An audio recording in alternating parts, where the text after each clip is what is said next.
Testing, testing.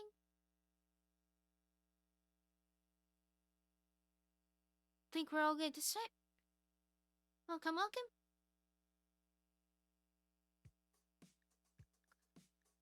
Game's just loading up. I got arknights skin on it, so.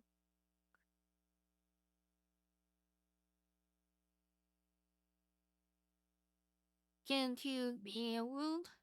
Hopefully with no issue.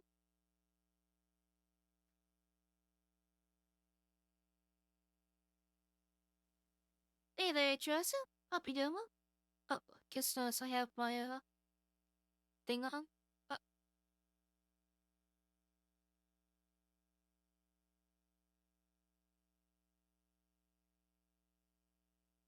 Hope you're enjoying those emotes. I didn't want to make some more. I can only make animated ones for now, though. Glad you're doing well. I'm doing pretty good myself.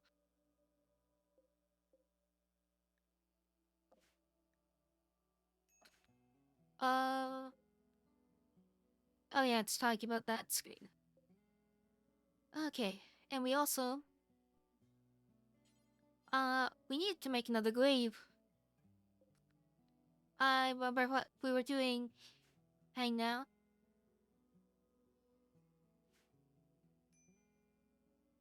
And, how it all was falling apart.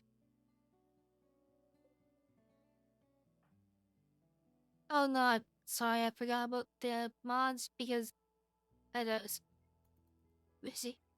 It was, my lease stuff. That's been dragging on. I've been having to redo a whole bunch of stuff. Yep, she died from a break. Yep, hypothermia.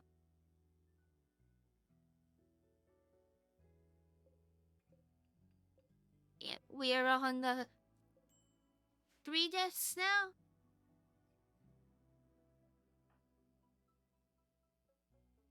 Down to 2 colonists who are hopefully not gonna die.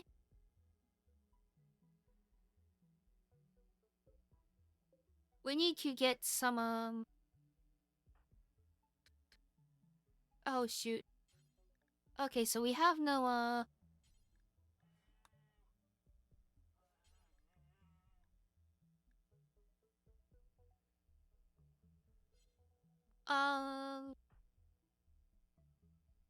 you know, maintain things, please.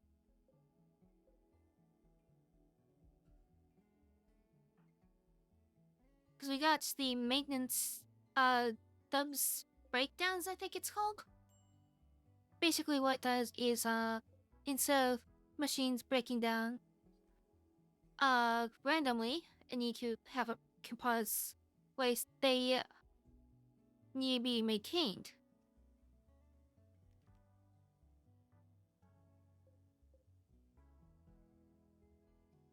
So, if you don't maintain them, the components need to be replaced, but otherwise you don't have to replace the components every so often.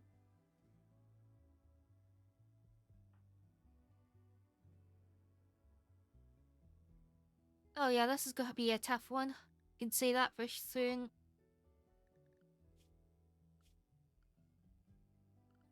What we really need is a... Actually, I might have them in the research, so... Yeah, we need to get microelectronics before we can get... But we need a deep drill. There's like... ways to get materials. Because we got...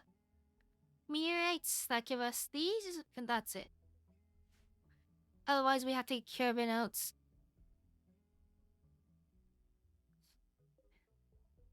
We're technically self-sustaining so long as our potatoes survive. But if we get a cold snap, that's gonna be an issue.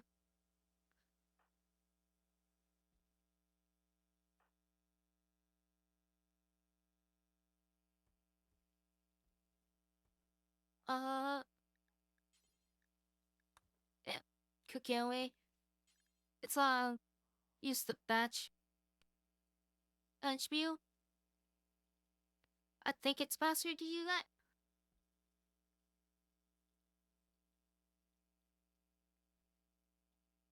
We're just gonna be doing simple. Oh, I still can't click off it.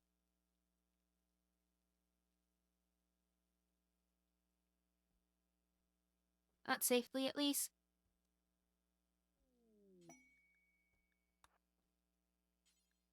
Okay.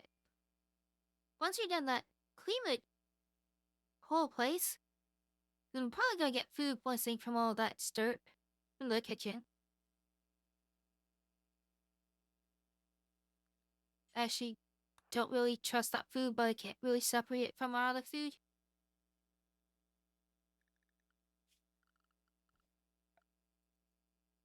We really need to deal with that whole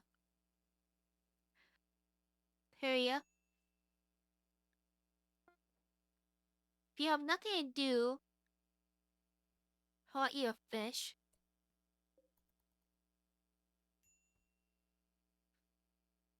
Okay, yeah. Putting her there is fine. I thought she was going to go here for chopping.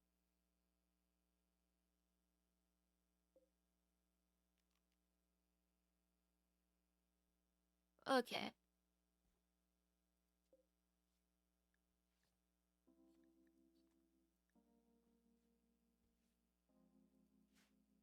We got clothes coming up.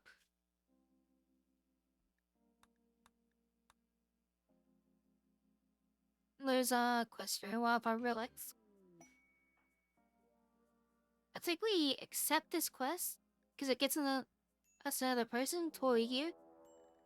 She is feed plants and animals. Let's design it quick first.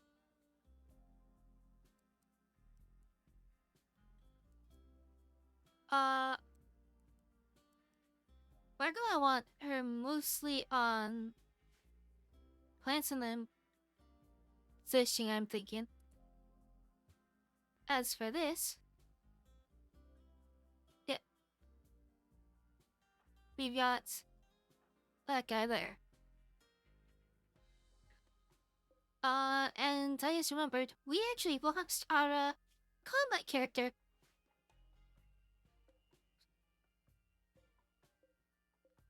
Yeah, our main combatant, is dead.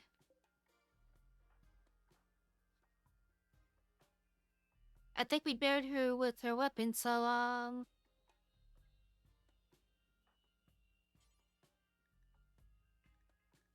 I guess, Branch, get the handgun?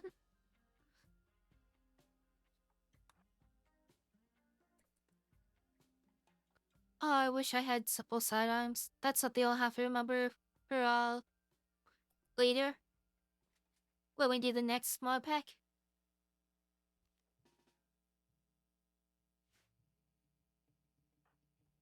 Yeah. This one's initiated by our choices, though. One thing we do have as an advantage, though, is there is absolutely no cover out here.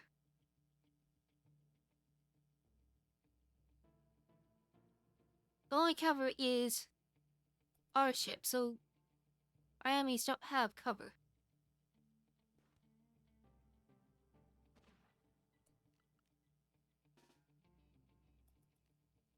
Uh, you? Wait, companion drive? What?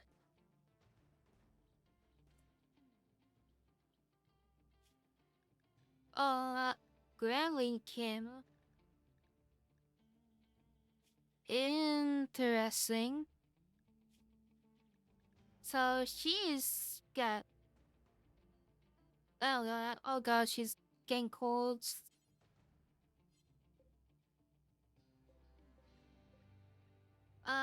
We have clothes in here, right? We just made some, I thought. No? Let's get into the base. I'll deal with if that's a bit.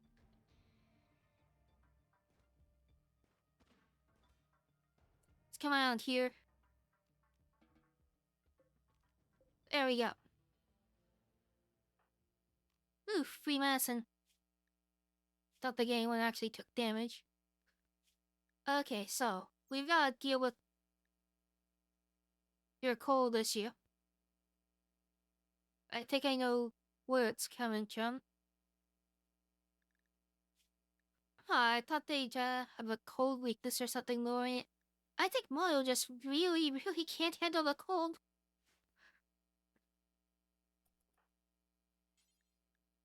Okay.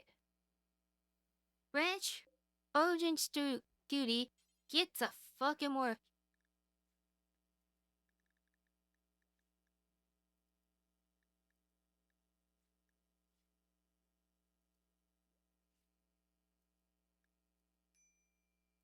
Let's see. We just need.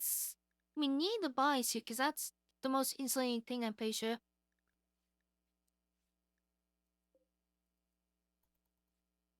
In the jacket, probably.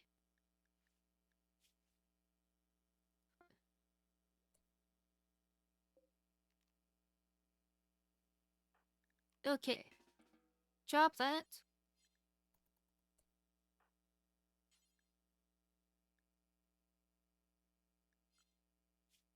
But. Why?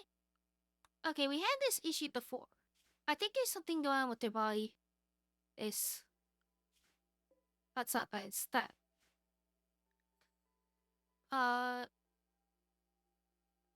There you go. Menu's also being weird out now, why? Oh. So if we go to torso, I think what's going on is they're not meant to have. I don't know what's going on.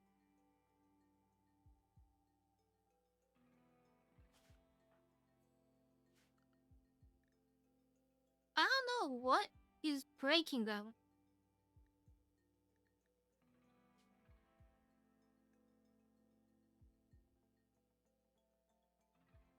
Let's just put an equivalent thing on.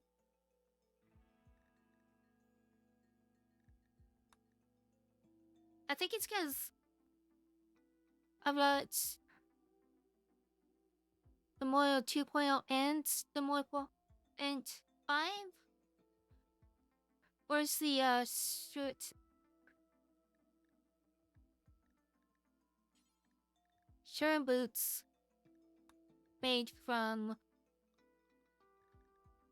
plain leather, good quality.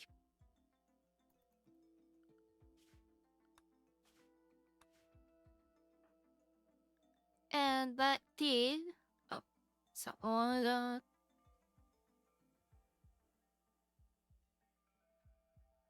Very little.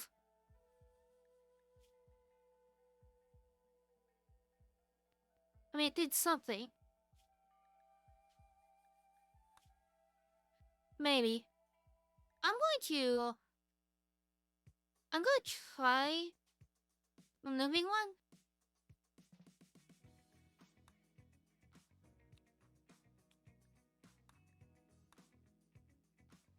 The issue is because there's these different ones and they're depending on this. But this is the older version. I want to have the newest Mayo stuff.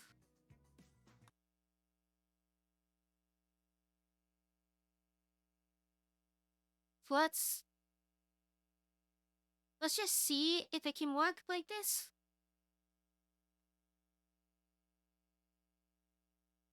If it all breaks, then hopefully it's a one-time break, which we can fix.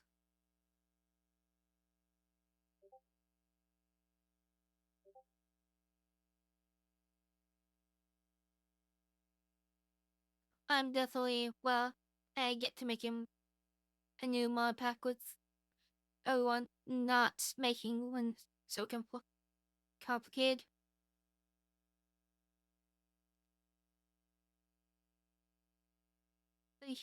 Whenever I click on something outside the game, camera.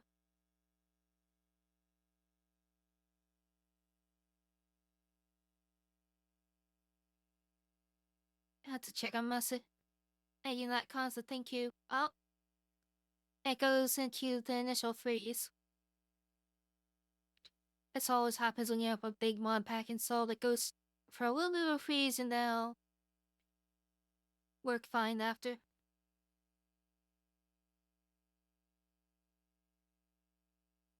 Yeah, the thing is with Grimworld is it's kind of at this point made where you make big mod packs and that's kind of the fun of it. I'm just not good at making big mod packs.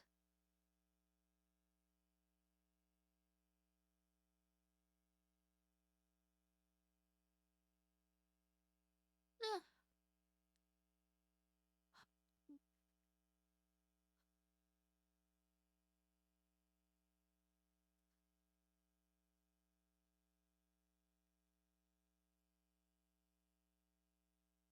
Ooh, I'm hungry. I've got a whole thing of rice cooking for you later.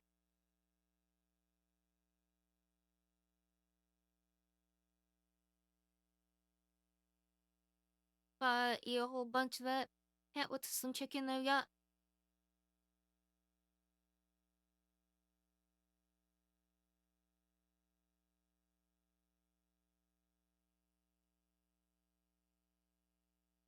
Yeah, any plans for what you plan to eat there, in Jerusalem?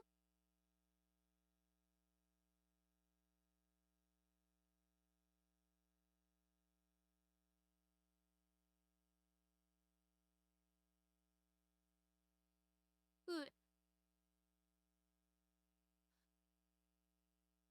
No.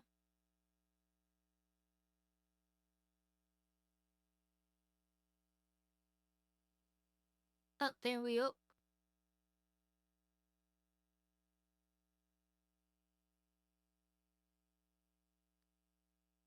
Even so, uh, quick Chinese food is still pretty and tasty.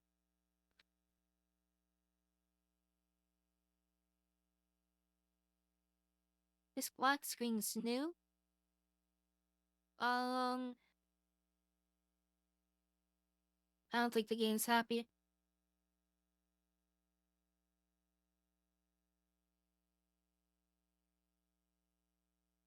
Um, Steam coming to the rescue.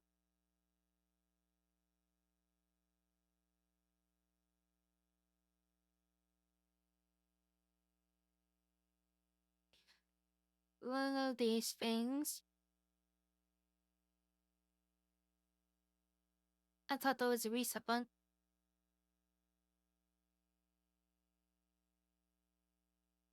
Let's just do that.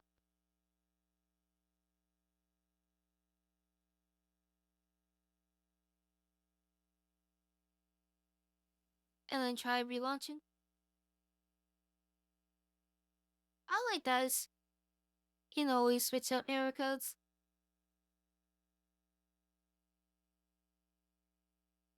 I don't think I've ever not seen error codes.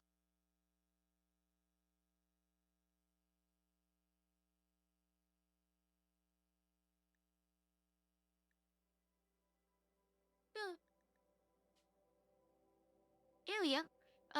But wait. Um, um,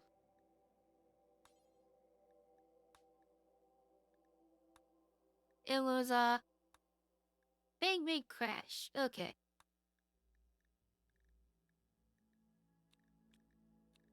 So let's see. Let's slot things in. Don't remember where they go.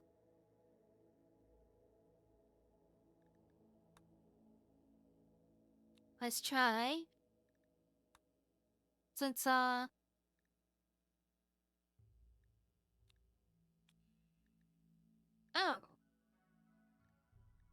Well, so this is our main problem. Because we really missed one. Caused the crash.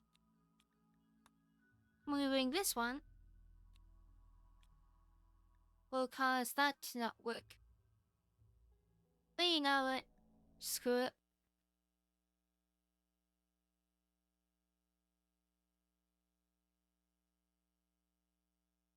Hopefully this works.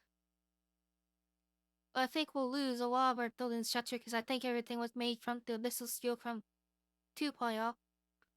So I'll have to cheat the abyssal steel to replace that in. Unless it converts to the 1.5 that the cube well.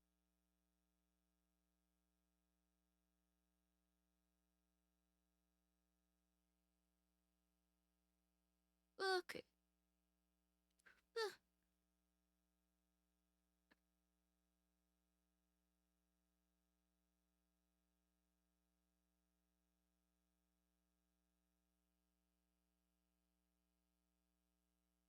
Land.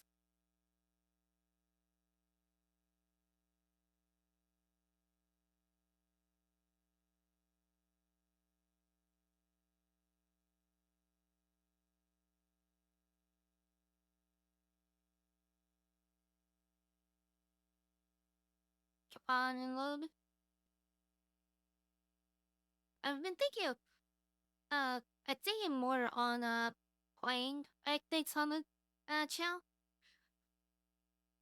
But I don't know what I would do, cause part of me wants to use my current accounts, but the other part of me wants to use a fresh new one. But doing that would mean I'd lose all of my characters I've earned over the years. I'm not sure what I'd want to do there.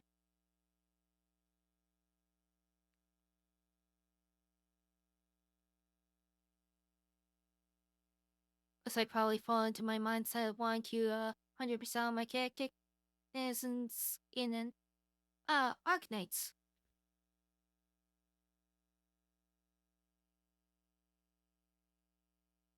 It's the gotcha again that this whole theme is based on.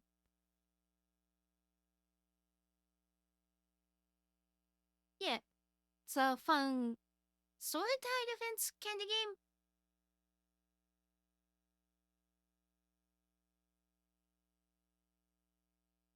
Yeah, we got a whole bunch of characters, including ones that probably won't get reruns.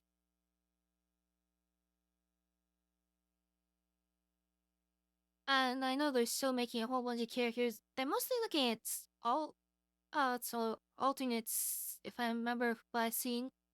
Actually recently got an ad for arknights.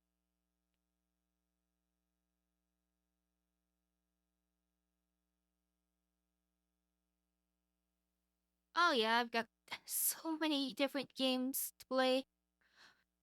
That's just because I want to play so many different things.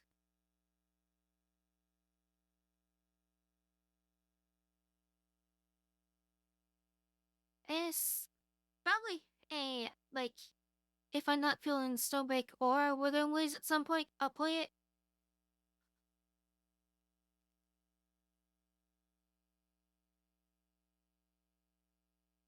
Yeah, yeah, I'll probably just use my current account. And then what we'll do is we'll re-challenge everything I have already done. So we can see all that stuff.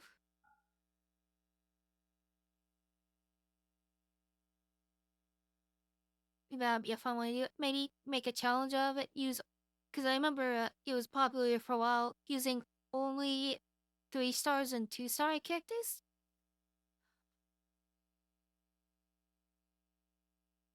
Maybe you could use that kind of challenge for it.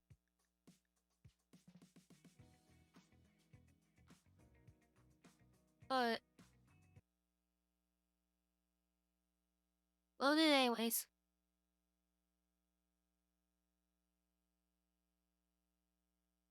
Let's see the carnage.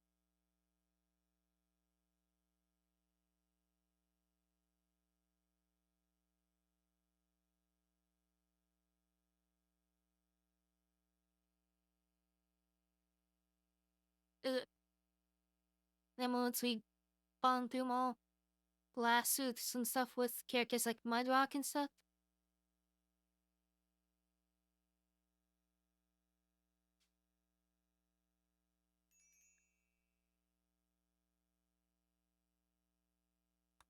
Uh,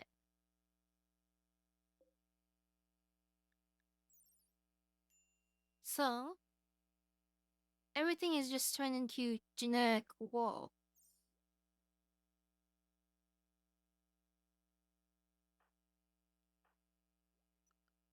Um, and our people are invisible, and so is our boats. Okay, try and fix things.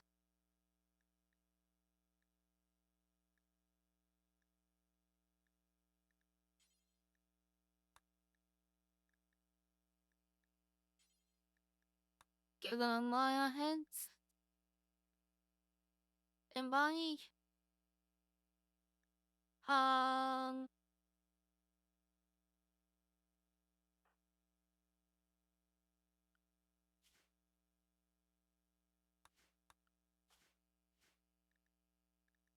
somebody's gotta fix.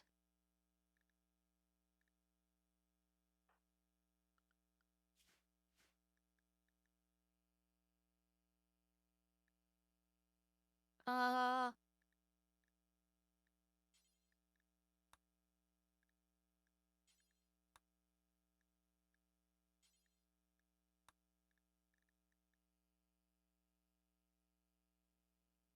uh,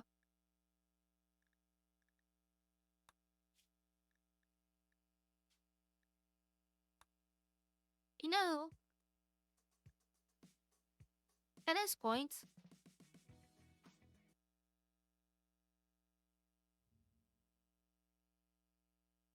let me see something. Uh, arknights PC.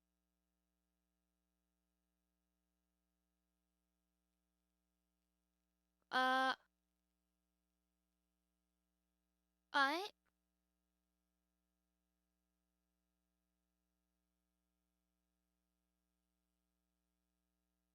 download that.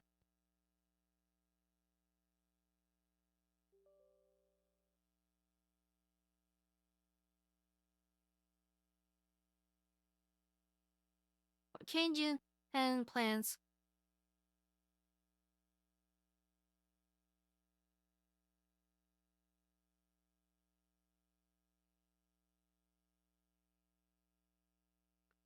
Things may like Ribbit.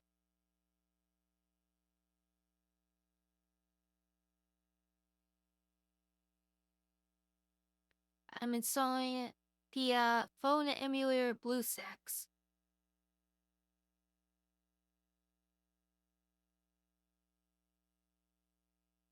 Well, I used to use for arknights. Hey, it's way back in the day.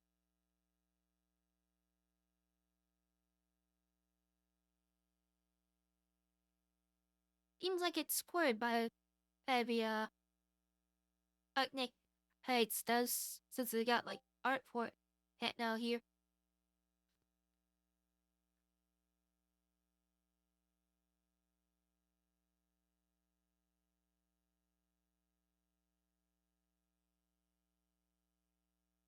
Yep. I'm just going to change this to quickly.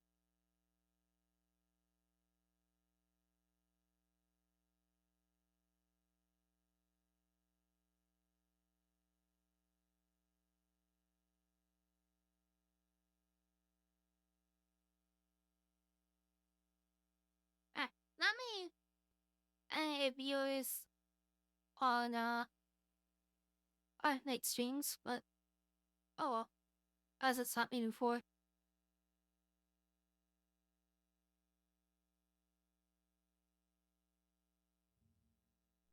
In the meantime, how about we find something fun to watch on YouTube?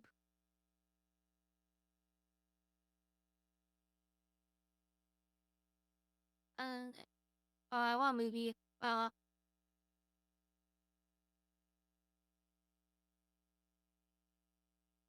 Let's see.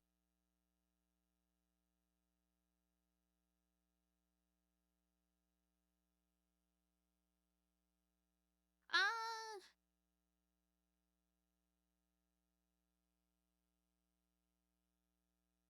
casual geographic might be fun. It's gonna be slower, but we are going to have something to do.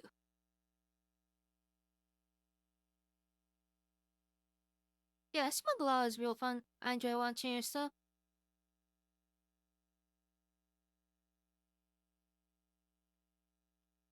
Uh, I just gone full. You know what, actually? Uh, uh, what's her name? She's appeared on Casual Geographics channel a couple times. And can't remember her name.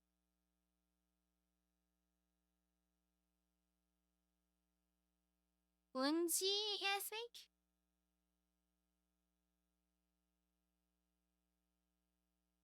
Maybe I can see her if I just type that in. Hello. Yep, there she is.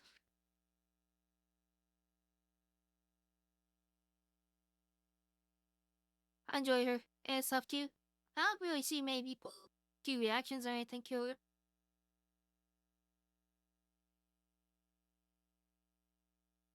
Let's see. Ooh, blind pools. That's a good topic. I don't know about you, but I loved SpongeBob as a kid. Actually, I still love it. I still watch it to this day. It's an iconic show. And if you watched it, I'm sure there's a big part of you that always wanted to try Krabby Patty. I'm a big fan, though not the new stuff. The new stuff is wanted to visit Goo Lagoon. Well, unfortunately, Krabby Patties can only be a thing of Bikini Bottom. the new stuff is trash. Does seem to be inspired by real locations Oops. in the ocean. Yeah, real underwater lakes called brine pools. Before you jump for joy at the thought of living out a childhood dream and visiting one, I must stop you right there. Brine pools are much more sinister than the show might suggest. So be prepared for this video to give you a new and twisted perspective on Goo Lagoon. Brine pools are a fun little feature of the ocean. Brine pools are collections of water that have insanely high concentrations of salt, which I know just sounds like salt water, i.e. the ocean. But the water in the brine pools contains so much salt that it can't mix with the surrounding seawater at all, or at a really slow rate. And since that brine has more salt than the surrounding seawater, it's heavier than the surrounding seawater and stays sunken at the bottom, in some sort of depression on the seafloor, appearing. And it's also, if I'm right, very dangerous to fish. It can give them toxic shock if they swim into it. Even the ones that live near it. To form an underwater lake or pool, Goo Lagoon. There's a few ways these brine pools form that we know of. Usually that have to do. Because typically the main difference between saltwater fish and freshwater fish is saltwater fish their gills have the ability to filter out the salt. That's why a freshwater fish will die in saltwater, and while I don't know if a saltwater fish would die in freshwater, but it probably wouldn't do too well.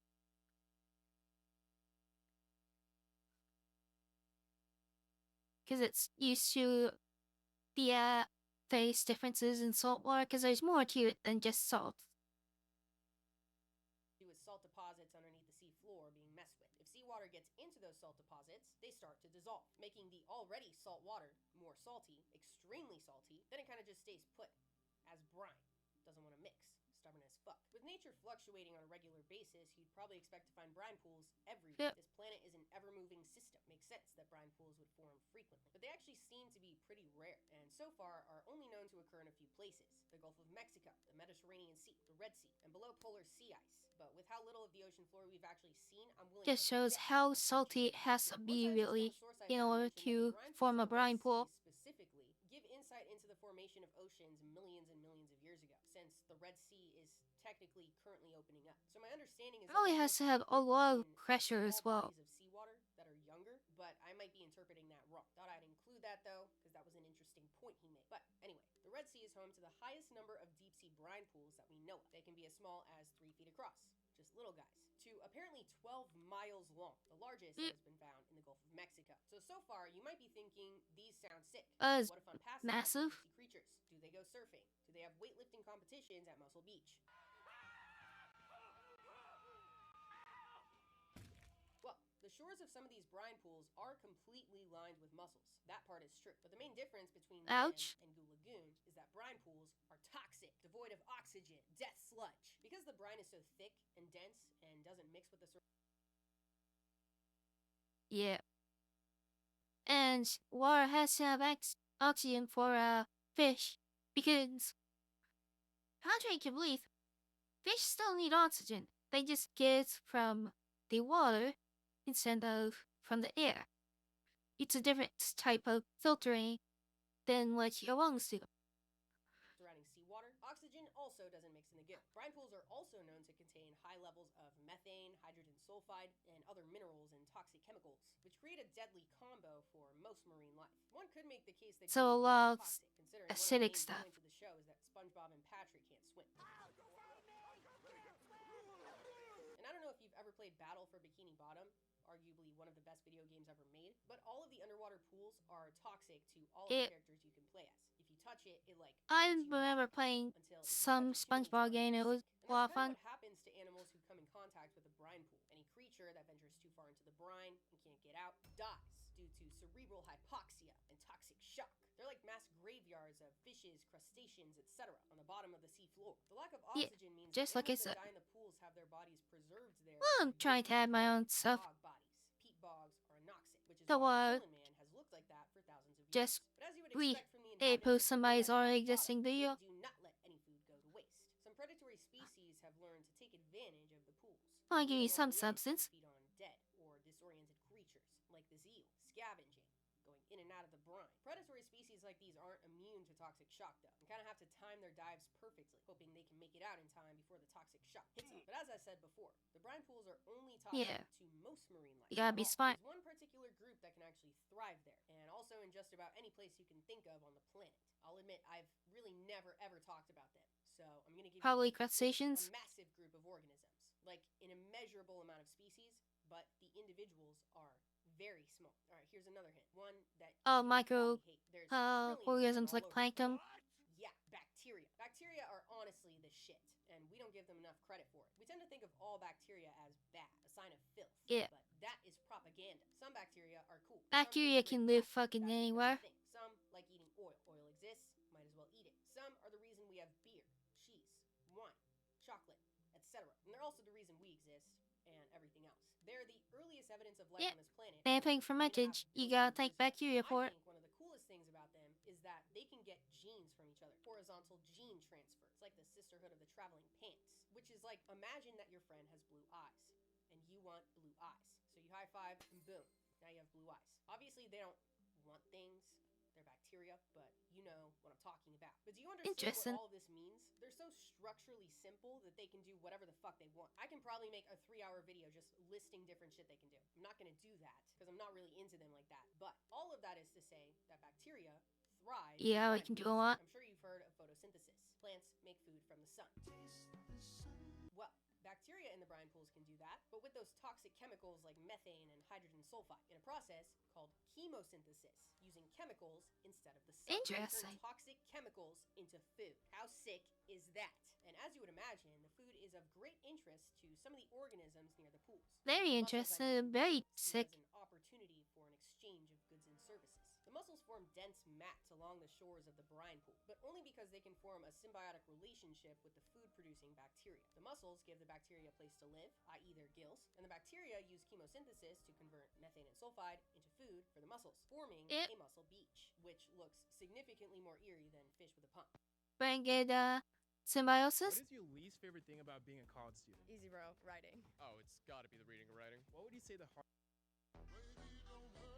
The mussels are not necessarily safe from harm, though. They have a lot of untried Grammarly, it was not as useful as I keep seeing in all those advertisements. Disturbing the brine means it can spill out like a tsunami, putting Mussel Beach into a state of emergency. And luckily I found a video so you can experience what it would be like to be that large object dropping into a brine pool from, Yeah. you guessed it, Nautilus Live. Nautilus Live has literally everything you would want from a deep ocean live streaming platform. I hope that is becoming clear to you. I don't know Oh if yeah, that I specific nearly brine pool forgot. has a significant There's a community new with command it. actually. You couldn't see one on the video, but because the surface of the brine pool is so much thicker than the surrounding water, they had to use It's a bit a of force death from the count. ROV's thrusters to get into it. All right, Gian, roll the clip. And we're in. Oh, cool. I introduced it yesterday, but I forgot to mention it. Cool. It's not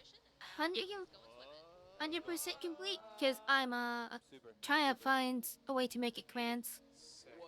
that will let you visualize Can you the try to whole zoom on Argus? list of death counts, Can we, yeah. but Look at it's the interface.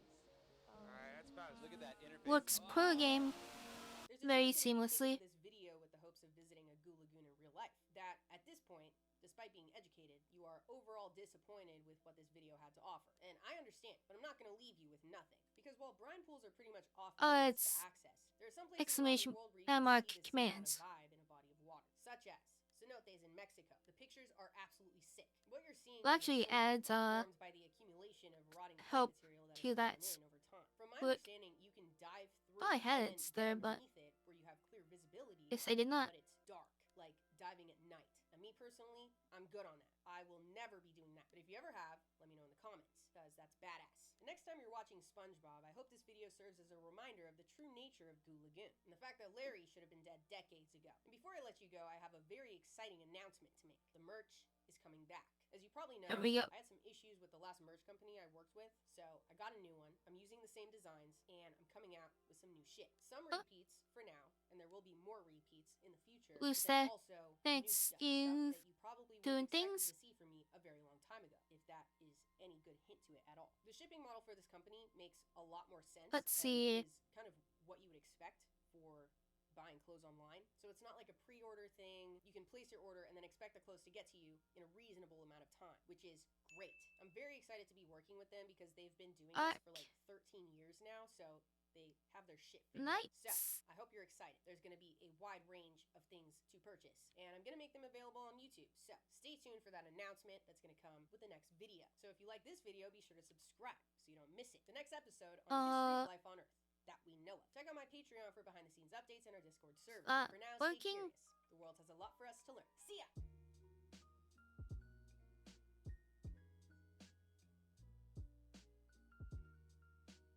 I'll put you so I can do all the song and stuff.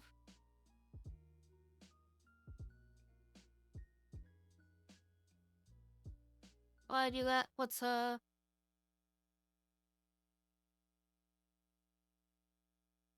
Love games, but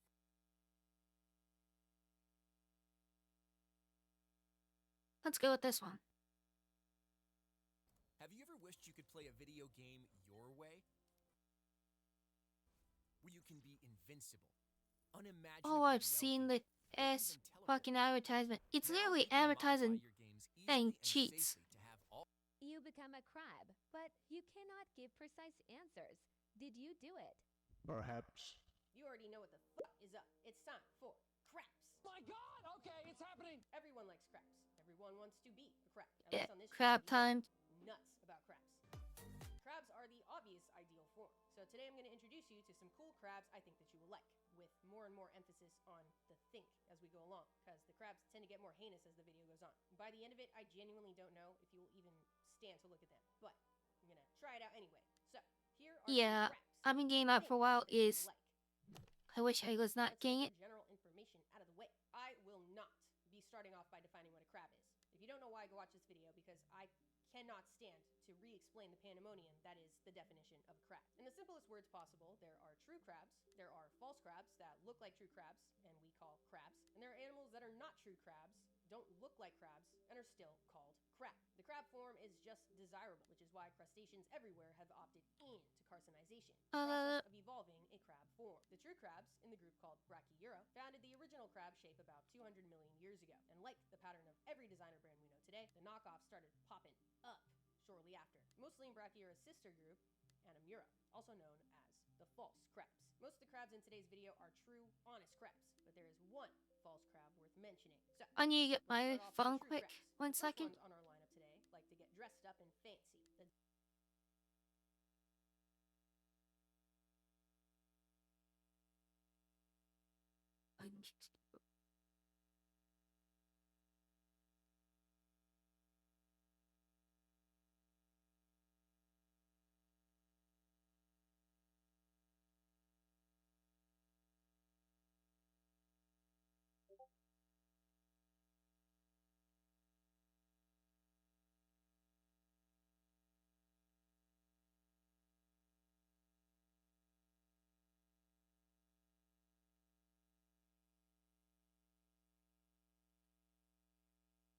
Hey there, Rush. Welcome. Decorator crab, which we're looking not at just crabs one while I crab, try but and an assortment of install the species game using various Arknights. items to decorate their bodies. They're covered in these bristles called seedi that kind of function like Velcro. They use their pinchers to grab some sort of material and then rub the material all over their seedi until it's attached, getting hooked onto it or tangled in it or impaled by it. Depends on the type of seedi. Sometimes the material doesn't stick quickly enough to their liking, so the crabs will use their mouths to change the shape of it. Kind of imagine it like a little rodent.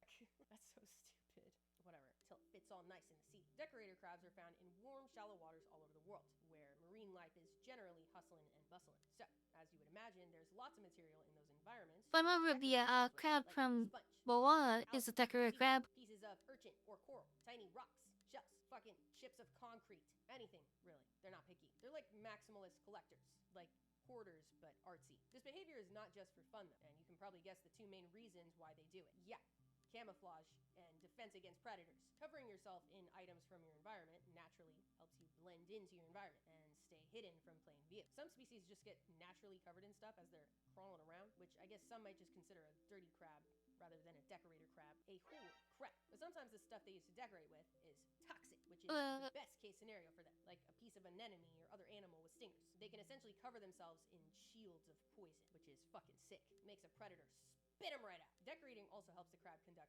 ambush attacks. A motionless, dirty crab can easily be mistaken for a piece of reef, and then boom, snatch a bitch right up. Since this is a behavior, it would be pretty much impossible to figure out when this started happening, but scientists do have a good idea of why the behavior evolved. It seems to be linked to their feeding behavior, which also involves finding materials they deem suitable. It's thought that early decorator crabs attach material to their seed with the intention of eating it later. Already a smart as fuck thing to do, but also came with the added benefit of camouflage, an instant advantage over their competitors, since they likely stayed hidden from predators more effectively, allowing them to survive long enough to pass on their genes at a higher rate to the next generation. This eventually turned into attaching material for camouflage alone, instead of stored food. But some decorator crabs do still eat their decorations from time to time, just hopefully not the concrete, unless that is their next ideal form. The next crab on this lineup is a specific type of decorator crab, called the arrowhead crab. What's the new like They kind hello? of look like they're made out of toothpicks, and I love it. They're found in shallow water habitats all down the western Atlantic Ocean, from North Carolina to Brazil. They've been known to live in groups of up to 6 individuals, which is That's cool. work. That is a cool fact about a crab, and that's all there really is to them. Just cool toothpick-looking crab. So, next. This next one, I don't know if it could be considered a decorator crab because they hold stuff in their pinchers rather than attaching stuff to their seedi, but I'm keeping them in the same general group for the sake of organization. I think you will like them because they are cute, but also feisty. Another true crab, the pom-pom crab, also known as Hawaiian boxer crabs, because they carry around venomous sea anemones as boxing gloves. Despite that name, they don't actually use the sea anemones. Also got my water on there, so I'll They do just that. wave them around like cheerleaders with menacing pom-poms. Scientists aren't too sure why they don't actually box with them, because it seems like a reasonable thing to do. They've witnessed pom-pom crabs getting into little duels, but it's mostly just threat displays rather than an actual respectable punch. It's essentially all the shit-talking that leads up to the boxing match, and then no boxing match. It just Let's ends. install Tiki Mate.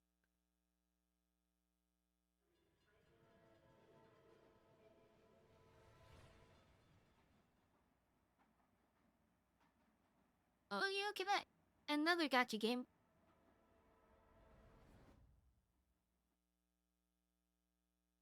Not the one I'm installing. It might be because the anemones are so toxic that a slip of the wrist might lead to the harm of both individuals. Or maybe the anemones, which, by the way, are typically species Triactis productive. There we go. Now I can keep your eye. It's 5/7. In using them in a duel. Either way, it helps in some scenarios, which is why they do it, such as waiting off predators while moving around while they're eating. That's reason enough right there. Wait, Essentially doesn't got an lag the AR-15 stream too strapped to much? their We've chest, got some practicing spikes, their but right to open shouldn't be fire bad. against Chipotle. Insane behavior, yes, but there is absolutely no one that is gonna fuck with them. So, success. Alright, the next couple the list, I'm gonna be honest, I don't know if you're gonna like them. And it gets more questionable as we go along, so Crab just with keep that boxing in mind. gloves. I like them Or, because they're maniacs. pom-poms, whichever one you want to look at. The reason why they're in the video, but just a little disclaimer. Okay, so this next one, I hope that you will like, is the Japanese spider crab. Perhaps. Not so fucking big. They are the largest crab and even largest arthropod alive. Yep, We know it. the big largest mean can one. 12.5 feet across, legs included in that, of course. Some of the arthropods we're about to get into in the History of Life series are often cited as the biggest of all time, but I've only seen numbers between like 8 to 10 feet. So am I crazy, or does that make the Japanese spider crab the biggest arthropod of all time that we know of? I guess it depends on if you think the legs have a right to count that much. But anyway, Japanese spider Makes crabs sense. live That in would be. deeper waters from Japan all the way down to Taiwan. They're found at depths of up to 2,000 feet below the surface of the ocean, but come up to If it's shallower 12 feet waters, and others are 10 feet, by that's the the way, they're largest. also true crabs. Now, you might be thinking, I'm not sold. This creature seems godforsaken. I don't see how I could possibly like this. Well, how about this? They're also decorator crabs.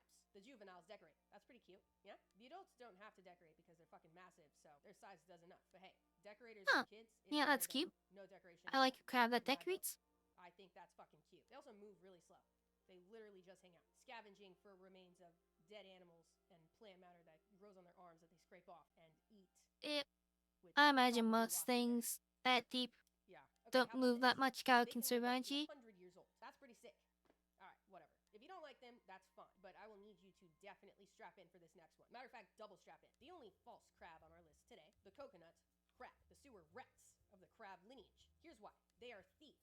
They are uncomfortably large. Ooh, which the, we wouldn't like them to given their size. They are circumstantially poisonous. Steeler and one. Their diet is asinine. Let me break it down. As you can see, they live on land exclusively. Adults will drown in the ocean. Yes, this crab will drown in the ocean. That They have a respiratory sounds system that developed interesting. exclusively there, which is I fine kinda wanna on see its own, that. I guess, you know, a crab exclusively living on an air-breathing crab is fine, but they get to like 3 feet GK, long, but holding the record anyway. for the heaviest and largest living terrestrial invertebrate that we know of. That, combined with the fact that I they're mean, living on land, makes as me a long little as it uncomfortable. plays better than GTA, Feels I like remember something that playing went wrong, GTA and you know? fucking That in the shouldn't control happen. scheme. Coconut crabs aren't born on lands, though. After 2 coconut crabs mate, the females release the eggs into the water. Even though the adults don't live in water, they're still generally near it. On the east coast of parts of Africa. So with all the surrounding islands. sliding, Indo-Pacific, gluing to when different it's hatching things, the water, the larvae weirdness. spread out all over logs and floating coconuts for like 4 to 6 weeks. Then they go into their next stage, which is like a shrimp-like stage.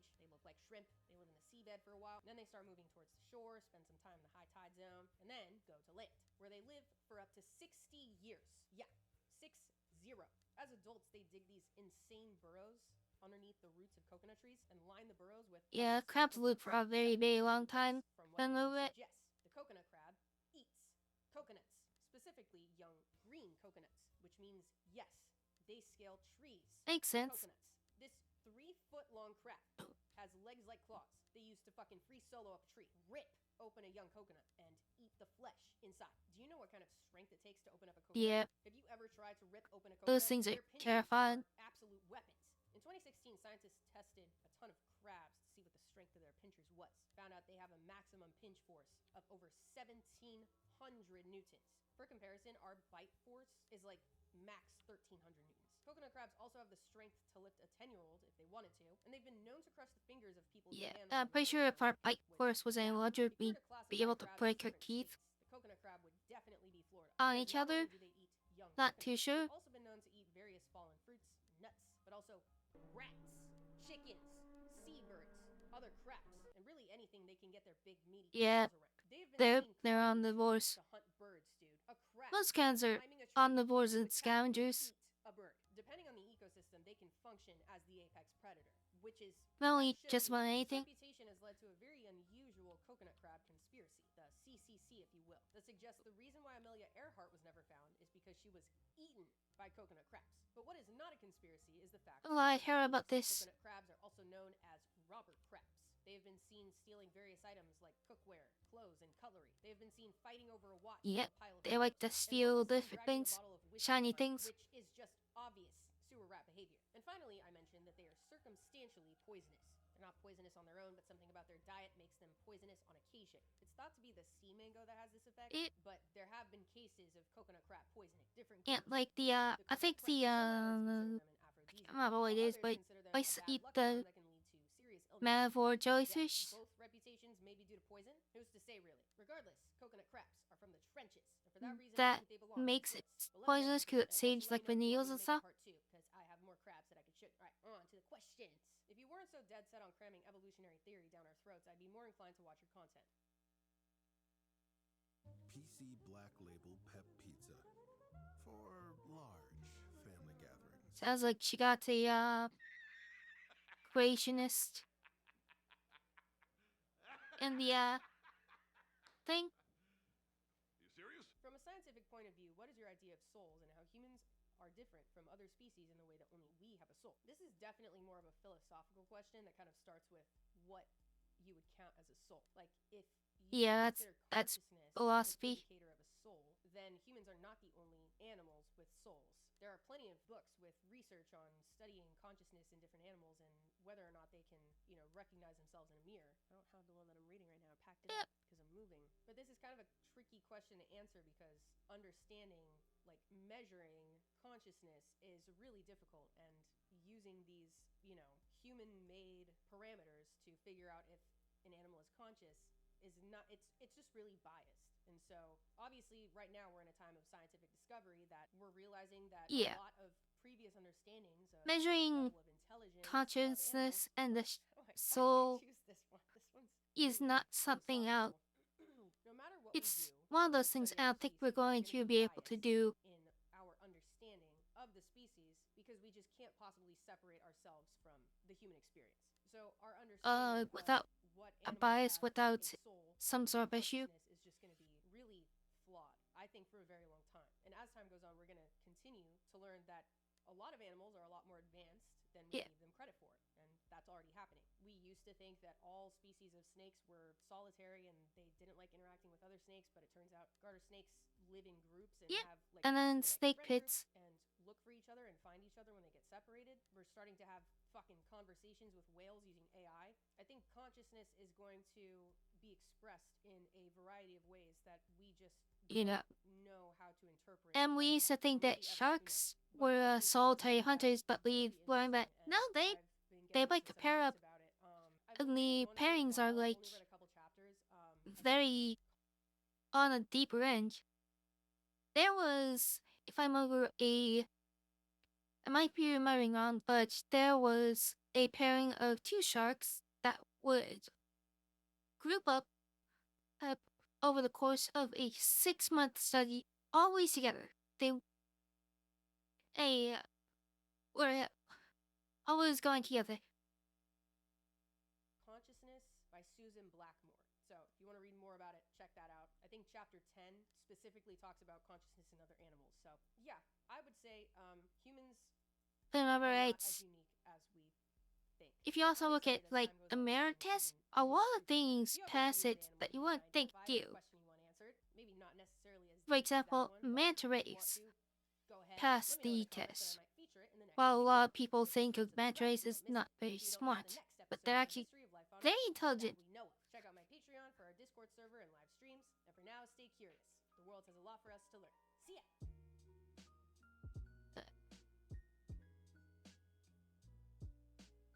Yeah, definitely check her out. She makes amazing content. I highly recommend it.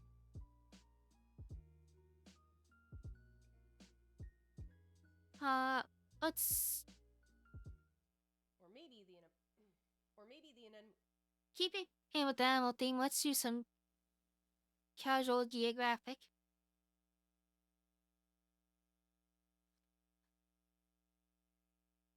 You realize I won't sub to him on this account. Let's see. I knew I was underwater. That's what I haven't seen. I just didn't realize I was this underwater. If you're stressed about... Yeah, piss off, Grammarly. I know my spelling sucks, but let make it any better.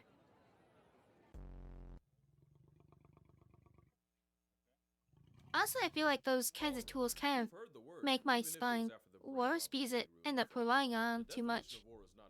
It's the feeling. It's commanding an entire room without speaking. It's when your name is spoken, it demands respect. Man, look, we don't even need this intro. You know what aura is. Captain America wielding the hammer of Thor, aura. Steph Curry having an entire building watching him I know shoot. auras Except for because Steph of Curry, like aura. anime and stuff, which I Experts think does it providing best trust with against like the even saying actual this bear's need for visible. their safety. Aura. Animals can have it too, and when you talk about aura, this bear might just be the mascot. This is bear number 122. I understand. mainly known And as the not boss. you He's as a a 700-pound visual. walking boulder of a bear and the most dominant grizzly in Banff It's a very National fun Park thing. in Alberta. He's your biggest predator's biggest predator, as the boss has been recorded catching, murking, and eating other bears. In fact, one of the first times he ever was seen was while feeding on a recently expired black bear, or at least what was left of him, and officials had to close down the Sundance Canyon Trail until he was done. He's like the carnivore conductor. Everyone has to follow his timing. He's always the last bear to hibernate, but the first one up. He has a home range of about 1,000 square miles, and like Genghis Grizzly, Boss is believed to have fathered 70% of all the bears in Banff. Brother Bear was going to work, but unfortunately, with every job, eventually you retire, and one day Boss tragically hit a train and was put down. The train, that is. Yeah, this walking plot armor survived being struck by a train twice. Mind you, trains are the #1 killer of all wildlife in Banff, and Boss regularly uses I the did. tracks as a buffet And line it's to think feed on that, spoiled grain, as well as the carcasses of other animals that weren't strong enough to survive what he walked off twice. The definition of aura as a bear sadly comes so the in train oil from hours spent fucking eating off the same grizzlies tracks that are Jeff killed him. But walking this God of War grizzly doesn't just not fear meat death, he tanks. straight up disrespects it. According to Parks Canada mapping, Boss regularly crosses high-speed, heavy-traffic highways like Trans-Canada. And yeah, in case you were curious, that's another leading cause of bears getting disqualified from life. And Yeah. that's not the only way he disregards death. Believe it or not, if there was something less than nothing, bears would want that to do with us. The best way to avoid a bear is to make enough noise to give the bear a chance to avoid you. And mother bears will actually den closer to people, knowing that'll keep baby aborting males away. Which means, ironically, some That's bears why man. Boss bear chooses bows are a himself. thing. Bear Basically 122 will is a common visitor of outposts around bows Banff, you and he even forced a town sit to put up a back on your 9500-volt electric fence just to keep him from on your breaking hip. the landfills. There's also that time you notify have dogs bears breaking of where you into are backyards just to so eat from fruit trees. that So they of know course the to only avoid option that was to spot. cut down the trees. The thing is, Boss was never known to be aggressive to people. To be fair, that's also true for most bears that are alive. But my theory It's hard is, enough to he know knows that damn well you humans can't do bring anything trouble. about him. Boss is a It should whole be anime avoided. protagonist with predatory hardware, so you shouldn't be surprised that he has his own villain. One day, wildlife photographer John E. Marriott seemingly saw Boss at his worst. He could barely move, he had chunks taken out of his face, and for the first time, he had gotten got. And the most likely culprit, yeah, that would be Your this guy, family's a bunch of Split bears Lip. there, Rush. Split Lip, or Bear 136, was another mountain of a bear in Banff, and Boss's #1 op. They even have the same societal tendencies. In 2015, his tracking collar stopped working, and researchers looking for it were met with Split Lip's discarded collar and a mostly eaten grizzly corpse that wasn't Split Lip. They've been running fades for years, and with both being at least over 20, this beef's likely been marinating over a decade. And with Boss estimated at 28, he proves one thing: beware the old man in a profession where men die young. In fact, even his name is dangerous. Just not in the way you think. You see, when you name an animal, you're basically personalizing them. It's one thing to do it to a dog. It's a different game for a 700-pound wild Rottweiler. It turns animals into celebrities. If you think someone's not logic deficient enough to risk it all for a Boss selfie, yeah, Bison is more than a goodbye. Thank It's you enough for the experts to school. caution against Always a saying his fun name one out of fear there, that he might Rush. literally gain too much clout for his own good. Think about it. This bear's aura is too strong to have a name. But there's more than one kind of aura, even in the animal world. You ever get that new kid in class that everyone just rocks with? Like the popular kids, the teachers. He can make nice with half the school by lunch. That's that charismatic one. Yeah, And the this is the picture capybara. of it. The story goes, a couple lost their dog while hiking in Kamchatka. Remind me to tell you why that's important later. And they fired up a drone to try and find him. Oh, they did. They found him. Traveling Oh, it with just takes a 3 minute there, bears. Rush.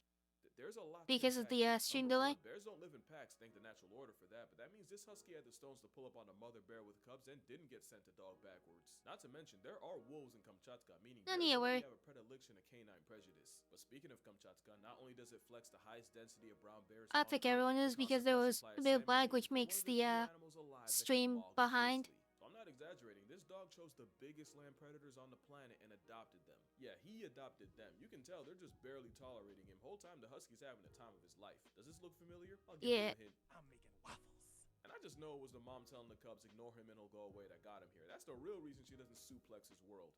Because then she'd be admitting she was wrong. There's no report the couple got their dog back, but I don't think that. I'll just live in with the bears. Especially since if I had a nickel for every time a drone caught a dog breaking bear boundaries, I'd have at least 2 more nickels than I woke up with. Oh, and it's more than just dogs. In 2018, a Polish farmer lost one of his cows, and for 2 months straight, she was unaccounted for. That is, until she was caught posted up with a herd of wild, untamed bison. I could make the joke here, but I don't want to give guidelines a chance, so hopefully the comments do it for me. Yeah, 2016, another yeah, it group makes captured sense. a They're pod of basically beluga whales that had a adopted Ryan Cow singular software, one so narwhal. Just for reference, narwhals are painfully shy, people-fearing, eternally introverted anxiety whales that could genuinely get past tense by a panic attack. But as of 2022, he's been running with the same beluga squad every year. This is Aura. Also, fun fact, Narluga hybrids are an actual thing, so yep, and maybe belugas this is the are same vibe. Probably helps that despite resembling a the night. sun-starved dolphin, belugas have I the things intimidation of a cinnamon the roll. night. Next I animal is a says cinnamon roll, but could absolutely fold you. The 2-week-old unrefrigerated pie. belugas are everything You know, when I nice saw this told about video, I first dolphins, thought that golden and retriever that's was there it. strictly for vibes. Come to realize that's not a golden retriever, it's a furry grim reaper. It's a Great Pyrenees, a canine insurance policy built to run phase with wolves and bears. It's old man country strength in a canine's Yeah. body. If you meet someone's Pyrenees for the Great first time, Pyrenees they're all over you. has That's not a infection. big need, It's basically a take vibe strong check. dots. Fail at your own expense, because the moment you do something they don't like to them, or God forbid someone they care about, this is Casper. He's not a ghost, but damn it if he doesn't make him. He's a Great 21 Pyrenees month are old, one of the 85 few pound dogs kid goofball, at least according to owner John I'd Worthington. give a With chance a against chicken like a sleeping black on his bear or head, he something. treats the sheep like family, and he's pretty outgoing for a guard dog. Until it's time to go out and be a guard dog. On November 3rd, 2022, 11 coyotes raided the farm in Georgia, and 3 Yeah. managed to break into a pen. If that was a motivation Great enough, Casper also Great had a mate, Pyrenees Daisy, is who the was dog pregnant you with 8 find out puppies. with. You Casper don't knew what fuck time with it it, was. you find Casper out. cleared the 4-foot hog wire fence and not so gently perp walked the first 3 off the census in seconds. Casper then jumped the fence again, and this time went after the entire pack. And even with 5 of Yeah. the Pyrenees on the farm, Casper went at it alone. No backup. This was personal. Casper would disappear for 2 days, until reappearing with cuts, torn skin, and a severely injured tail that ended up getting amputated. I'd show the other guys, but corpses aren't allowed on YouTube. The next day, people found the bodies of the decommissioned coyotes littered around railroad tracks. You The see that? carnage totaling 8 dead coyotes. Yeah. If you remember how many unborn Great pups they Pyrenees left, I don't will believe fuck it you was up, an and they accident. will Casper would spend 2 fuck weeks you at up the emergency good. vet and another 6 at the animal clinic to treat his wounds of war. But thanks to Samaritans donating $15,000 to his medical bills, Casper would make a full recovery. And in 2024, he was voted the People's Choice Pup and won Farm Dog of the Year. Today, Casper's job. retired. Very after good boy. single-handedly saving his entire bloodline, as he should. Next animal also retired, but only after saving his entire species. Except this is the one time the Yeah. Aura came from stolen valor. Aura fraud is a crime and is prehistoric plus-size pebble committed.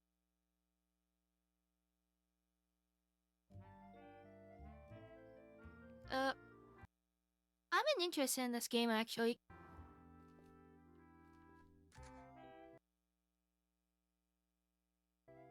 We had a bit of buffering, and probably because we're streaming, watching videos, and downloading something.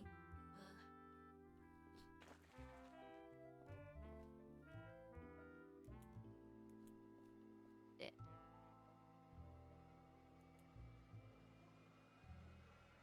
Very interesting looking game.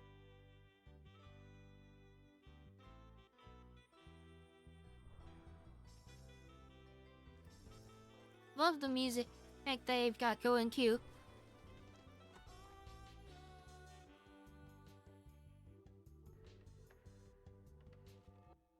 Well, I had a crazy dream. Do you want to hear? Not really, no. It was pretty crazy, Linda. Yeah.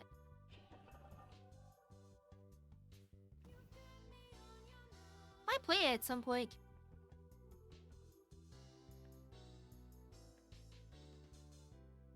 Don't forget, that's Now the back to our topic of humans killing other time to humans. What? play all these That other wasn't our things. topic.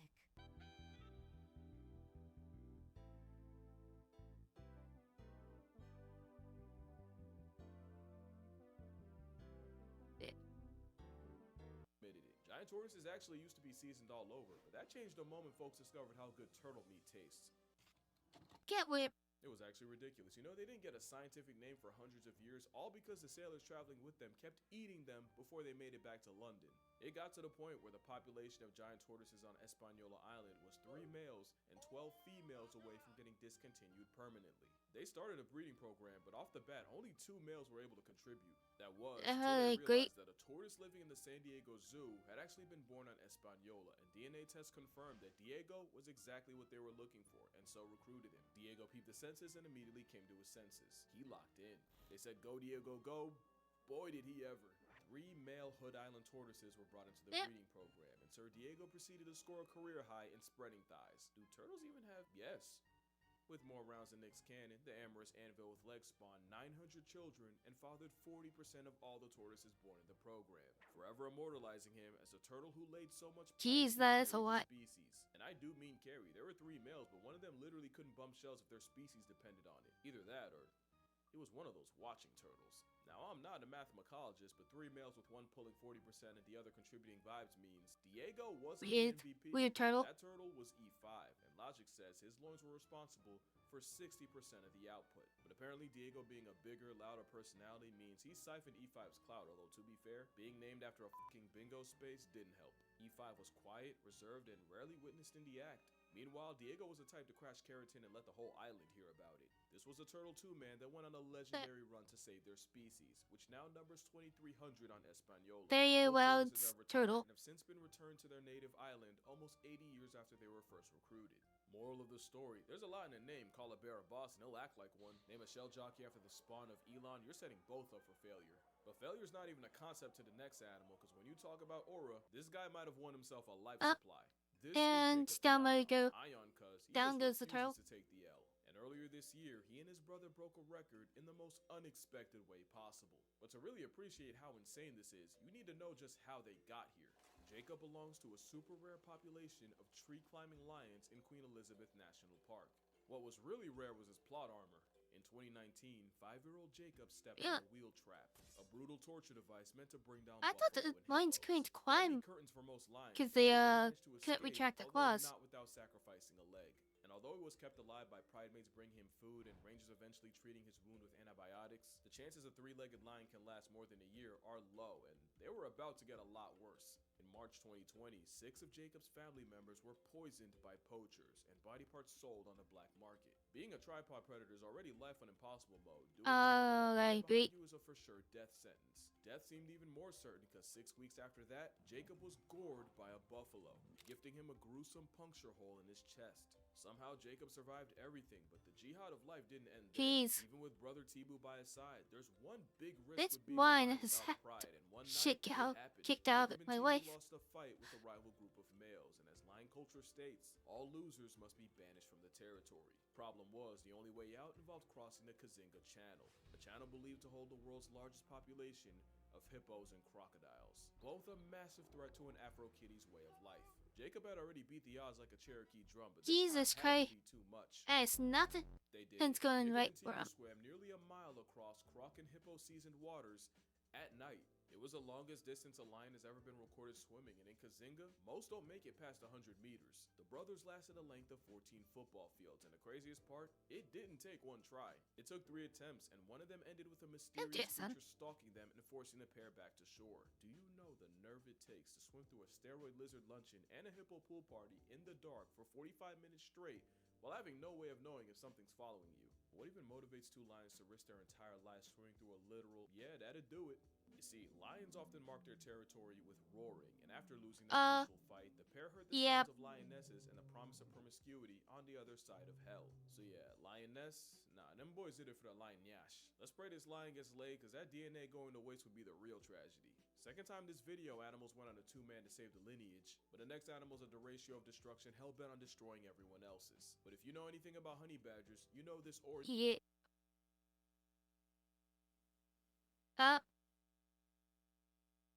Hi, Badger. Airtime. Can you like teleport to your friends? Hi, why are you not in my lease? On my eyes, sleep deeper. It's animals. Where are you? They can make lovers. Royal otter puts the aura in horrifying. The same dust weasel that sleeps off snake venom and goes 3v1 on hyenas and still solos. And there wasn't a honey menace with more aura than Stallful.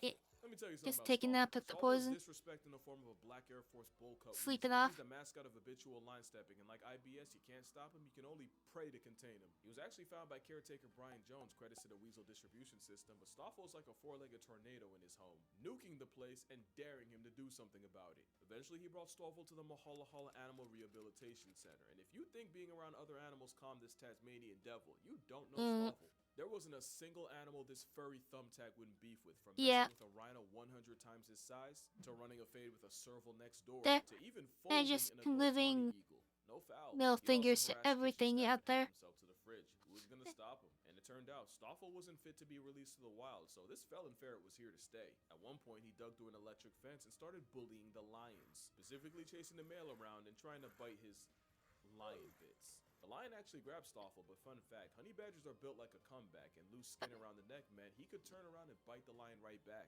He must have been feeling himself, because Stoffel ended up going back to the lions a second Guy's literally time and nearly bullying the got stuff mauled to with death, your spending thumb. over 2 months in the animal hospital. And the first thing this monochrome crash out did, fresh out, was try to get it back in blood. And at this point, Brian knew he had to lock up his war weasel for his own good. And that's when things really got disrespectful. In his new enclosure, Stoffel climbed a tree by a wall and got out. Should have seen that coming, but then they removed all the trees by the wall. The convict spent all night bending and twisting a branch until it broke, carried it to a wall, leaned it against, and escaped again, so now all the trees were out. Low diff for the Stoff. This time he dug up all the rocks in the enclosure, stacked them high enough, and emancipated himself again. So there went the rocks, but like a fool, they left him with mud. A few mud piles later, and Harry Houdini humbled them again. One time someone made the mistake of leaving a rake in there. Guess what he did. At one point, they thought they were bringing in a love interest named Hammy, but all they really did was literally gift him a partner in crime. Like Shadow Clone Jutsu, now there was 2 of them. There was one night Stoffel broke into his caretaker's home via rocks through the window and even tried the door. No one got hurt, but sometimes it's about sending a message. Sometimes you gotta pop out and show Nick. He made it clear that every second he was behind a wall was a choice, cause there's a twist.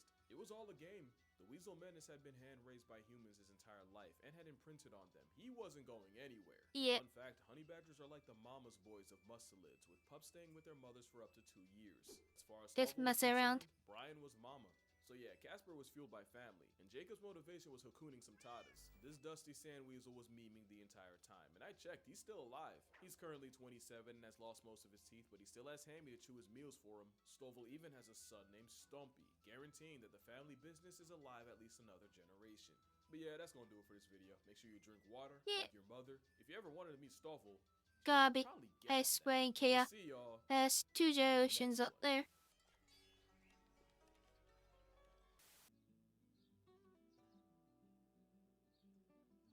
Cute honey badger dance.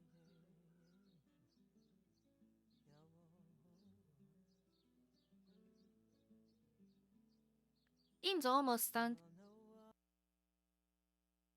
But maybe we should just do a short.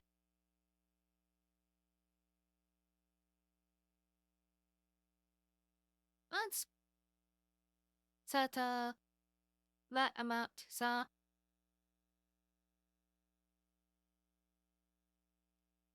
just try to do the verification and all that stuff.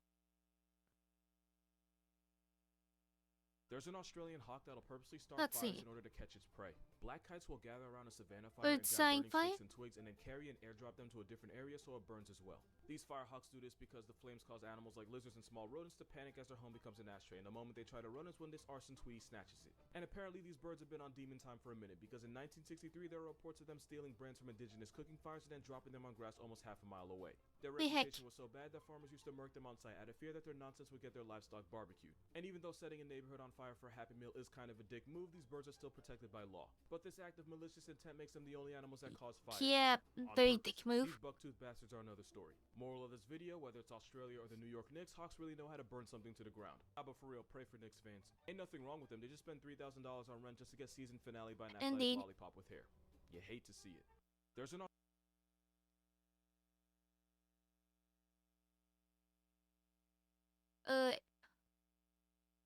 So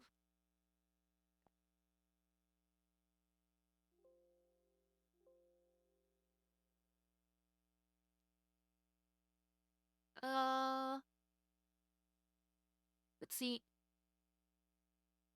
Our game is technically ready, but I imagine it's gonna do. Yeah. go for that, I guess.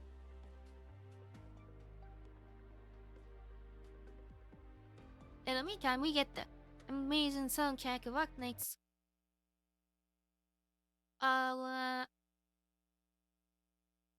After we get another video. Let's see. What's what I haven't seen? 'Cause I've seen quite a couple of these.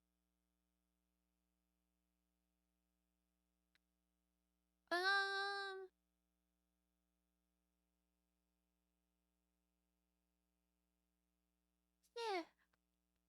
Let's see.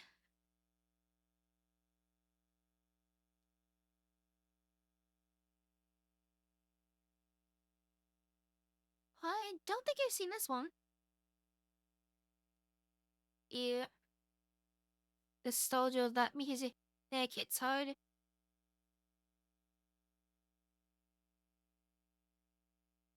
We're gonna get to enjoy that quite a bit that later too. Even the babies are one of the most dangerous animals in the world, so I built this cage to keep them secure so there's no possible. Oh my god. You's a big boy. What's your name? He's not secure at all. Hi, Vino Moose. Oh, hi, Vino Moose. Venomous. I have made a severe and Oh, God. continuous lapse in my job. I'm just playing. I'm playing. But can you imagine? Nah, but this is going to be an accountability video. And honestly, it's all because of one comment I got on TikTok. Basically, someone commented on one of my videos disagreeing with me. And someone replied to that comment with something like, yeah, okay, I think I'm going to believe the guy with 16 million followers. Yeah, that didn't sit right with me. Just because I have more followers than sheep in Scotland doesn't mean my word's law. Mistakes happen. That's why keyboards have backspace and DoorDash has birth control. So that's what this video is. Animal facts that I've gotten wrong. Or at the very least didn't get 100. People can be wrong. Science changes all the time. That's one of the biggest strengths. Because science is never 100% accurate. There's always that 1% what we don't know. There's a chance that something is inaccurate in some way. For example, climate change we used to think of as the globe just getting hotter, but now we know it's weather patterns getting more chaotic. And starting off is the fact that I don't really even know how I believed in the first place. To just give one example. Hello everyone. Today I will teach you how to find your girlfriend model in Shinker AI in just 3 seconds. I've already corrected this, but if you've been following me long enough, These AI girlfriend things are such scams. have a bite force of 650 pounds per square inch, almost half as strong as their brolic biracial tangerine-colored cousins. Except more recent studies puts the lion's jaw work at closer to 1,000 pounds. So what did an Afrocat do for us to lie on them so bad? Apparently it all goes back to a 2005 video from National Geographic where they tested a lion's bite force. Except they got it from a subadult male lion that couldn't have seen more than 2 or 3 trips around the sun. That's like saying the average man's 5 feet tall because you took a tape measure to a bunch of 7th graders. See Also, how the number they got was 691, they were so Mufasa knows why it got nerfed. We now believe that the bane of buffalo has a bite force more in the neighborhood of 4 figures. Still just under carnivores like tigers and hyenas, but not by the landslide we originally thought. So apparently I owe lions in Africa and Detroit an apology. I was not familiar with their game. This video was recorded before the Buccaneers game, and I shall adjust my reaction accordingly. The 690 number spawned from an old show known as So yeah, that's because they're using a bad subject. We're gonna learn that TV shows aren't the best source for the most accurate information. Who would have guessed? Especially when it's from a time where Steve Harvey had hair and not hopes. Another fact I've said is that tigers are so strong that they can remain standing even after being turned into a satin. Okay. I don't agree fully they work. They work in the same way as a band-aid, in my opinion.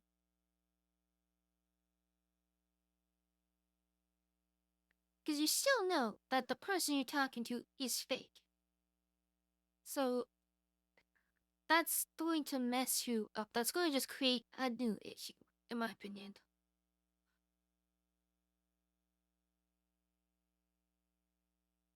If I think hard about it, when I think about this whole AI girlfriend thing,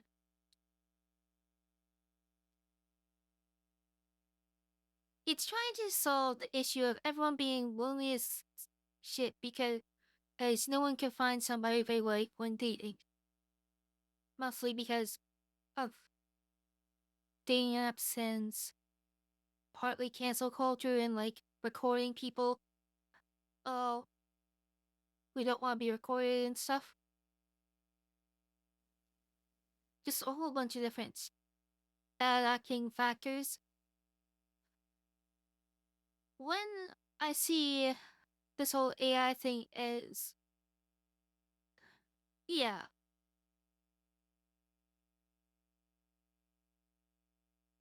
Yeah. It's definitely not a good thing, but I do agree. And it's a good business idea, not an ethical one because you're just moving the goalposts. Really. You're not solving the loneliness issue. You're just creating an issue, no issue because you're making people dependent on your app.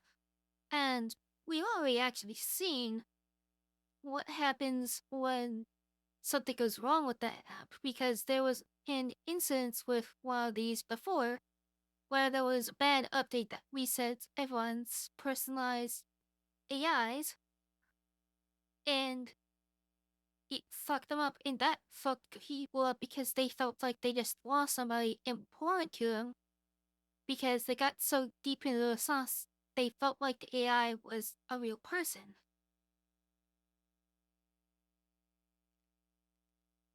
Yeah, it's a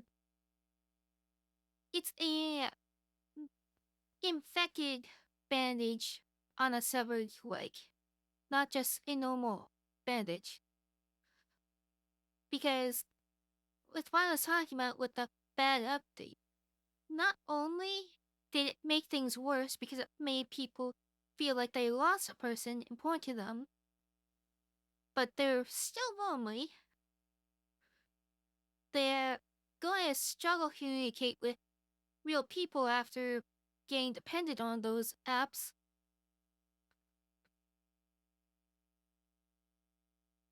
And to top it up, really, it's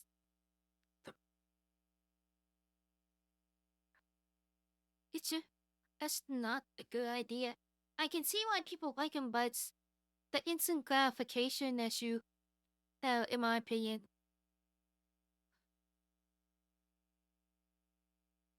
A relationship should be difficult to get into because that difficulty makes it more solid. It makes it real. If you're just able to pick up your phone and type it and a couple words and boom, your friends instantly. That's not how real life works. It's not. You're not using true social skills. Let's not dwell on this. It's a depressing topic. Let's get back to the animals.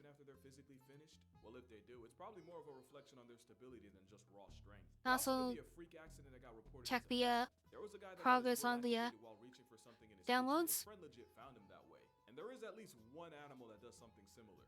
Since sloths have reverse grip, the Moss Motel of the jungle can be found hanging on a branch even after they've already been emancipated from the population. Yeah. But can the cornflakes kitty? Maybe. But it's pretty unsubstantiated, so I probably shouldn't have mentioned it. Along with another fact I've spent most of my childhood believing, and I know for a fact I've said this at least once, that venomous baby snakes are more dangerous than the adults. The idea here is that snakes can consciously control how much venom they release, or if they release venom at all, but baby snakes with less experience, they empty the whole clip every time. That's not a thing. The first part is true. Snake venom is physically expensive to make, so a lot of snakes will compromise with dry bites to get the message across. Yeah, it's a bit has a bit from a gun with vibranium bullets, and the chances of getting a interesting, but the eastern brown snake delivers diet bites an estimated 80% of the time. Something like a taipan chooses mercy only 5%. Snakes can also actively control how much venom actually comes out by contracting certain muscles. It's why only 1 in 500 snake bites in the US result in a census layoff. But does that mean baby snakes are worse? Well, no. Smaller, unseasoned snakes carry less venom, and science says you're more likely to get kicked off the mortal coil if an adult bites you. So my guess is that the myth came from an old wives' tale to keep kids from f***ing around and finding out with an immature fallen dread of Medusa. Interesting. And I know for a fact I only got that from an old show on Animal Planet, and Yeah. you probably know which show that is. Makes sense. It's the same show I also got this.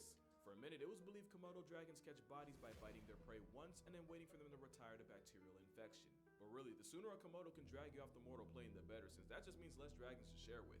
Remember that Komodos are leather bloodhounds that track down death faster. Komodo dragons Also, will they might just not be whip you up. fast. They're much, much faster than you think. But this whole time, this Jurassic Park understudy actually kills with venom with the helping of anticoagulants to keep you Yeah, they're that way, even if very you tough. escape, the homicidal steroid gecko can always hunt you down.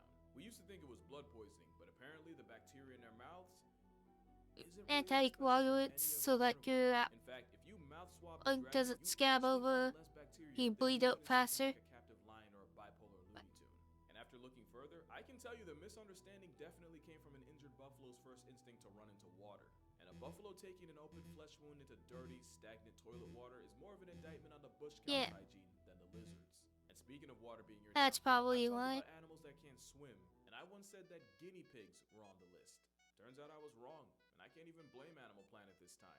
Guinea pigs can swim, and in some cases can do it for hours.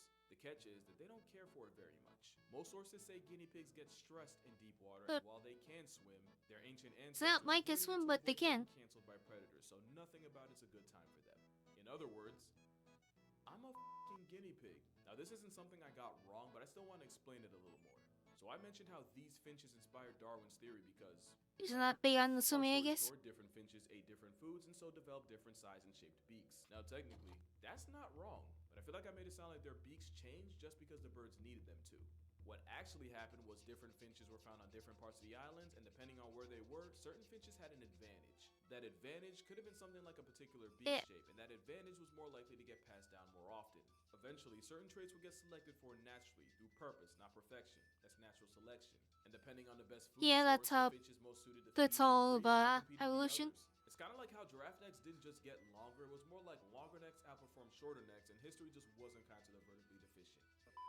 Actually, no. Latest studies say the long neck actually came from their mating preference and the fact that giraffes like to run fades using their heads. So why the long neck? Apparently, FNS.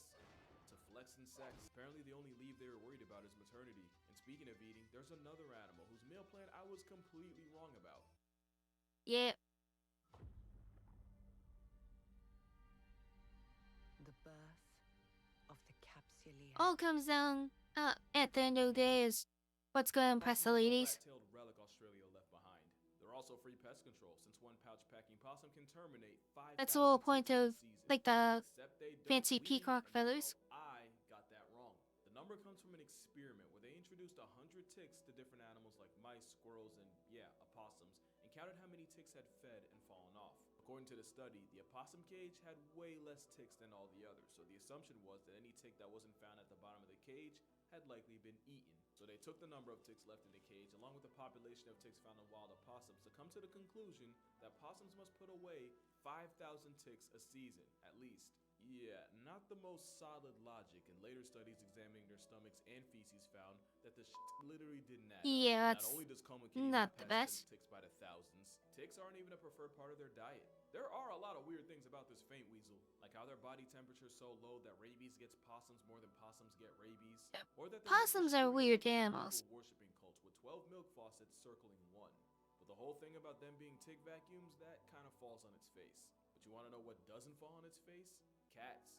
They always land on their feet and can survive free falling from a building. So much that cats have about a 95% chance of falling from 10 stories and not flatlining on impact.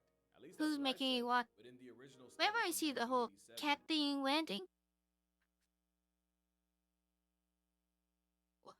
it makes me want to watch certain Mark Rober thing where they talk about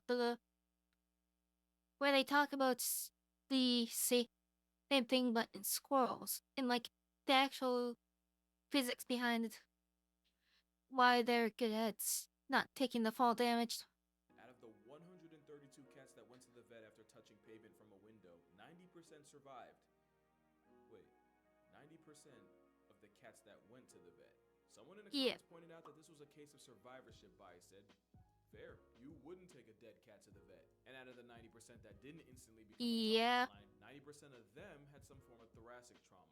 37% needed emergency surgery to renew their life subscription. 30% needed non-emergency treatment, and only a third tanked an accelerated sidewalk smack and walked away Yep. needing nothing. Also, 17 They're years getting later, survived in 2004, in jumps, another but study showed that not flights from the that second floor big. and up actually caused worse injuries than lower drops, which cancels out the other thing I said about shorter drops doing more damage. So I think the real answer here is, unless you're Shane Dawson, treat your cats the same way you treat your kids, and don't let either go out the window. Now for this next fact, I'm gonna be honest, if it wasn't for one comment, I'd probably spend the rest of my life getting it wrong. And it's that REM is the deepest stage of sleep, and that insomniacs dream about being reincarnated as a platypus, since nature's casserole gets more REM than any other animal. I was always taught that your eyes twitching out like high synapse meant deep sleep. It's actually the third stage of NREM that's the deepest. It's called N3, and it's the closest you'll get to cosplaying as a corpse while having a pulse, since it's the hardest stage to wake up from. It's also the stage where your body repairs tissues, builds bones, restores muscles, and strengthens the immune system. N3. Basically, you know how your phone will update at the gooch of dawn as long as it's connected to the a one public? that you That's the N3 stage of sleep. It's can't also really where you're most dream likely in. to precipitate You just your kind of dreams shut or down. traumatize your family, since that's To when my knowledge. bedwetting and sleepwalking occurs. It only lasts about 20 to 30 minutes each stage, and if you're lucky, you'll get about an hour and a half of N3 a night. But it's N3 that's the deepest stage, not REM. But since REM is the dream stage, the platypus still has more real estate in DreamWorks than Shrek. Now this next fact comes from deep in my TikTok days, back when I wasn't so afraid of guidelines. That blue whales release 400 gallons worth of baby batter, with only 10% of that getting where it needs to go. And for the measurement impaired like myself, 400 gallons is like 10 bathtubs of whale maker. Except 400 is more of a reach than a whale's piece. It's actually like 5 gallons per session, and again, that's about one of these. Yeah, they got absolutely massive ones. Offloaded back into the ocean. Makes you wonder why it's so salty. That's a joke, by the way. It's sea foam. They're not actually playing in pre-whale. Speaking of tainted water, this next thing isn't something I got wrong or even said, but something I showed. I saw this video of a manatee getting an assist from some it's in guy, there. I honestly didn't think much of it. So at least some of it is. Because not only is this illegal, it's hella illegal. You don't want to give manatees water for the same reason you don't feed wild animals. Eventually, the water blimp could lose its fear of humans and boats and end up getting turned into a speed bump. The Florida Manatee Act of '78 makes it illegal to do anything to a manatee, mean, obscene, and anything in between. And if you're offering Dasani, they're honestly better off dead as the dog from this video. Or maybe not. So you probably remember this story I told of a polar bear petting a dog before turning it into Nemo's mom. But it wasn't actually the same dog that got turned into bear bait the way I said. What happened was this video went viral. So viral that the Canada CBC News got a hold of it. So much that they basically aired the guy out and said that officials had to relocate 3 polar bears from the same property a week before after one of the bears erased one of the dogs. Apparently owner Brian Ledoux had been feeding the ice bears along with his pack of Eskimo dogs, and according to him, one night he didn't feed the Glacier Goons was the night one of the dogs went on a play date with Old Yeller. It was actually before this video, and it wasn't this dog or bear.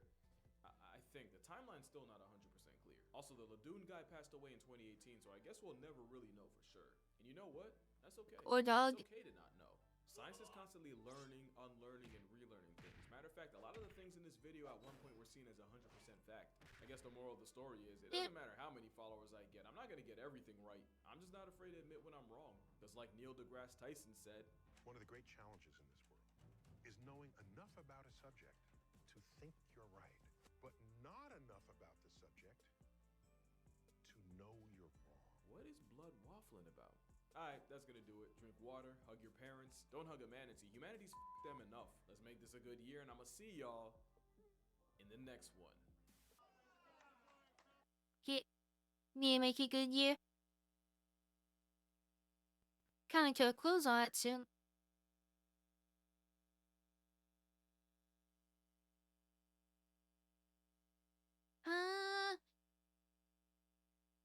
Yeah, let's do the microbe.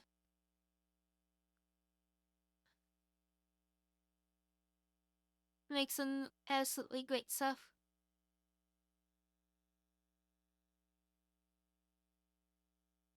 Of animals or its engineering stuff.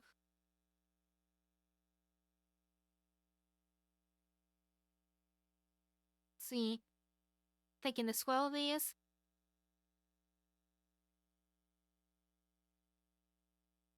Well, let's start with the first one though. Here we go.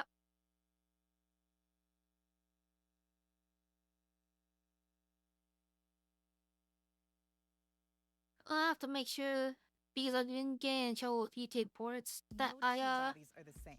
Some pads make all never these got that channels. message, but always Flex Foam did.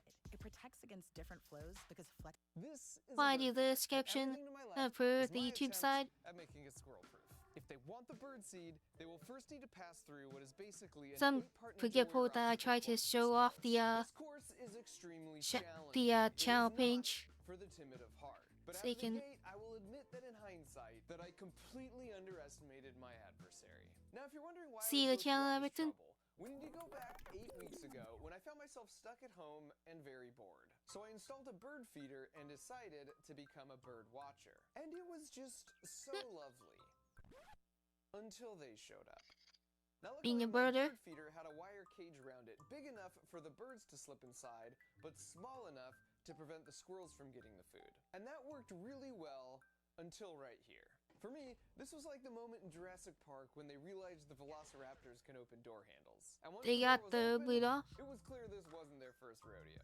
They basically cleared this whole tube of birdseed by the end of the day. Mind you, this bird feeder was advertised as being squirrel-proof, so I bought another squirrel-proof bird feeder to replace it. It's got this outer cage suspended by some springs. So if Interesting. a bird comes and lands here, it doesn't weigh that much, and it has access to the seeds. However, if a squirrel comes, it'll grab onto this cage. Its weight will force the springs down, thereby preventing access to the seeds. I have no idea how the squirrels could possibly outsmart this. Smart, but smart. let's see. And this one worked exactly as intended. You can see the birds love it, but when the squirrel comes along, the cage shifts down, and now all the seed ports are covered up. Every time they tried, it was the same results. However, the next morning, this guy manages to unclip the springs that hold the cage up, which means the cage stays in the lowered position where it blocks all the seed openings. Problem with that is now they can get to the lid. But this bird feeder lid doesn't hinge open to give direct access, so he goes with a different tactic. Where he now has access to all the bird This seed takes a lots. lot. So I decided I would try one more bird feeder design. Okay. Wow. It almost feels intentional at this point. This one's supposed to work well because it's got this baffle, which is supposed to keep Super squirrels in the from butt. just coming straight down and getting to the seeds. And more importantly, there's no way for them to rip this off. We'll see. This one debuted to similar results. As he hangs by a few toes, this is when I really started to gain an appreciation for what they were capable of. It definitely seemed like this bird feeder was their favorite. Okay. Yeah, they're Squirrels are very, very smart. And at this point, a plan was forming in my head. But just to be thorough, I moved the post away from the fence, and I can't say I was surprised when they just climbed it. Nor was I surprised to see they could shimmy up and down a small metal pole, or even a large one for that matter. And whether they could climb a certain pole material was a moot point anyways because of this. Look at this! Yep. These guys are basically freaking rodent-sized Simone Biles. They And can on just some jump. level, this is what it felt like when someone stole a package from my porch that didn't belong to them, and I harnessed that indignation, spending a year designing the glitter bomb bait package. Hello. Complete with special fragrances. Oh yeah, he's got a whole series If I of could design a glitter package bomb to stuff. deter thieves, could I design a bird feeder to deter squirrels? And so after a couple weeks of brainstorming, designing, and building with my buddy John, we put it all together in this 20-second build montage.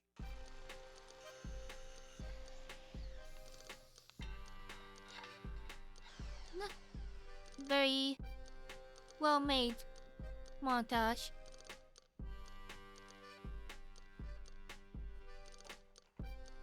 Here are the basic elements. For starters, Okay, up here's in the where I Barbie. place their favorite bird feeder, at the end of the course. And to sweeten the deal, right below that, there's a trap door. And if they step here, it releases a butt ton of walnuts and unfurls some celebratory banners. Why walnuts? I'm glad you asked. I'm using walnuts because over the course of a week, I put out a buffet of 7 different nuts and seeds. And all 4 times I repeated the experiment, walnuts were always the one they ate first. What's Do a great whole about bunch placing this of here is it levels the playing testing. field, as the birds can fly up and get as much food as they want anytime they need it. The squirrels, however, will have to work for it, because the only way to make it to this platform is if they work their way through my 8-part Ninja Warrior obstacle course. Which all starts right here. This is the only platform on the course that has a pole that isn't covered in slippery stuff. Which means this is where they have to climb up to enter the course. If they try and get up any other way, they can't keep a good grip and they just slide back down. So the first challenge is the Bridge of Instability. Now this may look easy, but the trick is it attaches at a single point on each end. Which is why GS used that stuff in the first place. No different than trying to crawl across a Which I could bear fear with that. It's the same deceptive principle with that one carnival game that's so impossible. I broke it down in another video where I used physics to show which carnival games were basically scams and the science on how to beat them. Next up, the Maze of 1,000 Corridors. This one's a bit more cerebral, but if they make it through that, it will bring them to the pitchfork tumblers, which are inspired by the show Wipeout. But unlike Wipeout, I should point out that all these contraptions are squirrel-friendly, and even with a little back I loved Wipeouts. and stop spinning. Now, if they can make it past the pitchfork tumblers of treachery, they come to one of my personal favorites, Interesting. the Wrecker. I wonder he's making this whole animal safe too. I put her in to tempt the squirrel to lose focus on So the animals don't get hurricane all this. Because this pad has a pressure sensor underneath it, and it very connects nice to of a them. microcontroller that has a relay that connects to a solenoid, that connects to a pneumatic piston, that connects back to this platform with the pressure sensor. And so if they stand here for more than 3 seconds, they've got to start the course all over again. Next up is the Slinky Bridge of Deception. I've suspended a juicy walnut right in the middle, but there's no way this bridge will support their weight, so it'll be interesting to see how they approach it. The sixth challenge is called the Tourist Trap. It's actually a bit of a reward for making it this far. If the squirrel sticks their head through this board my wife painted, it's just a photo op they can hang on the wall of their tiny squirrel nest. I'll place a walnut here as an incentive for them not to miss this unique opportunity. The penultimate challenge are the quad steps of great elevation. This is taken straight from Ninja Warrior, and this is super Nice tricky little, because these pads are all totally smooth and chill placed thing. at a 45-degree incline. And now for the last challenge. At this point, they are a mere few feet away from their ultimate goal. But if they're not careful, they'll have to deal with the orbital assist platform, aka the final countdown, aka it's not a catapult, it's a squirrelapult. Which means they now have to go back and start all the way over. Squirrelapult. Now, if they want to Amazing. avoid that fate, they just need to stand on this pad for less than 3 seconds. But once again, I've placed a diversion here. This one projects an optical illusion of anything you place in the bottom of this dish. It's actually super trippy and looks even more impressive in real life because the projected image is 3D. No, They're like $9 I love on those Amazon, and I things. put a link that explains the juicy physics of how they work in the video description. Now, with regards to squirrel safety, I know I said They're it has the so weird to look reputation at.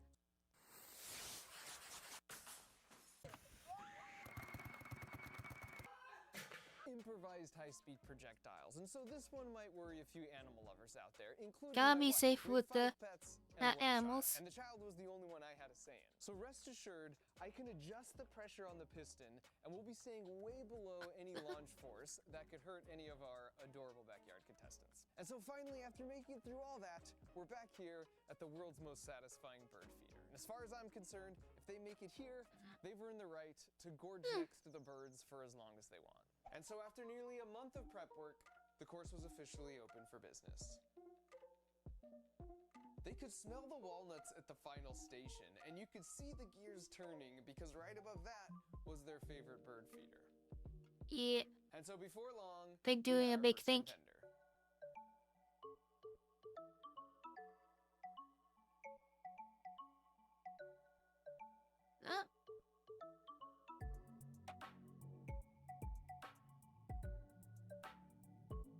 I'm across.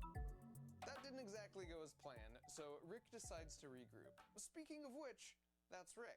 There are a total of 4 competitors that will be attempting the course. First up is Rick, and he weighs 500 Hi, yeah, pounds. no I need. know this because he's actually standing on a custom-made scale. Rick is very clever, as you'll see here in a minute, but he also gets spooked easily. Next up is Marty. He's basically indistinguishable from Rick. Rick and Marty are inseparable and pretty much spend all their time together as a pair. Our third contender is Frank, also coming in around 500 grams. Probably He's very brothers. gutsy. He's also kind of dumb.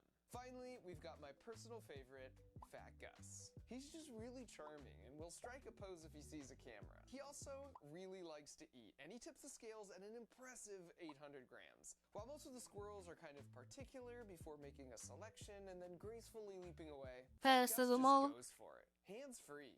Just makes himself real comfortable. Here he is laying out with a light snack from the bird feeder. I mean, you can't fault the guy for just clearly appreciating Getting a nice good and comfy. meal. So now that you know our 4 contenders, let's get back.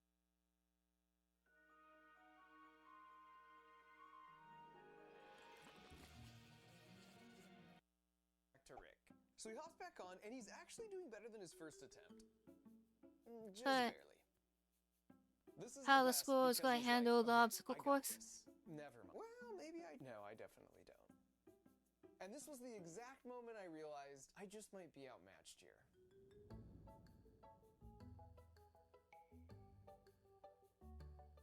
It was since I watched it, and so I don't know very much of what's going to happen. Like, has in been years since I watched But an this. excellent recovery. And Fat Gus, perhaps predictably, comes up a little short. Which brings us to the Maze of 1,000 Corridors. Which, to be honest, they mastered this one pretty quickly. Yeah. Here's a solid run from Fat Gus. Yeah. Squirrels being fast. Tumblers of treachery. Marty was like, yeah, that's a hard pass. Fat Gus is just like, abort! Frank is just like, nope. Then he's like, wait a second. Still nope. Then Marty flies in real hot over the top. He didn't make it through, but that's partial credit as far as I'm concerned. And then here's Fat Gus with my favorite attempt by far.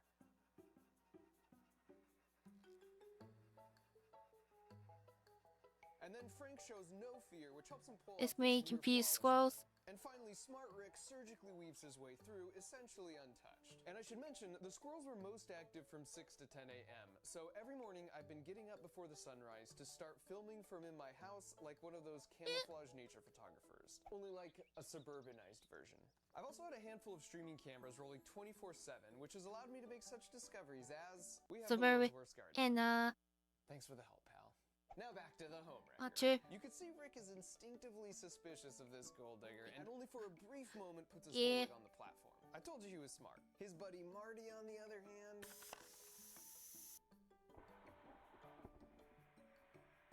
Up, down they go. She is a cruel mistress. And because I know my wife is going to ask me, no, this will not hurt the squirrel for 2 reasons. Number 1, they are amazing like cats and always land on their feet. And 2, they themselves were jumping from this height all the time, and in some cases, They're much very higher. good. In fact, squirrels are one of the few mammals that can survive a fall from any height because they make their terminal velocity so low. You can see it right here. They make their body as flat as possible, then put their tail back to increase drag. They basically become their own parachute. Even And then by playing cats at fully extend their this. arms and legs to act as shock-absorbing landing gear. This is so cool. Now back to the course where even Smart Rick eventually lets his guard down, which is exactly So what very nice and safe when they land. But just like They'll be all the fine no other matter what. obstacles so far, after a day or two, they'd mastered it. In this case, even disregarding her offering of a fresh walnut.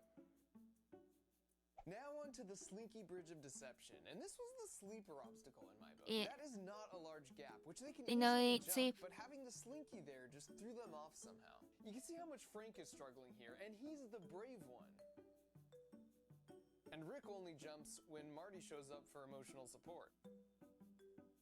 But like that all cost the to go. obstacles so far, after a day or two, they'd mastered it. Now on to our third to last obstacle, the tourist trap. And this one was just a freaking delight. A little peanut butter really did the trick here. Yeah. Got the nice little squirrel pick. Now here comes And Fat they Gus, want it, and I mean, and then how Peter Fat Pan. Gus is this? He sees the camera and he's like, paint me like one of your French squirrels. Yeah? No? No takers? Alright. Here's another classic Gus where he looks at the camera. Wait a second. Play that back. Pose. And freeze. Zoom. Enhance.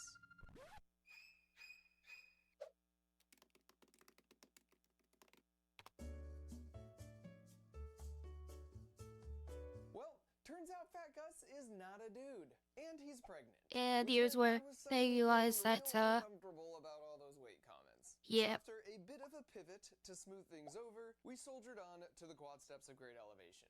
Frank comes in rather confident, Fantastic almost to his guess. demise.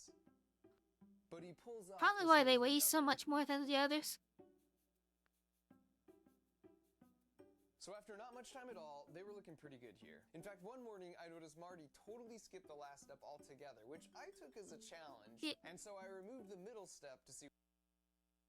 Like ants, Smart. the people of the city scurried. Above them all, a dame, a bold... Oh, Helen, you're Smart acrobatic squirrels. see what they would do. And who else but Fantastic Gus? Let's slow that down a bit. They're such amazing jumpers, so I suppose the quick mastery here wasn't a surprise. I mean, this right here is probably a 10-foot jump.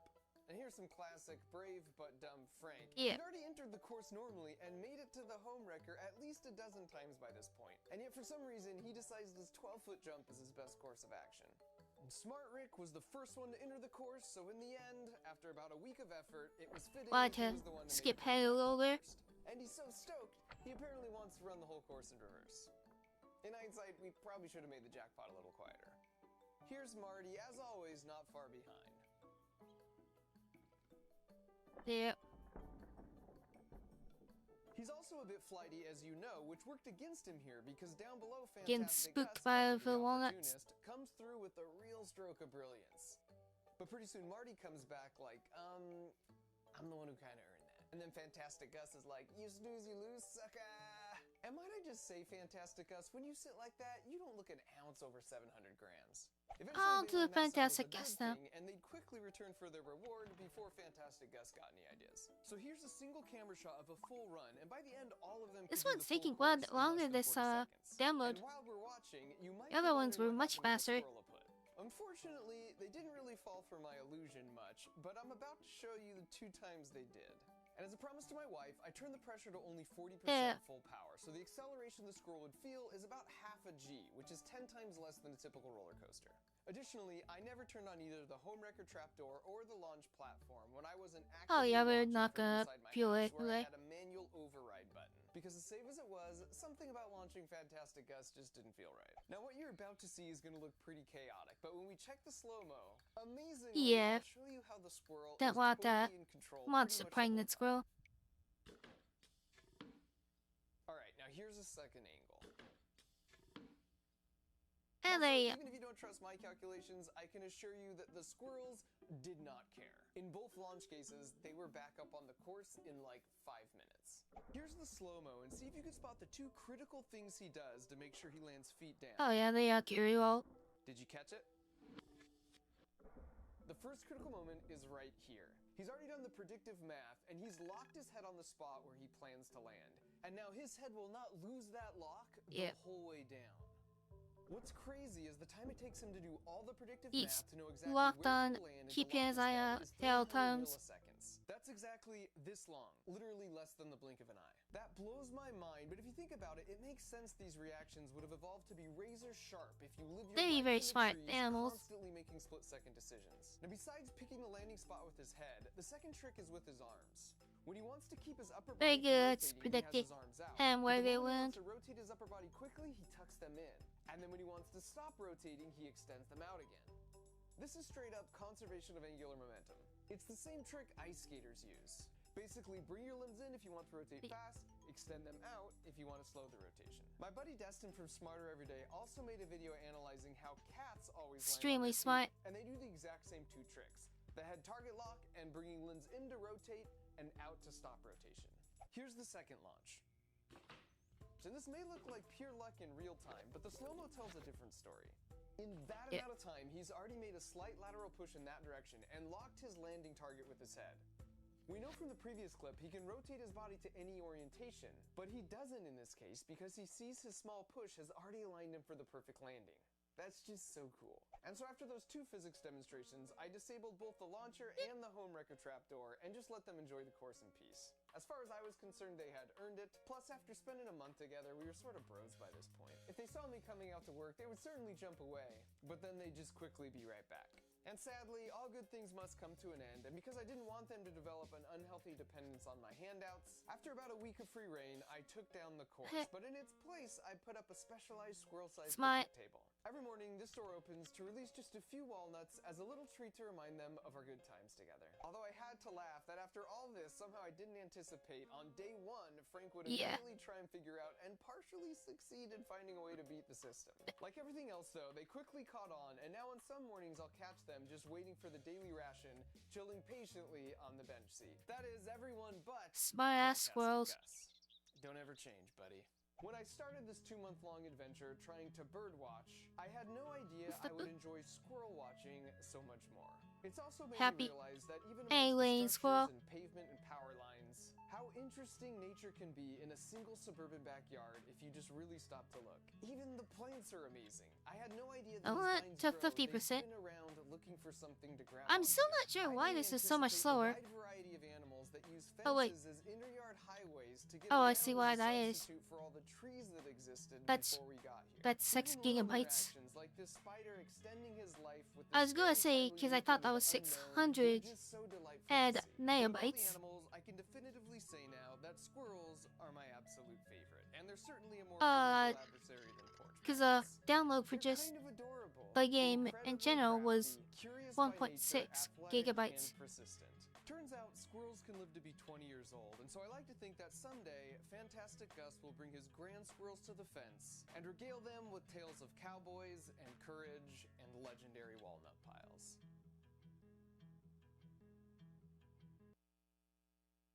Yeah. Very fun ideas. And now we have this squirrel maze too. I have to finish this paper. I'm swamped.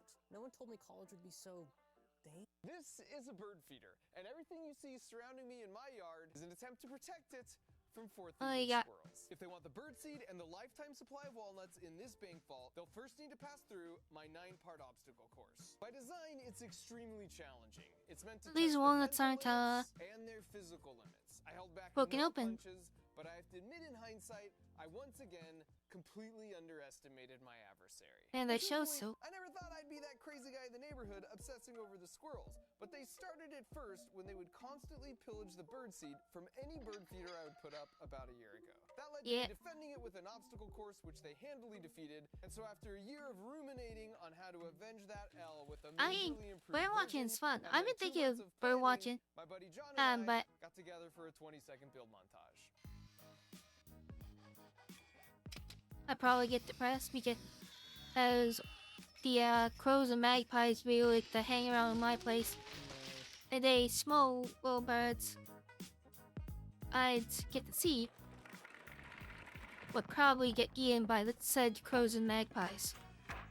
Here are the basic elements. For starters, here's their favorite bird feeder at the end of the course, and it's sitting atop Fort Nuts, the most secure walnut vault in the western United States. Now, since birds can fly, they can come and go as they please and eat all the food they want. But the only way for the squirrels to make it right here is by surviving my 9-part grueling obstacle course. Which all starts right here. Climbing up this pole to this platform is the single gateway to enter the course. Every other pole you see has some kind of countermeasure to keep the squirrel from just climbing up and then entering the course halfway through. And so the first challenge is this casino, which may seem like an odd choice until you realize that as we were building the course, we also built them some cozy little squirrel houses. So we put them up in a couple different trees, and after a few days, it looked like they'd actually made some renovations. So I went to take a closer look. And sure enough, houses are a nice little addition. And here's the after. Even on the inside, they made some questionable decor updates. So while it might look like they were just using the houses to relax, or stretch, or look out the window, or flashback to the home worker. The satellite communications gear, and the tactical mission planning, and the mini vault to practice cracking a safe hold a completely different story. This gang of 4 high-end professional birdseed indeed. We're secretly planning to pull Very off fun an kind of wrestling. honest-to-goodness Mission Impossible Ocean's 11 style mega walnut heist, which is why I was going to protect the birdseed and walnut vault with the most state-of-the-art security measures, just like the casino did in Ocean's 11. So once in the casino, you'll see the slot machine and the classic Vegas buffet, but with a warning. Take more than an ounce, and you're gonna have to deal with security. Now that I got the squirrels on the run, they'll naturally want to jump to this bar, but there's a twist. Cute little squirrel plush. As security I guard. think is gonna give them some problems. But if they can figure this out, they'll jump into this crate. And the good news is that it's filled to the brim with their favorite food, which is walnuts. And I know this because I tested a bunch of different options, and they always went with the walnuts first. But the bad news is that once you add a little weight to the system, the helicopter starts moving, just like the they probably did. Oh, and we've got a baffle here at the top to stop a squirrel from just crawling along the wire. But he's definitely smart enough to know that they're a bunch of either dumb people or evil people. They gotta go back and start over the whole course from the beginning. After that, we come to their hideout. And this is when they'll switch from defense to offense. Mind if you This is say where they hang out and the play. name of You those see it's sort of devils, messy with Peter. their tools and their blueprints on the wall that show if they open the floor on the elevator shaft I will leads them openly say underground I and into fucking the hate sewer. Peter. I And love if they drop animals, through the and I sewers, it'll fucking take hate them Peter right to for the what they control do. center for a second room that might look familiar. And just like in Mission Impossible, their goal is to go up through the ceiling to access the air vents. But I there's no way to make ain't it up scared there unless to they put the password into the keyboard in the see control how room next much door, I don't like him. this.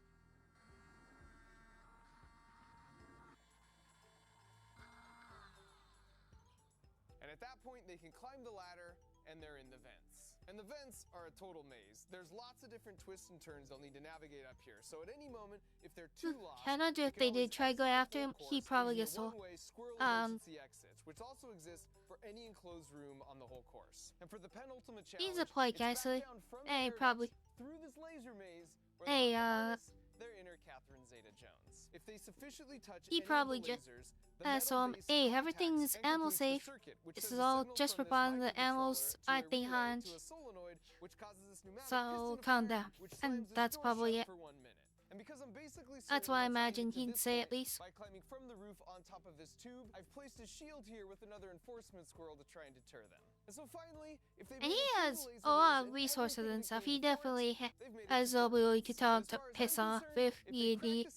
By giving this handle a little turn, legally. They've earned every last walnut in this bank. After the course was set up, they could definitely smell the walnuts in the vault, and then you could see them sort of working things out from the fence line. And so after 2 months of prep work, it was time to test our extensive security measures against this formidable set of 500-gram rodents. And right out of the gate, we got him with the buffet. And as he sticks his entire face under the sneeze guard, absent-mindedly reading the sign, you can see the exact moment he realizes he might have screwed up. And the slow-mo shows Rick just really And letting there's this himself out. hand scan with the security guard squirrel. All 4 squirrels have names, and more importantly, like any crew looking to pull off a heist, they all have specific roles to play. Starting with everyone's favorite, Fat Gus, who of course is the mastermind of this operation. On a heist, this is the role of the Frank Ocean or an Ethan Hunt. Now I just have to say, for those who aren't familiar, going back to Fat Gus. Fat Gus because he loved to eat and was a little on the hefty side. But then halfway through, I noticed he had nipples, which it turns out means he was actually a girl, and a pregnant one at that. So it was just a whole PR disaster, and I switched the name to Fantastic Gus and rephrased a few other things, but to be honest, Fantastic Gus just doesn't roll off the tongue like Fat Gus. So I asked permission to use my preferred phrasing, and as you can see, I got full consent. I think them both work. He's the acrobat, the grease man, the gutsy one. He's the go-to for any task. Bit of bribery there, but it works. And then we've got Marty. He's the hacker. Anything with computers or bank safes, and he's your guy. But while he's really smart, he also scares pretty easy. And finally, we've got Frank with logistics. A good heist starts with a good plan. He's got the whole course memorized, and he's mapped it out and provided blueprints for the team. And so back to the course, we've got Marty the hacker here, who again is a bit skittish, so you can see he's coming in pretty cautious. But who can resist a buffet? Once again, the real magic is found in the slow-mo.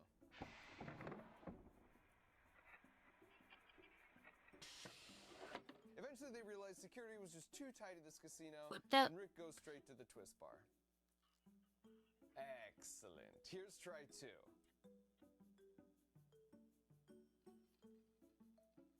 Yeah.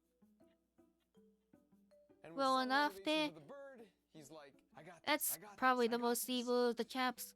I don't think I got this. The real-time replay on this one is great too. And at this point, Fat Gus is like, I'm gonna need that crate of walnuts. Let me show you how it's done. Yeah.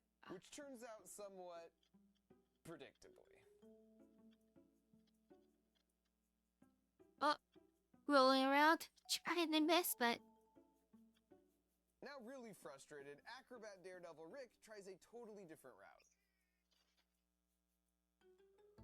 I gave this a 9.5, but sorry, Rick, nearly. the Russian judge gave it a 6. You gotta stick the landing.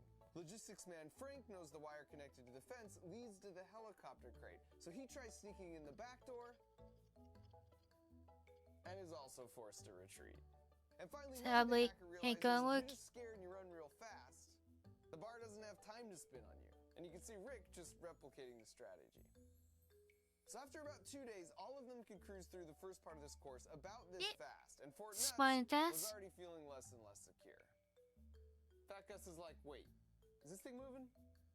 I'm good. Here, Rick hypothesizes if he doesn't sit in the crate, it won't move. And here, he rejects that hypothesis with a legendary leap. And now's a good time to remind ourselves that squirrels are one of the few mammals that can survive a fall from any height. Because as you can see here, they make their bodies super flat to increase drag, effectively becoming their own parachute. Very good to know. Just in case. You okay, Rick? Yep. All good. And Marty the hacker, Frady Cat, is just like, yeah, he's fine. Super not down with this. Eventually, it's the fearless leader, Fat Gus, who demonstrates the ride is definitely worth it. And soon you've got Frank and the rest of the gang following suit. Yeah, just sits on there eating their nuts. Moving bricks. And first up, you got Fat Gus, who kicks things right off with a pull of his parachute. And Rick just barely misses. Skittish Marty gets one taste of a moving brick and absolutely yeets himself into this tree. And while there were plenty of instances where a moving brick did dump the squirrels, causing them to start over from the beginning, what was even better, moving stuff freaks them out quite a bit, it seems. That a brick might move, even though the wall wasn't powered on for any of these clips.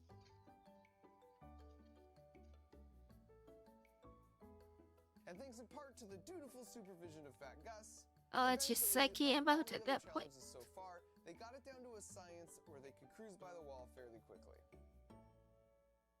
And now's a good time to mention, the squirrels weren't the only ones attempting the course. This is Splinter the Rat, and here he is with one of his buddies. He liked to make the rounds to all the houses each night, which sometimes were vacant, and sometimes you got the rats too. There goes Frank to chase him off his lawn. And you might have noticed the stuff in the house. The squirrels would gather nesting materials from various sources, or, somewhat hilariously, just steal from each other. Here's a bonus Santa Claus impression for all the Fat Gus fans out there. So from Splinter and his buddies to not at all creepy possums, there's a surprisingly constant variety of wildlife that passes through a suburban backyard, including a dumb dog who for some reason is much less interested in squirrels than he is my camera gear. Which is a lovely segue back to the squirrel hideout, where the heist was really just picking up steam. Very lovely. Hope you lost that camera, but meant very well.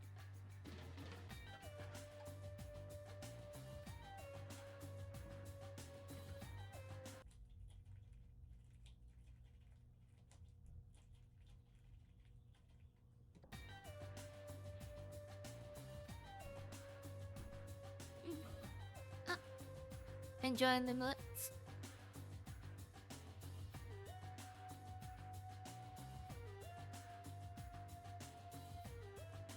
Down the town, the door.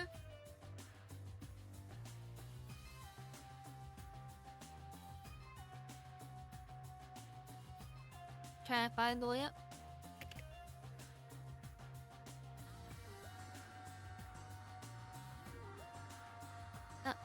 The press down on the keyboard, so I was coming. And after Hacker Marty had accessed the computer and lowered the ladder, Fat Gus followed behind and joined him in the vents. Speed ran that ladder. A critical tool dropped down, which led to a lovely recreation of an iconic scene.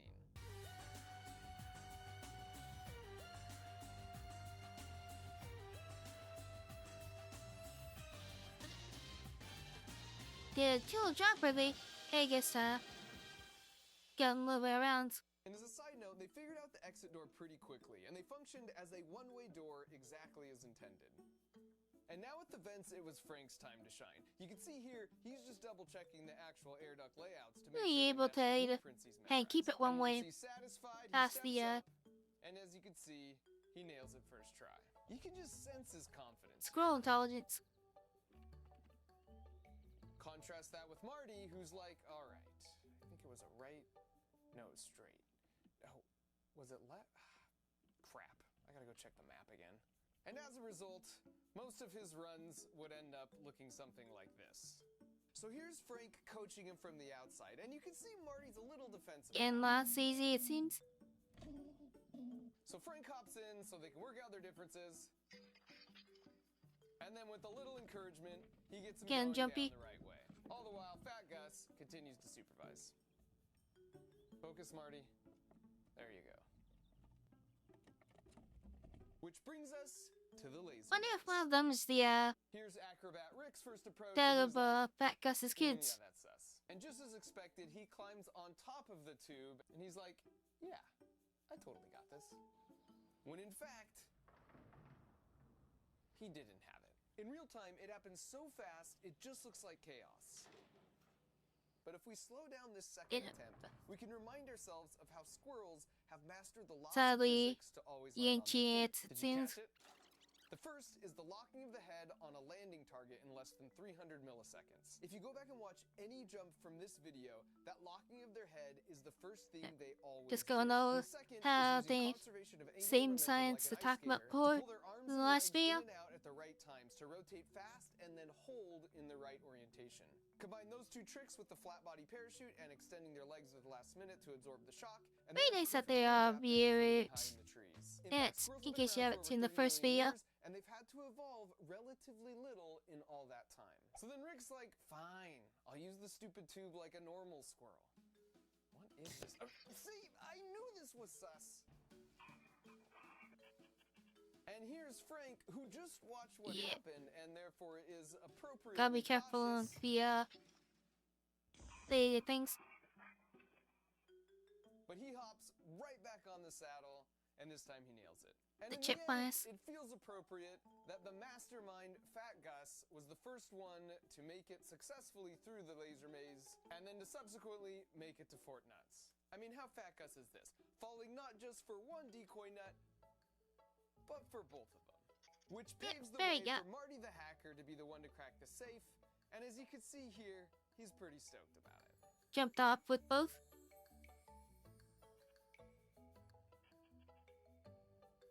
First, he just checks it out, like, yep. Happy little squirrel. Yep, this is just like the schematic showed. And then, the big moment.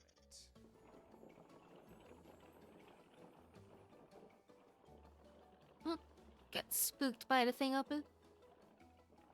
Also, guys, nets.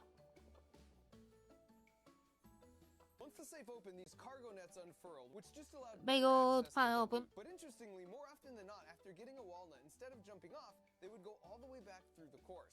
Here's Jumpy Marty exhibiting some real PTSD, even though I'd already turned off the whole system. So once again, the squirrels took the W, but as far as I'm concerned, they earned it. And I can't complain with how things turned out, because Rick buried all his extra nuts in the yard, Marty and Frank made up and rekindled their friendship, and Fat Gus got some long-sought quality time with the bird feeder. So everyone was happy. Well, almost everyone. How big the birds were. Yeah. They lost their birth feeder once more. This one I don't think I've seen. This is the prestigious Walnut Cup. And if you want it for yourself, you'll need to first win a majority of the competition events I've set up in my backyard. We're nearly there. We're nearly actually getting to play the game. Welcome to the third and final year of my all-consuming battle with the squirrels in my backyard. And bust out the popcorn. Watching this entire time, pretty much. Athleticism and a lot of close calls, but also interspecies battles. Oh yeah. Must have taken a long time to make all this. The neighborhood so hard, you're just gonna have to see it to believe it. So hold on to your walnuts and let's get started. Hello, sports fans, and welcome to the Backyard Summer Games, where the greatest bushy-tailed athletes in all the world compete in 7 different events, including the long jump, the high jump. Those look like eggs, those bone thick rings. All for the glory and prestigious Walnut Cup. I'm Chuck Acorns. And I'm Jimmy. Just going with Jimmy? Yep, just Jimmy. All right, well, that is a pretty great name, and it's a beautiful day here in the backyard. The birds are singing, and the smell of fresh cut Must have grass put some peanut butter or something in those. Time to head out to the action with our first event, the ski jump. Now I know what you're thinking. This is different, Mark, because this is a squirrel competition, whereas for the previous 2 years, you've designed a squirrel obstacle course and then placed your bird feeder at the end. So if the squirrels want the bird seed, they basically have to outsmart you and earn it. And that's true, but much to the utter dismay of both me and the birds, they're still just eating all my bird seed with impunity because they know they've won and there's nothing I can do to stop them. So after 2 years, I've given up. We know who wins when it's me versus them, but who would win if it's them versus themselves? Like, what would happen if I create a series of events they have to compete against each other in? Like, say, for example, the ski jump event, where once they make it to the top, they have to take the walnut bait and then escape. Go on Squirrel Action this time. Fires and the trapdoor drops, sending them down the ramp and off the jump. Well, in that case, you could imagine there might be a squirrel named Fat Gus, who was a little more, you know, sturdy, who just really appreciated the caloric value of a fresh walnut. And a squirrel like that would be at a distinct disadvantage here, where the key really is just not to get greedy. Because the longer you take to really just stuff as many walnuts as you can in your mouth, nope. Oh boy. Well, at some point, you just run out of time. And then you find yourself in a predicament. And this freeze frame is the perfect moment to introduce all 4 of our Backyard Games competitors, starting with the heavy favorite, Fat Gus. And just like in years past, I want to be very clear, that's fat with the PH, as in fantastic. Now, in doing research on the backstories of the athletes, I stumbled on some previously undiscovered footage. Yeah, and with fantastic. I was able Yes. to piece together that Fat Gus grew up in a rougher area of the neighborhood called Hubcap Hills. Even from the outside, you can see it was a simple home, and on the inside, it was more of the same. Without Giving the squirrels some things, backstory. they were really It was good about fun. repurposing whatever they could scavenge. But what they lacked in material possessions, they made up for in quality family time. That other squirrel, by the way, is Fat Gus's sister Augustine, and she's the second member of Team Hubcap Hills. Now, Fat Gus has always just sort of been Fat Gus. Even that signature superhero pose manifested its first faint echoes at a very young age. And then Augustine, for her part, was always very clever, but also very particular.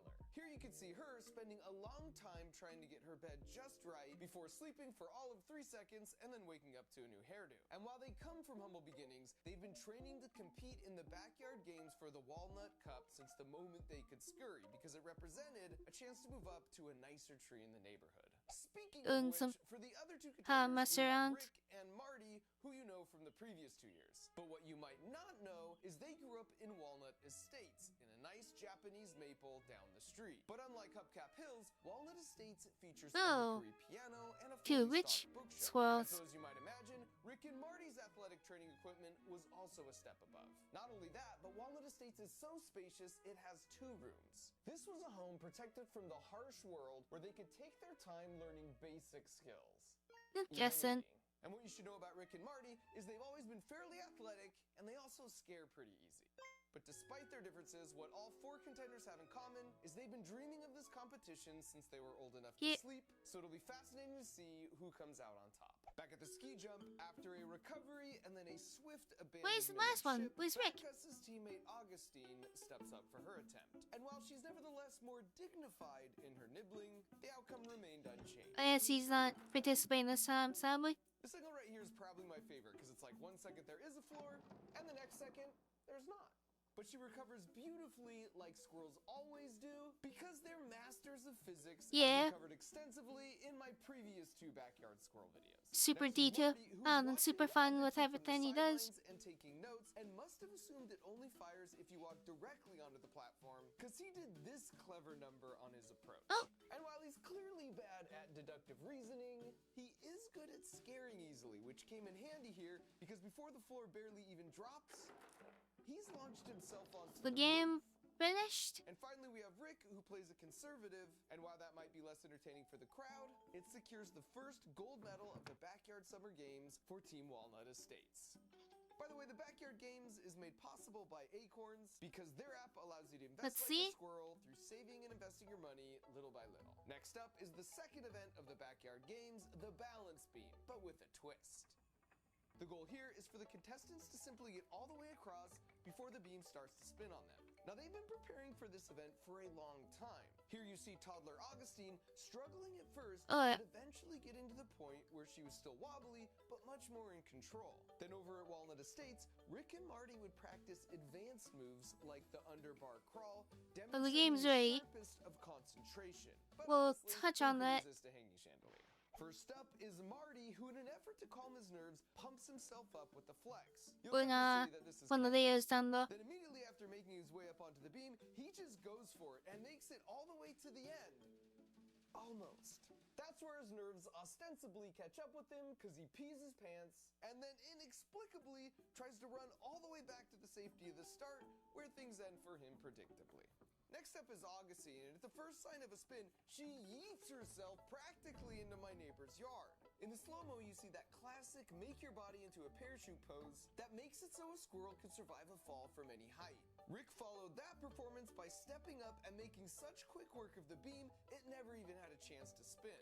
You could see the birds really appreciated that run as they watched from the telephone wire grandstands. The bird stands are constructed such that they give the birds a perfect view of the game without being bothered by the squirrels because the wires are too unstable. But that didn't stop them from trying because of course they were going to try.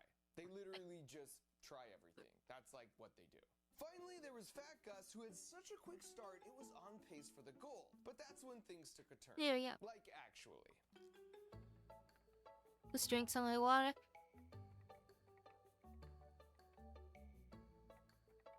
You just gotta admire There's a plot to the my wall. tenacity here. Goes a bit weird.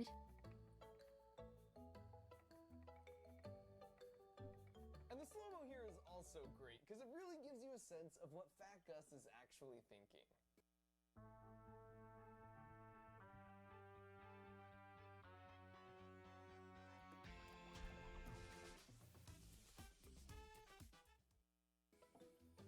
Alright, let's just get back on top and back on bottom. Dang it. Okay.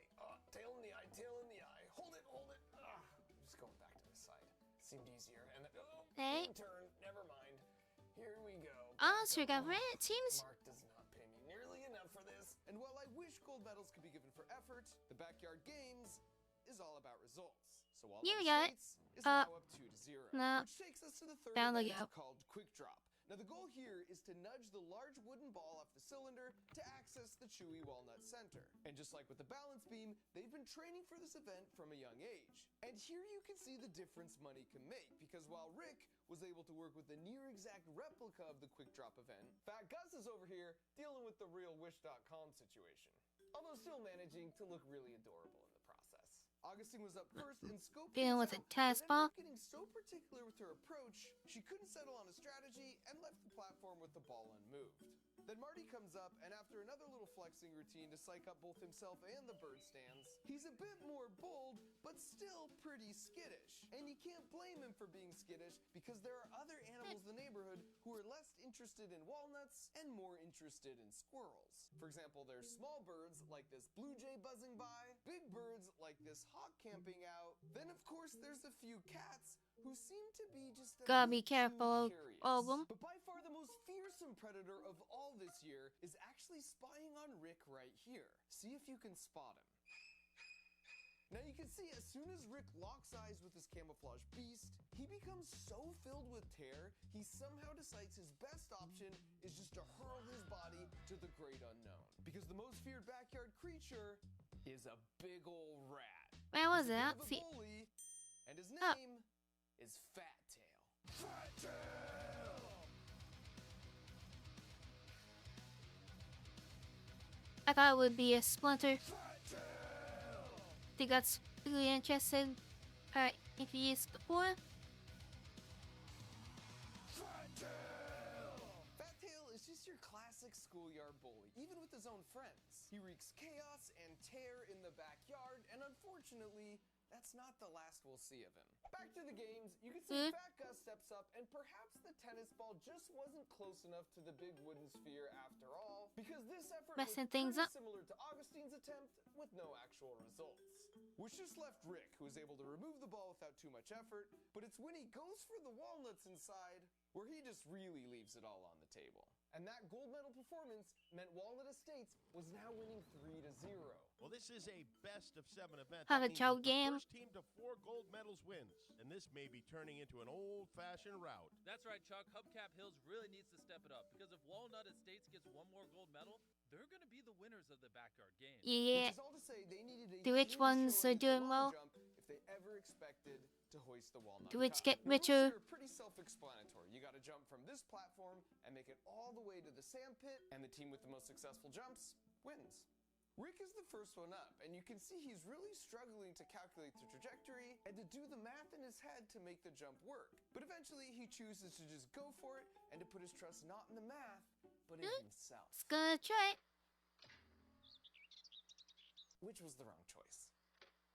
Next up is Augustine. And he failed it. Knowing what's at stake here, she musters an uncharacteristic amount of resolve and just goes full send, sticking a perfect landing. And so you can see Marty patiently waiting his turn And on there deck you go. while she's enjoying the She made fruits of the labors, as Rick's like, hey, I know I didn't make my jump, but are you cool if I join you on the landing pad? And she's like, yeah, that's definitely not an option. As she not only kicks him off, but double checks that he's really gone.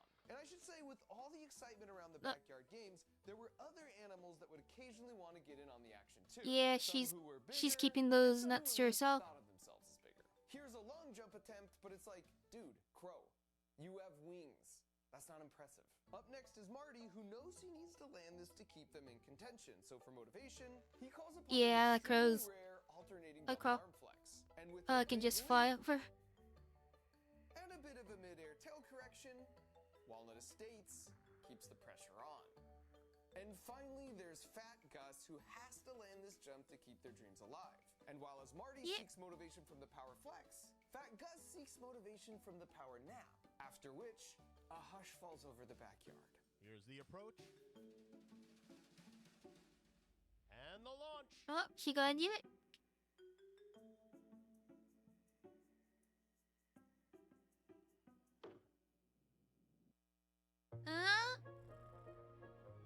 Have you ever considered just how different Yes. cats are to us? Does that count? Cats can see through.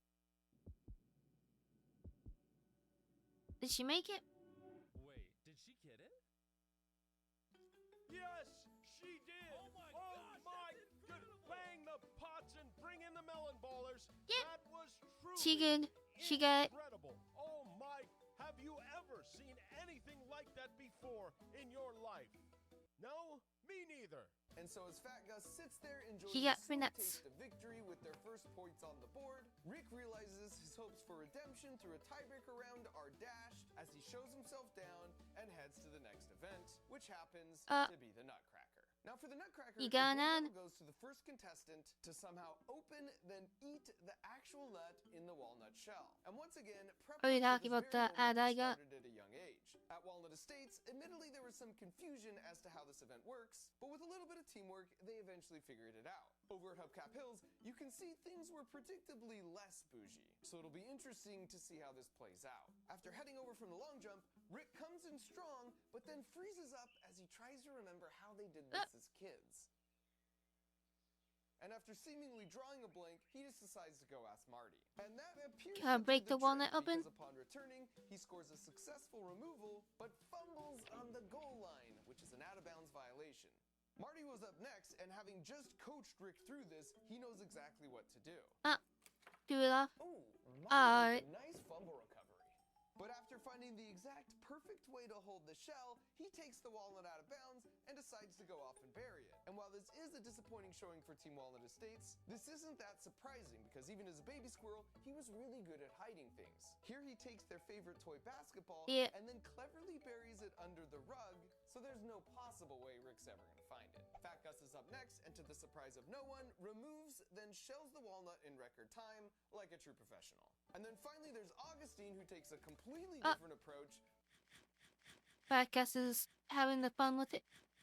but it still counts, which gives Hubcap Hills a clear and decisive win, keeping And the then team they're just alive and building on their dismantling it. momentum. Which brings us to the penultimate challenge in the backyard games, the Thunderdome, with 2 tubes that lead in from platforms on either side. And the rules here are pretty simple. Basically, the contender who's the last squirrel standing in the dome takes home the gold. Now at this point, it probably won't surprise you to learn that both homes had quite a bit of wrestling in them growing up. And while Marty's favorite move was the piano slide to the surfboard, Fat Gus's go-to move was definitely the Wrestling. tail grab. So it'll be interesting to see what for fun. strategies carry over to today. And so after setting it out in the yard for a bit, the first on the scene was Fat Gus, who was somewhat intrigued, trying to figure out how to get inside, and after some amount of investigating, with only Fun minor and gamuts. distractions and a quick power nap, the dome was breached. And Fat Gus was really enjoying time in the Thunderdome. That is, until a certain bully rat decided to show up. Fat Tail!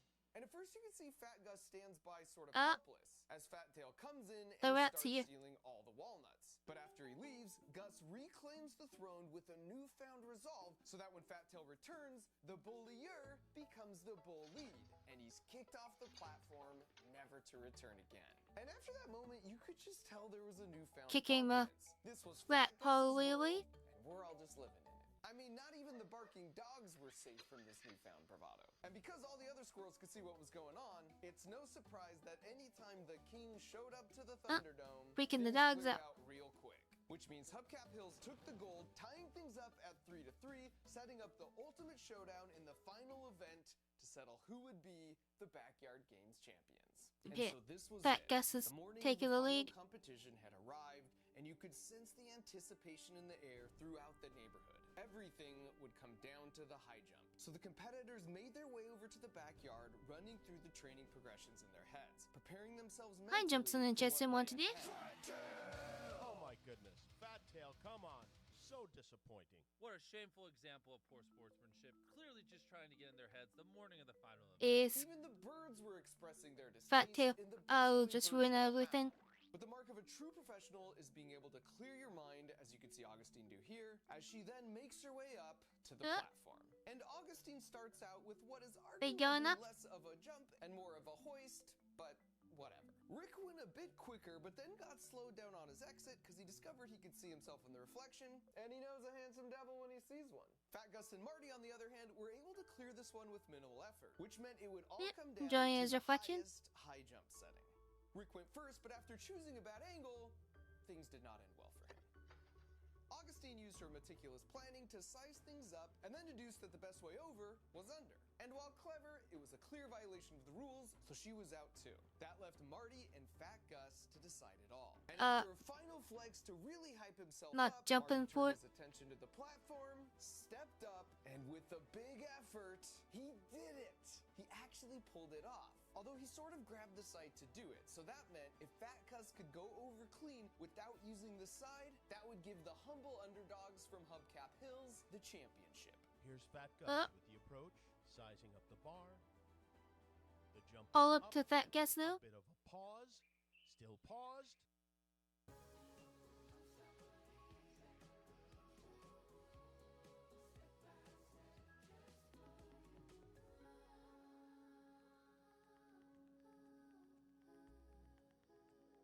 Hey, If you had lots of readings to do, come on, not yeah, just if you for your essays but for studying in general, you can just Oh no, Fat Gus.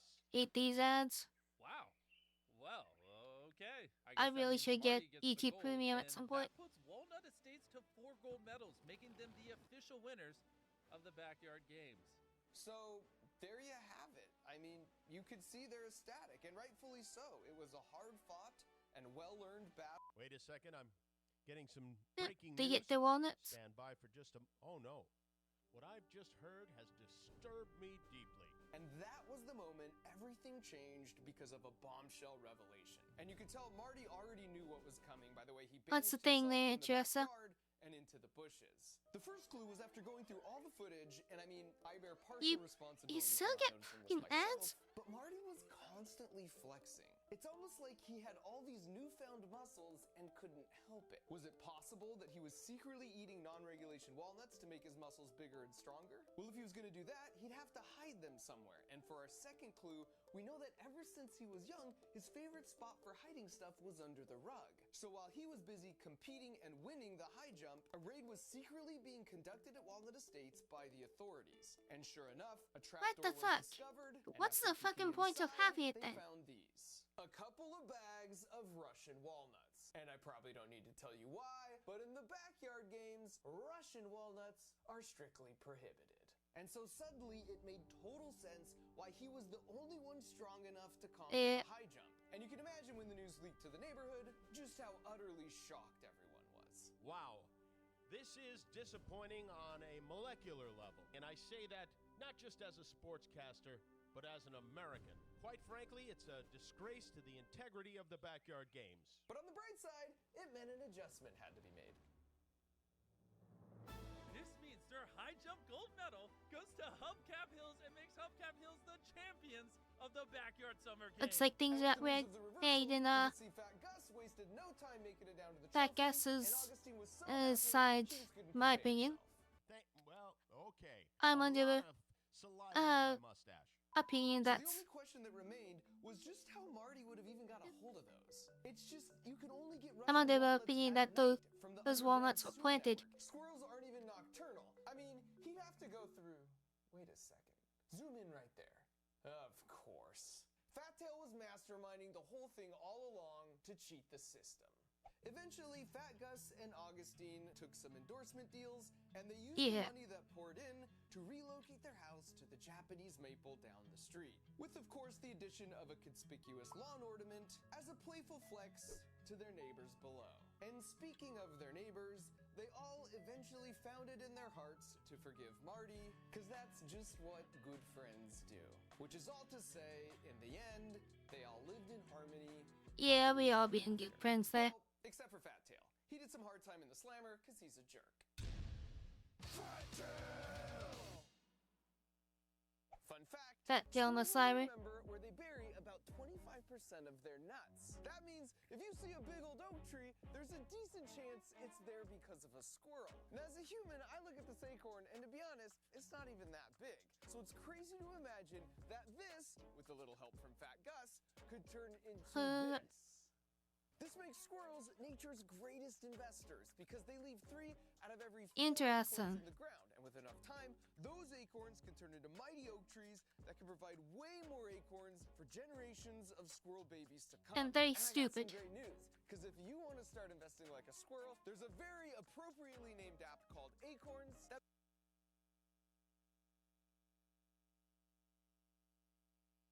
I want to take like 5 minutes because I just remembered my rice is in the rice cooker, so we want to pop that out because it's been there for a couple hours. It was not meant to be in that long. But right after we're gonna start the arknights. Just give me a minute or so.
we back.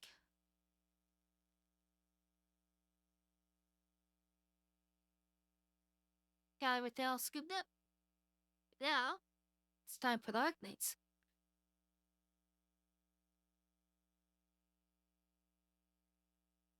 That some stuff we can, as they give stuff to returning players, they can unmute the game.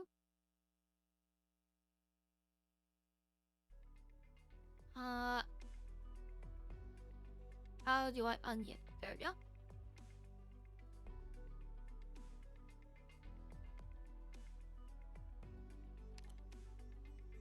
Yeah.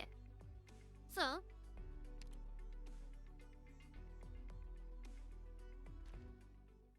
I guess we will start with the main story.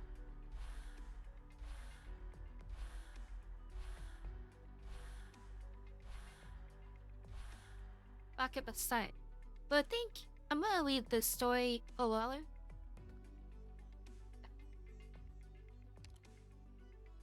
we'll just do the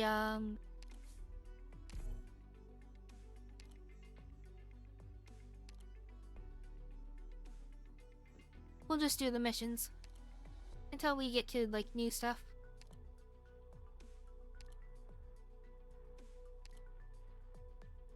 And let's play around with 3 stars and 2 stars.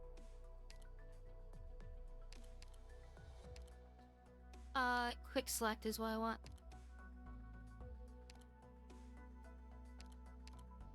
I think solid choices would be cruise.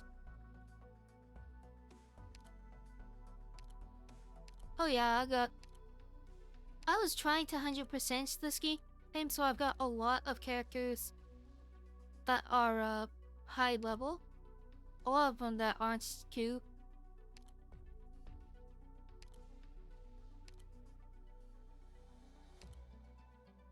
Let's see. Beagle's a good choice. Midnight's. Throughout. Vanilla's pretty decent. Barkin's a good choice. And Biscuits is a good choice. Stewards. Bang's good. Catapult's good. I won't fail you. I will protect everyone. I guess we'll go and that guy.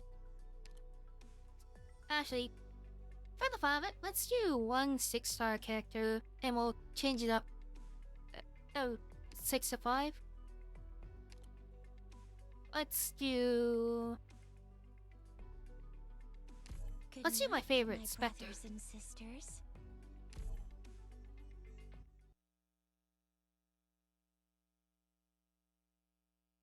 I liked Spectre. Think he plays fun. Please take good care of yourself while I'm gone. Orchid, ready to move. Oh, that should be easy. Understood.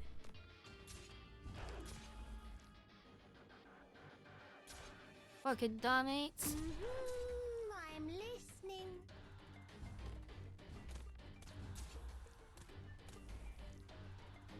I've arrived. That's because she slows everyone. Fighting. What else can I do? Go ahead. There you are. I come from the depths of the ocean. And then we just have Spectre there for overkill. I'm pretty sure Spectre honestly can solo this.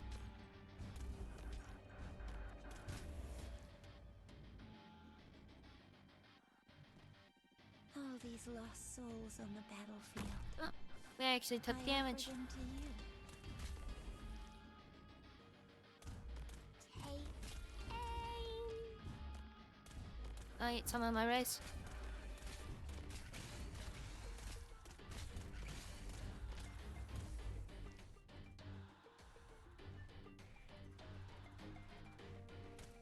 Here I am. Mission accomplished. I I love commanders that lead us to victory. Just like you, Doctor.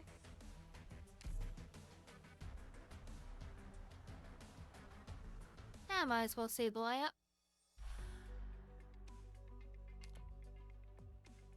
I prep episode 0. So I guess we'll go back to this.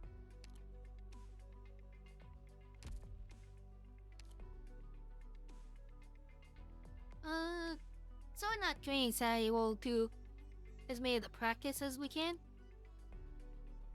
We all have our roles to play. Use my... Let's do Silver Ash next. Let's work to make the world a more peaceful place. I think that'll be a fun choice. Acknowledge. Let's see, actually.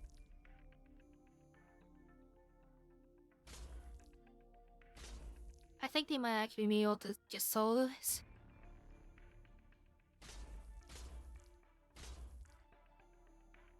Yeah. Why can't everyone try to get along? So maybe the 1/6 star ain't too these early A levels.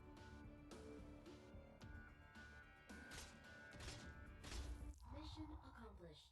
But with how I know there's a big power creep problem with arknights. Thank goodness for that. Silver Ash isn't that good, Snow. I don't think. I don't know. I will protect Let's go with somebody else next. Oshiguma is fun. Turns her shield into a big old I want buzzsaw. everyone to get home safe. They probably won't make it to tomorrow. Let's see if she can solo too. Not one step The main worry for soloing is if you can afford them. I mean time.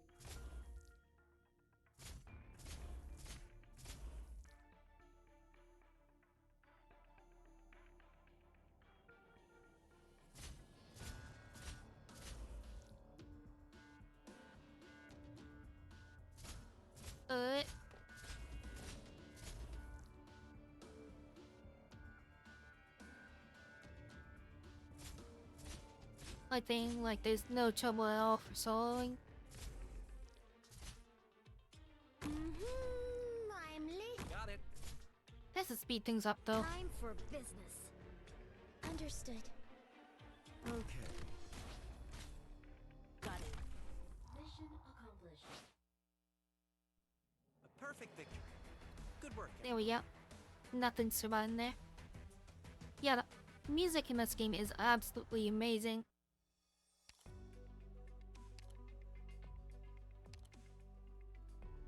Absolutely love it.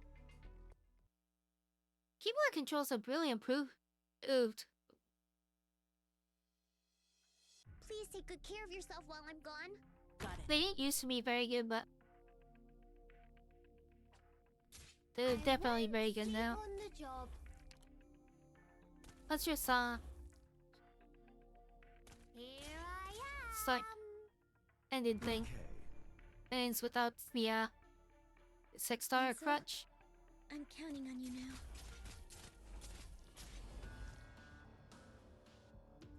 Understood. There you are. I wanna see how fast we can end our enemies now. Orchid, ready to move. Here. I think Vanilla has more damage. Let's see. I'll do my best. If you've got a reason to fight, you've got a reason Oh, they to have die. the most. We'll got them then. Enemy spotted. Prepare to fight. Freeze! Safe Oh, we got the drones now.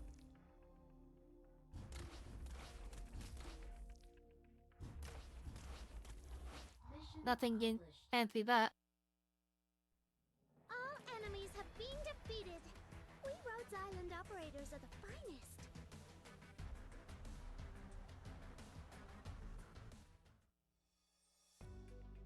Give me said, I actually have some figures for Arknights. Specifically, I have one of Lapland and Exosia.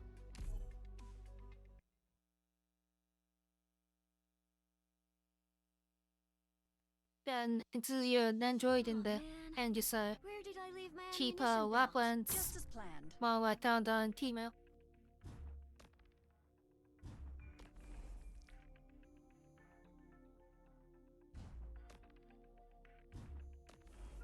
Yeah. Okay. I've also got a couple display posters of them too. Different characters, but arknights nonetheless. I hate fighting. But what else can I do? You show them off at some point. I won't sleep on the job.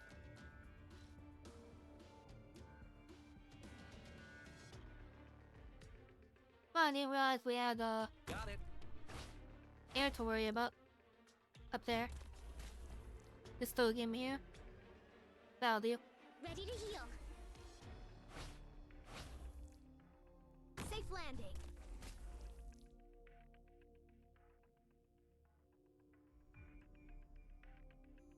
Yeah, if they get things getting through now. Why can't everyone try to get along?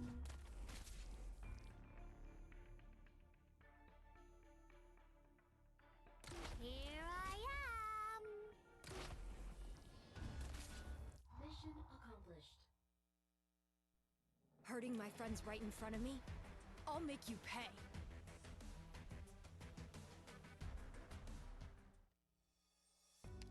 Yeah, I've never heard the English voice acting. I think when I played before, I was mostly hearing the Chinese. I'll work even harder. 'Cause I don't think there was an English available yet. Understood.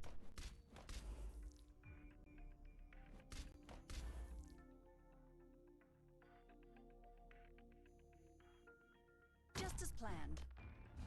Let's see here. Safe landing. That should handle our enemies. I'll do my best. Everyone, enemies incoming.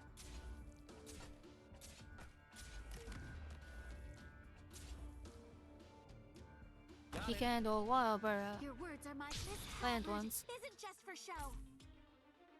Okay.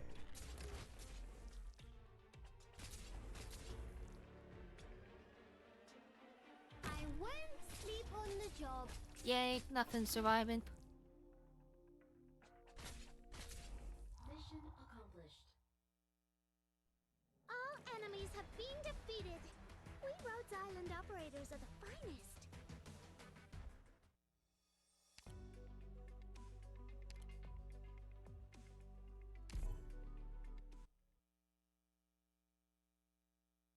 Next one on. Show me your spirit, everyone. Understood. Ooh, finally one more we were getting. In position. Into so that I don't Just tap as the planned. past. I don't. Everyone, follow me. Something Safe I landing. can't completely half-ass. They probably won't make it to tomorrow. Understood. I have to at least have some form of Everyone, follow me. structure. I've arrived. Even if it's not massively efficient one. Understood. It does it good. Everyone, follow me.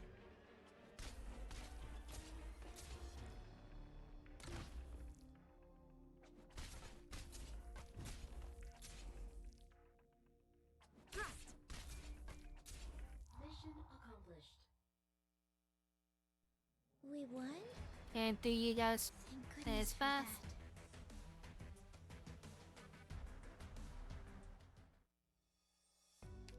I thought I hit practice. Oh well.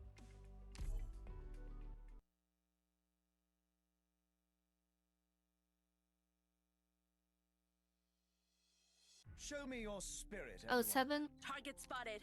Get ready for battle. I'll do my best. We can do you. And you.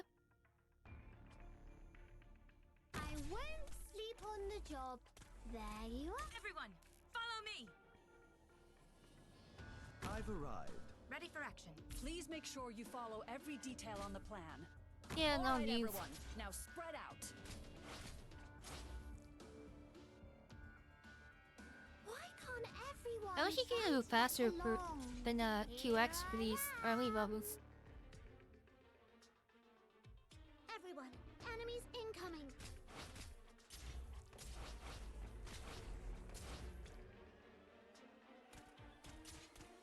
Here I am. Mission accomplished. We won? Thank goodness for that.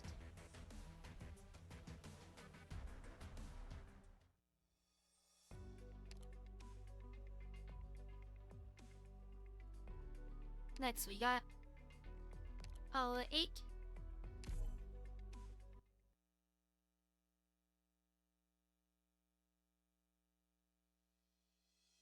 Listen, everyone. Stay calm. Understood. You can just use her. I've arrived. And there we go, we're all secure. Sleep on the job. Everyone, enemies incoming. Understood. Thrust.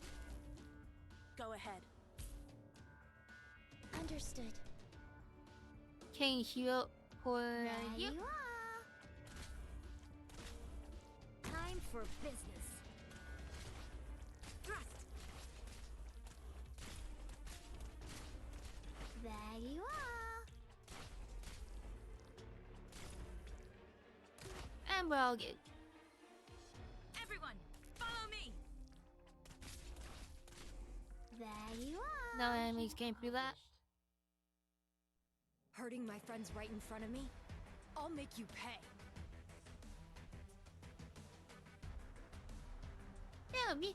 And for this game is pretty decent.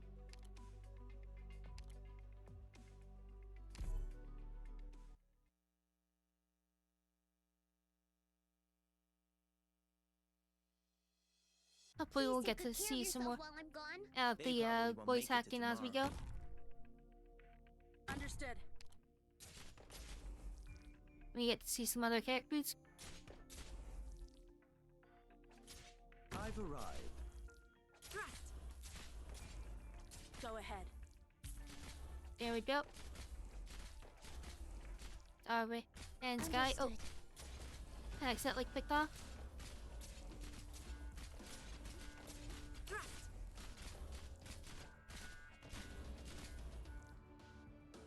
No, didn't realize I wasn't full spin. Looked full spinning, but Thrust. you know I was. But I somehow managed to click off. Cause it really does not want to full screen apparently. It's pretending to full screen, but it's not. Time for business. Everyone, follow me. Mission accomplished. Hurting my friends right in front of me? I'll make you pay.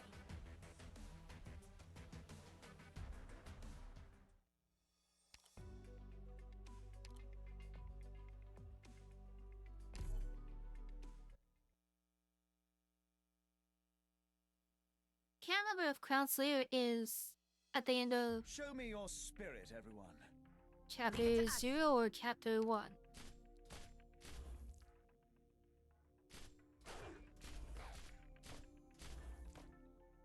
I've arrived. Everyone, follow me. I won't sleep on the job. Just as planned.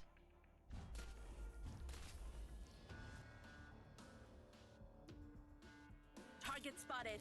Get ready for battle. Please make sure you follow every detail on the plan.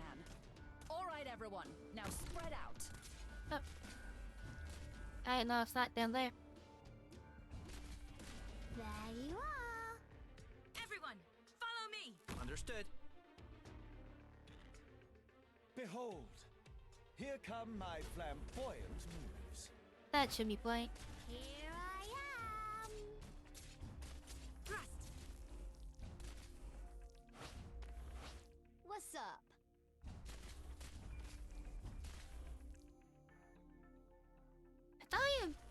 We might have her on their own ability. There's only one thing that's impossible Oh, for me. does she have two abilities? Being Think. imperfect. 3 stars have 2 abilities.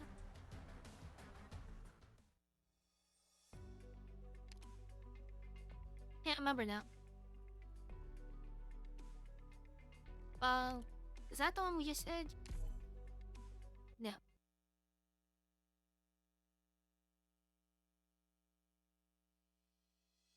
So The let's battle see has what we got begun. here. Be careful, everyone. Understood.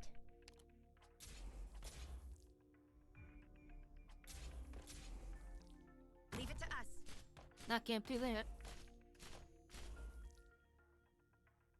They probably won't make it to tomorrow. Everyone, follow me.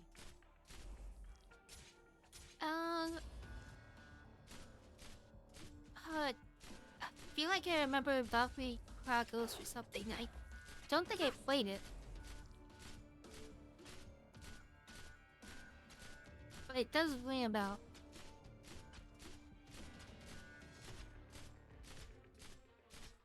Everyone, follow me.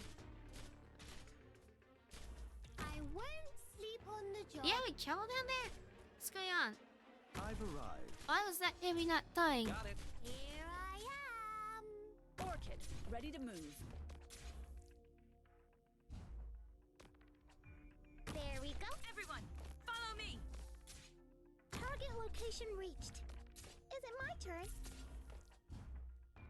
Understood. Oh, What wait are a your sec. Take Thrust.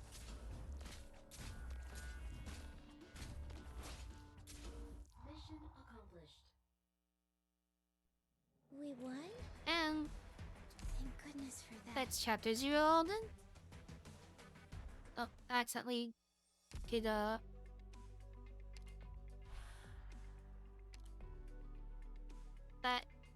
again. Oh, whatever. We already did 1.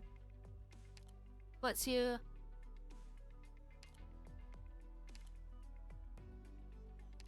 Here is just story.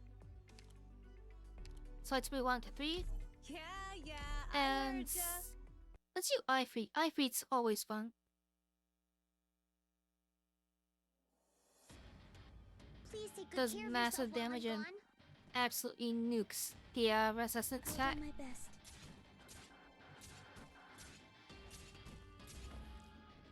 leave it to us.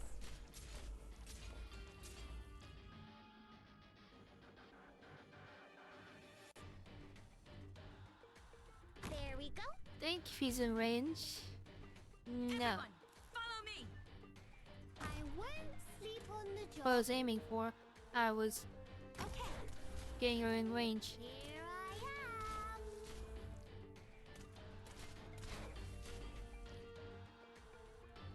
Everyone, follow me.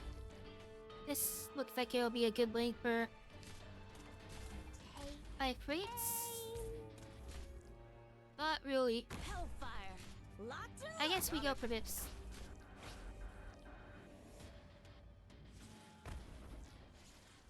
Everyone, follow me. There we go. Safe landing. Let's completely scorch her everything.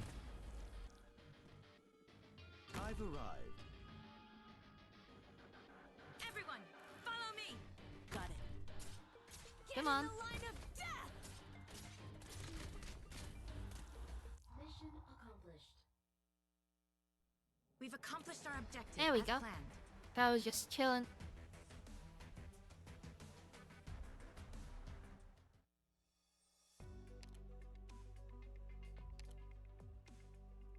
Alright. So on to mission 4. We'll keep the I3. Show me your spirit, everyone. Ugh, I hate fighting. But what else can I do? I've arrived. I'll be a good ranger, I'd say. Orchid, ready to move.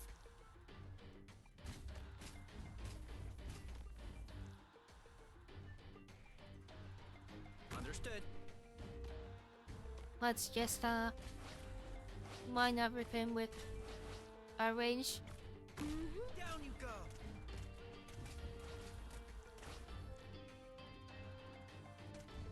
Nothing's getting through here. Stay alive. Absolutely nothing. Here I am!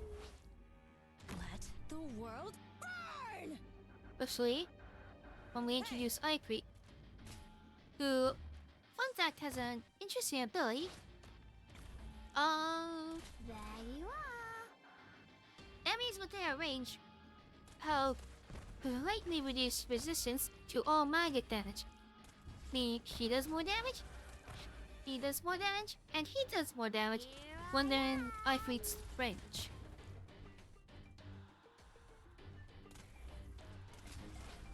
All of our magic characters do increased damage, and it's glorious. There you are! Mission accomplished. I think we did alright!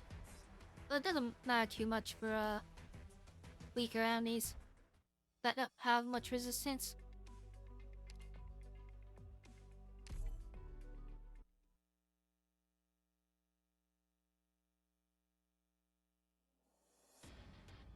Please take good care of yourself while I'm gone. Okay. Same lineup, but why do you think?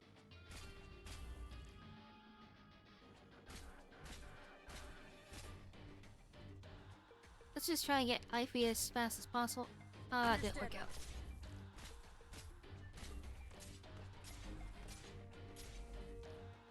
Let the world burn! Here. There we go. I will not bring shame to Blacksteel. Does it hurt? Thank you, Yato. I bet it does! Understood. Okay, Vanilla. I'll do my best. And then Keep screaming! I won't sleep on the job. introduce the characters I to hate fighting. slow What things else can down I a bit. do? Safe landing. There you are.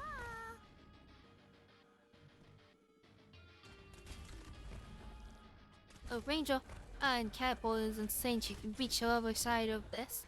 Get in the line of death! This, 400. Oh, he does more damage than Chris. Does it hurt? I bet it does! Okay. Didn't switch her out, but dang it.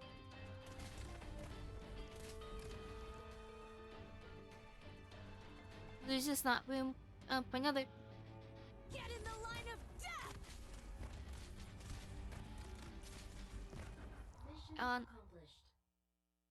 One thing the game can use is like a button or something that lets you speed up around when there's no enemies. Don't understand why they don't, because timing is a big thing in this game.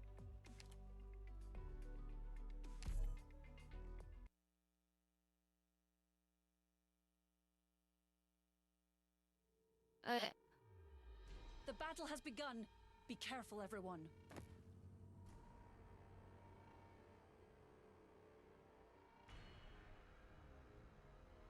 Let's see here.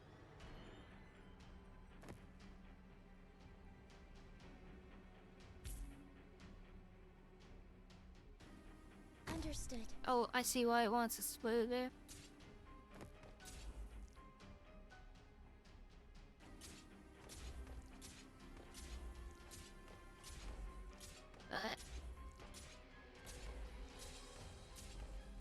Let's let her deal with the slugs. Hellfire. Locked and loaded. As well as we can. But I'm pretty sure Ifrit's gonna be dealing with everything else pretty well. While we set up. Yeah, everything in that row is just dying. No questions asked. I've arrived. I don't think it takes a massive power ceiling to make Ifrit obsolete. So I think Ifrit's gonna be sticking with us for the entire time we play this game.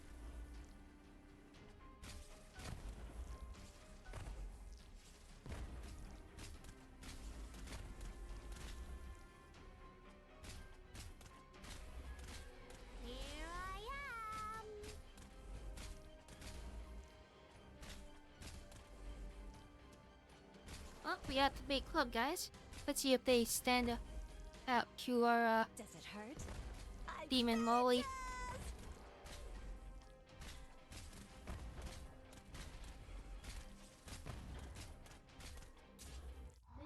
No. Not at all. I love commanders that lead us to victory. Just like you, Doctor.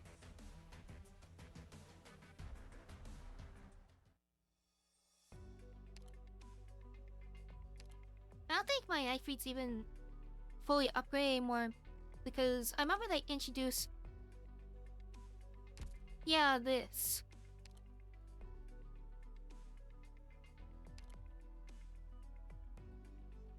This different badge thing that gives them bonuses. I need to finish leveling this up on here.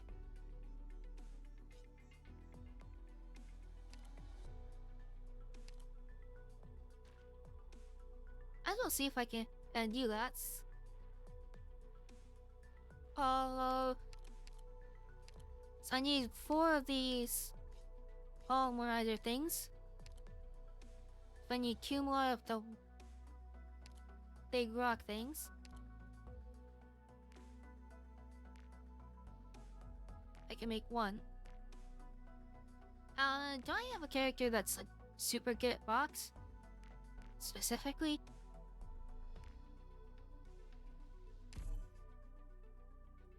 She probably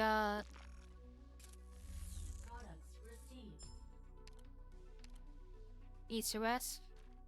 Files to guess.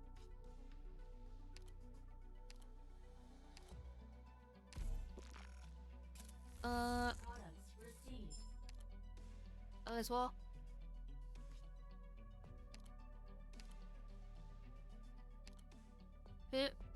And then the other thing we with the collider things.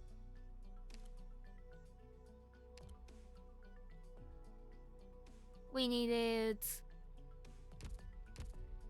4, so we need. Oh wait,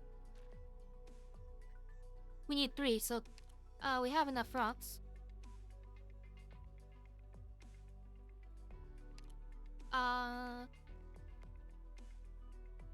We make 2 more of these, I think. Oh, accidentally clicked off again.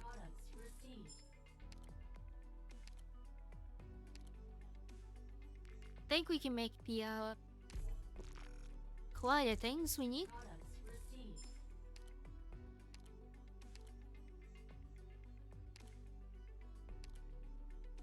And then, yeah, see the spiky box.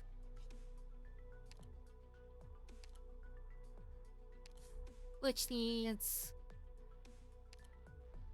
the devices, which I never have.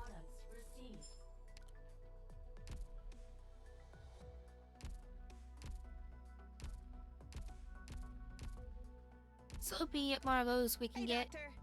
I should also since I just saw that before we proceed, fix up my base.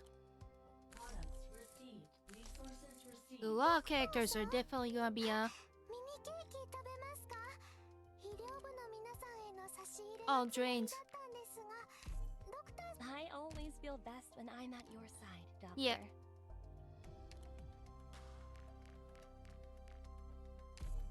Can I get my beauty sleep? Oh, we got some English and some Japanese there.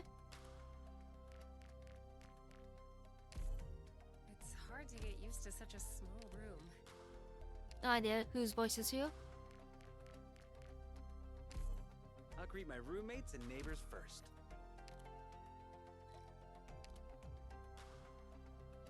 There we go. Then I still have lots to do. Let me stay here. I just don't know what the control sign really does. Is this room protected against electrical discharge? What am I doing today? It's just Japanese guys in here. What place is this? Huh? I wish there was a quick sign. That'd be nice.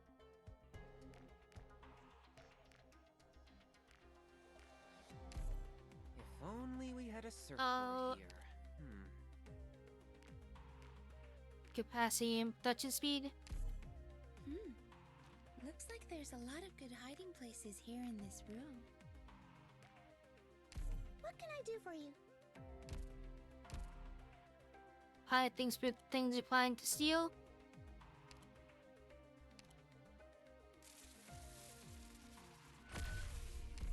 Oh. And there's Thorn's ability maxed up. Very nice.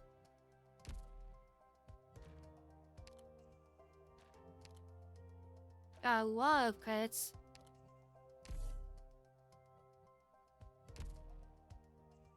Just need the number 7 clue.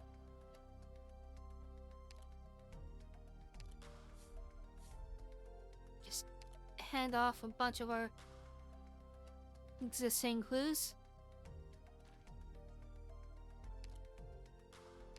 Today one he doesn't have the specific one that we have. Unlike giving off ones that people already have.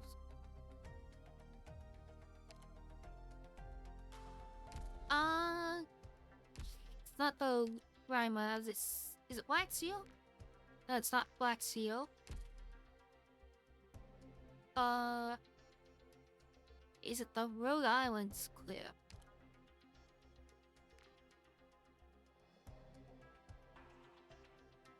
I think it is.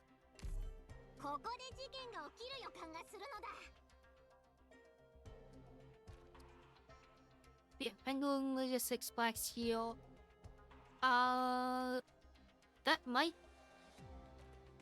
No, that's Ursus. Fine Labs, Glasgow, Carlin, so yeah, that would be Rhode Island.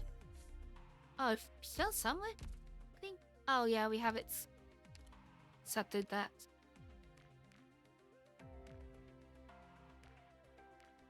Then we just hit bees.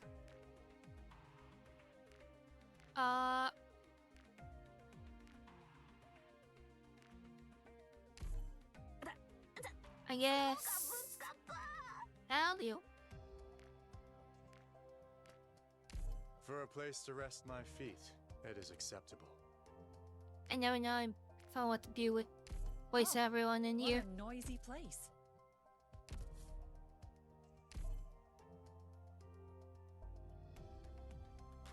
Hey, Doctor. Alright, so leave there for now.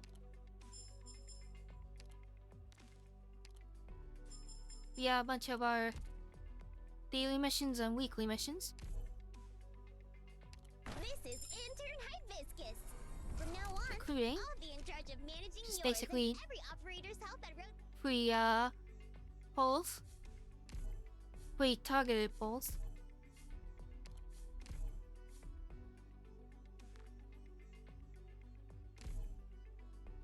Yep.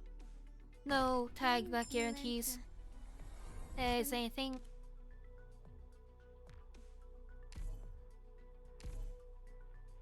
Reserve op team A6 So you can get catapult tags reporting in.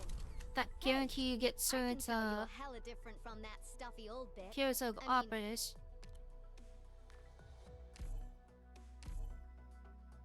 Hi, I'm For Spot example, from crowd Operation control you Reserve can't Team get 86.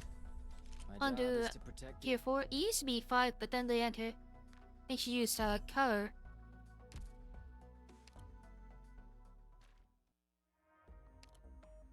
the first cure for crowd control.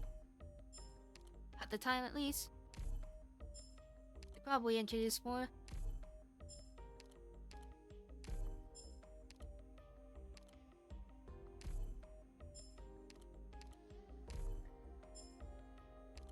Let's buy everything we can from here.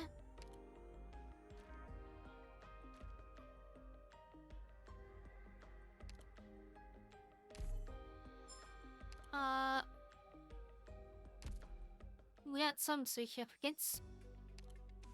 Not enough I want to use them yet, though. Oh. Something from our welcome thing.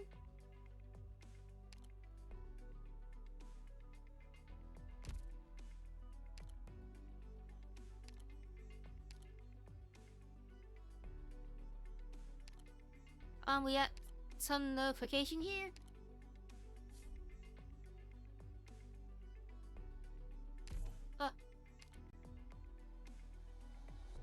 We got story quest for them now.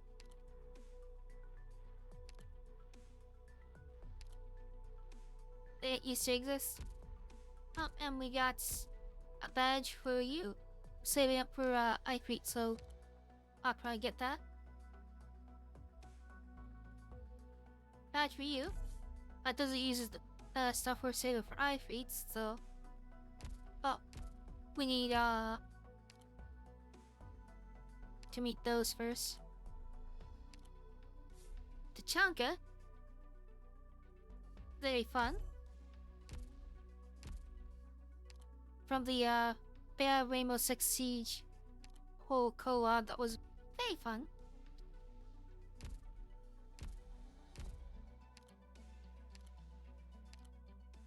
So we got another badge for Thorns. And we got one for Yato. Which makes sense because Yato has a 5-star altar.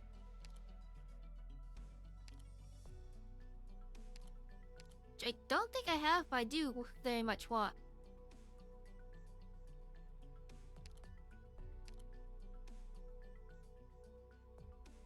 One thing that saddens me is I so much want the Gabrielle ult, but I never got it.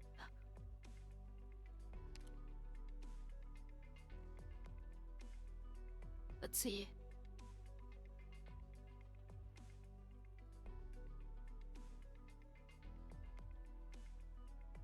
Yeah, these are all characters. I know Ashlock from events where they appeared. But otherwise, these are characters that are new to me.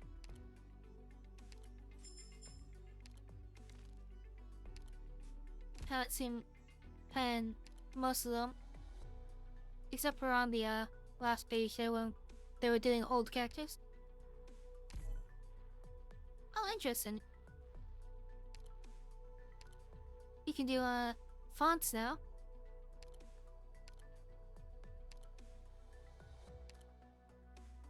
We got new stuff here.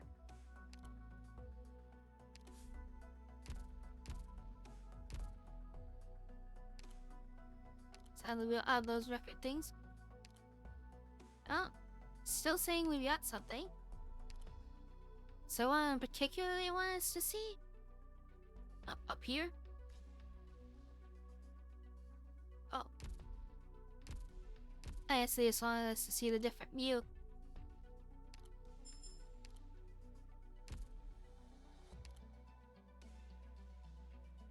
Ooh, we got some of those, computer things that we needed. Anything I can help with? Alright. So, and we make 2 more blocks. Products received. We can indeed. Which means you can go up here. Well, like the polymerizer and Hey, doctor. And do the squad. I freak.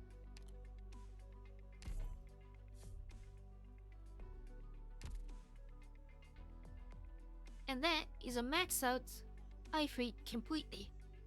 Unless you cap those, but I don't cap how the ones you don't use. I don't know. Years, I'd say, honestly.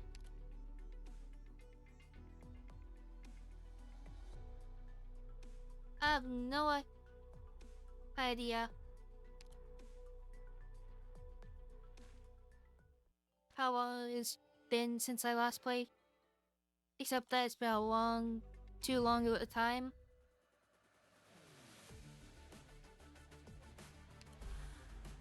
Oh. I clicked on a thing. Seems like a PvP thing?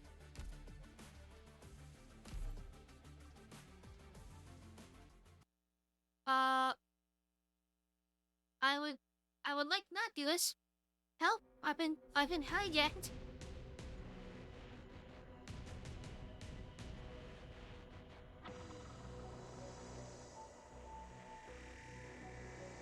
I'm a gameplay by and just download the premium.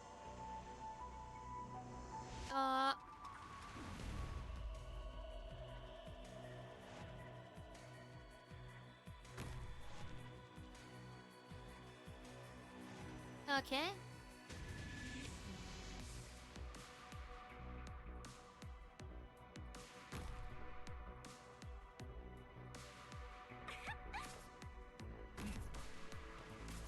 Hey, dummy, bring it on! Let's do this, I guess.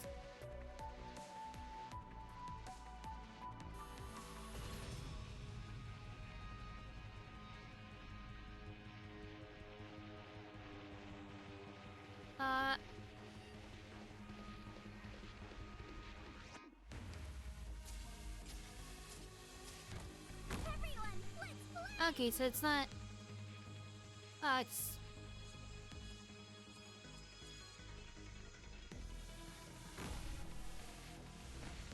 Not entirely a good thing if our army loses. Just like that. I'll stay vigilant. I won't sleep on the job.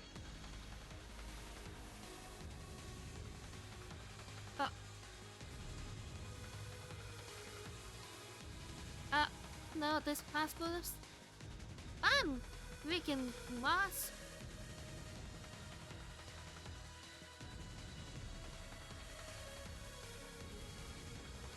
I just want to get back to the main story. I accidentally clicked on thing and now we're doing this. Bring it on! I won't sleep on the job. Here I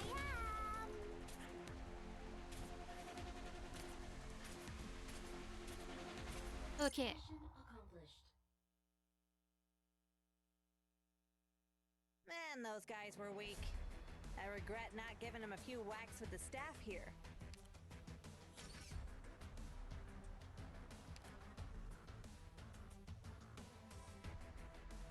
That can mean menu. No! Not from you. There we go. Are you not want any more of you?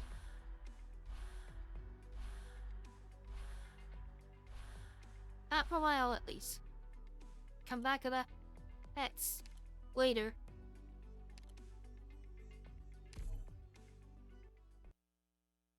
One six we just did. Count to 1-7.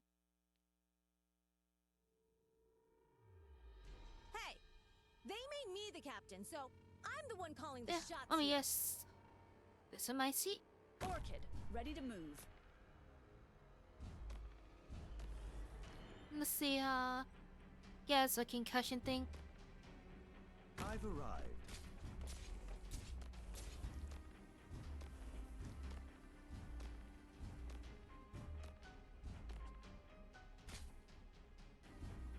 I'll do my best. Target location reached. Look that up in it.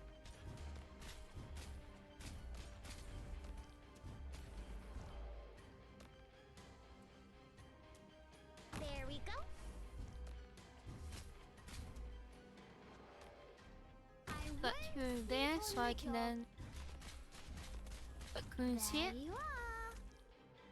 Got it. And meet here.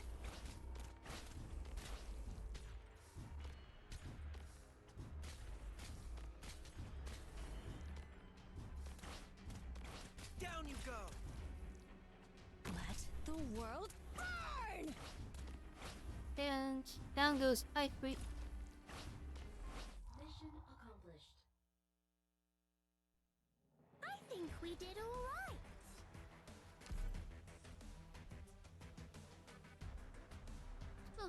Oh, I didn't mean to actually do. I meant to pack this again. Oh well.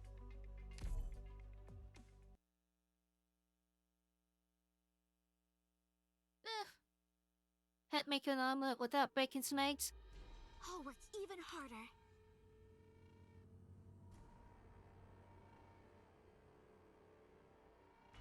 See it.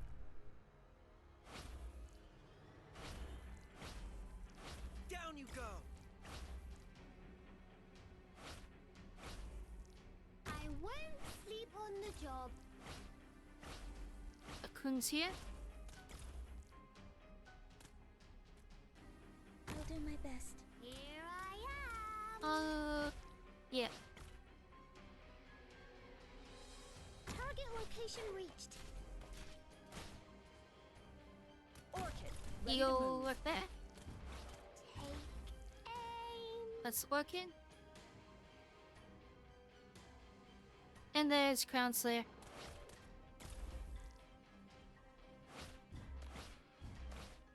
Take aim.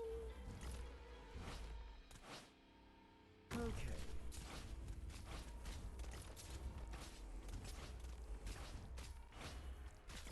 Here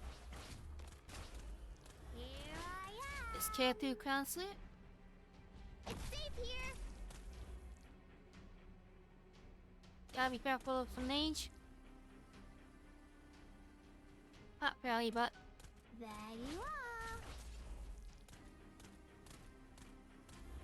Mission accomplished. later on we will have to remook them. Looking after everyone's health is my greatest motivation.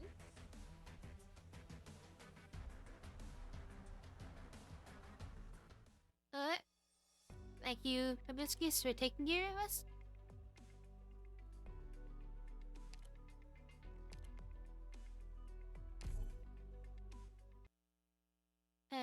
On to X. Show me your spirit, everyone. I'll do my best. There we go.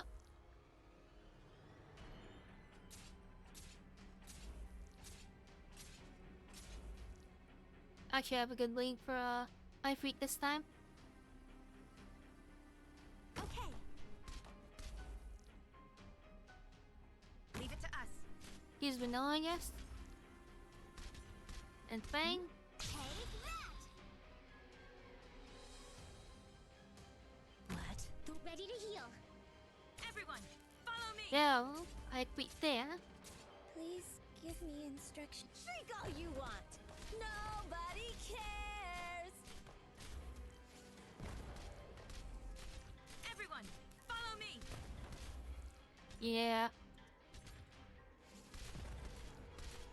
It's a rapper, and he said this point already. Thrust!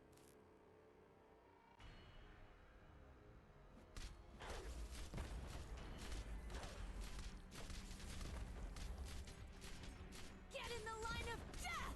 Thrust! Yeah, nothing surviving. A perfect victory. Good work, everyone.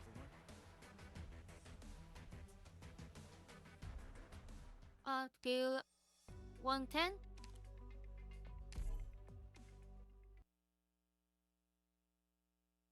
Rotate packets so we don't lose the Sally. All operators, be on alert.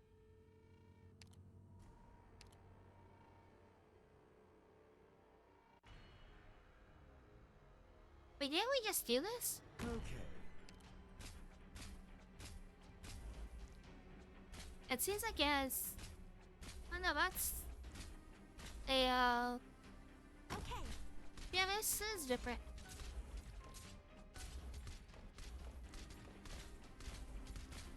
Ugh.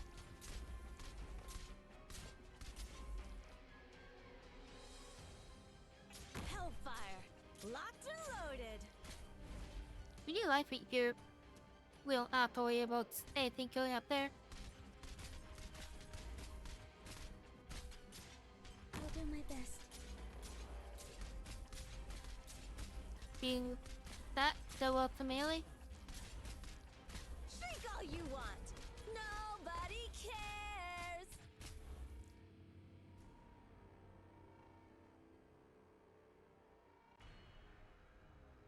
On to our last gen. What do we got left? Use some Molotov guy and some sword guys. Okay. We got the big losers.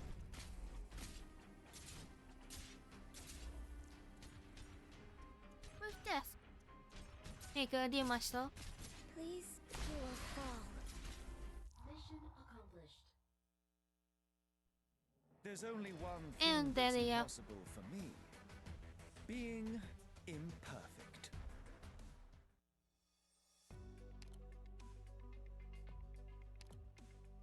So this guy is like the lowest tier range bat in the game.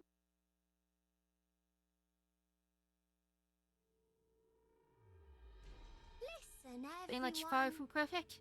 Stay calm. Everyone. Enemies incoming. Oh, it's W. She was very fun.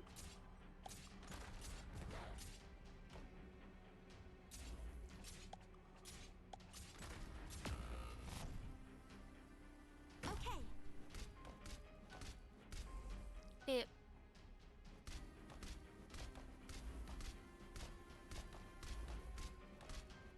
Yep, fully mirror, yep, but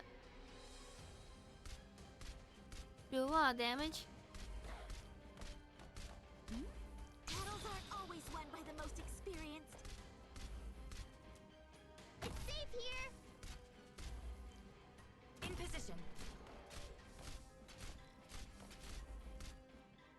Got it. Not my either. Yeah? Oh, there she is. Understood. Everyone, follow me. Please give me instructions. Your words are And my there goes W. I think it might actually have as an operator.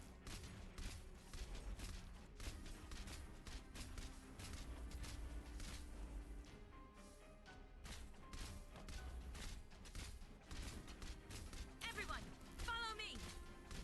Battles aren't always won by the most experienced. Mission accomplished. Keep Perfect victory. whacking down all these Good weak work, ones. everyone.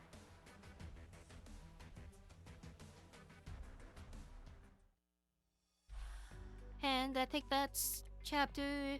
Yep, chapter 1 then.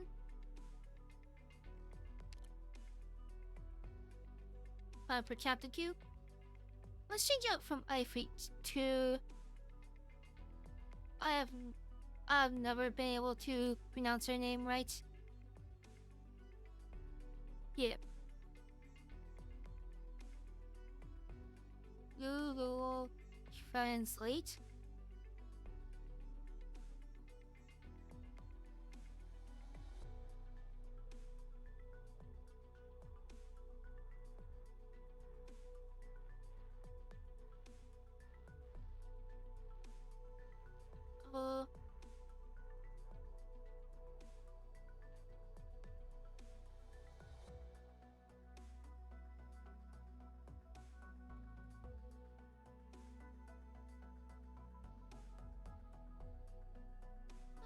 So her name is Icelandic. It means island mountains.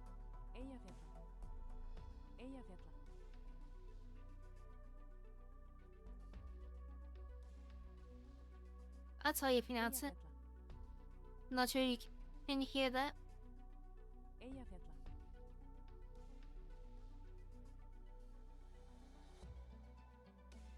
Yeah, there's no way I can pronounce that. Understood, Professor. But she's a fun character to use. Very powerful caster. Well, I'll be sure to bring you some good news.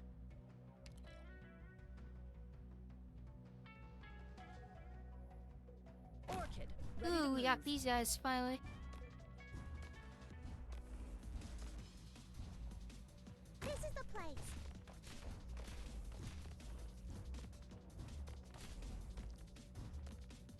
Perfect timing for bring out the mega caster then. Temperature stable.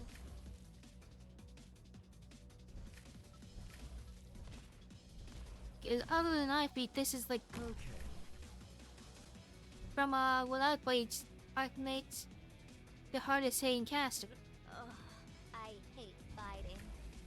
But what else can I do? It might be better with all extra stuff that other characters do now. I've seen some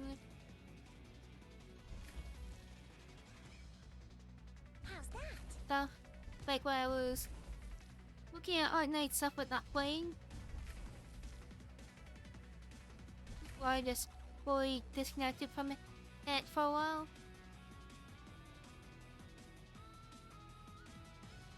Some of the characters were weird. Safe, everyone. How's that?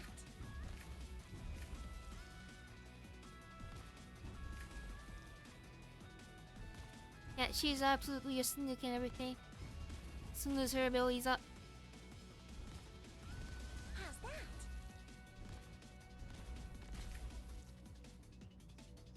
He's the really reason I barely ever invested in AoE casters. The Doctor's brilliant command was the key to victory.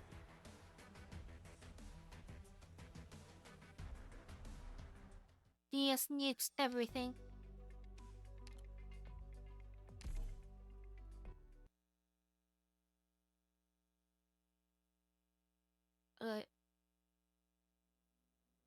They go run into we're out of practices and sanity. Calm. Ansel, I'm counting on you now. Think that would be a good stop point. All the bath temperature is stable.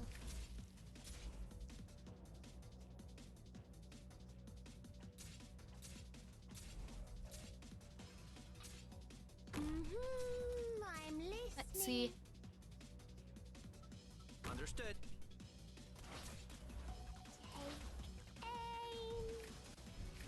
Just finding ways to nip these characters more.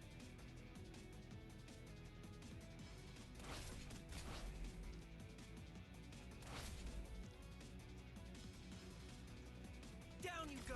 Make things go as fast as possible.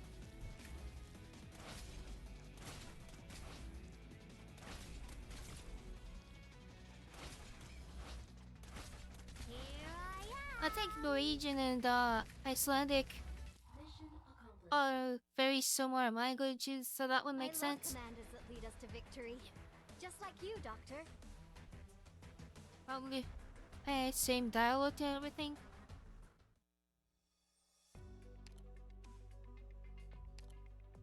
And they come from very similar regions.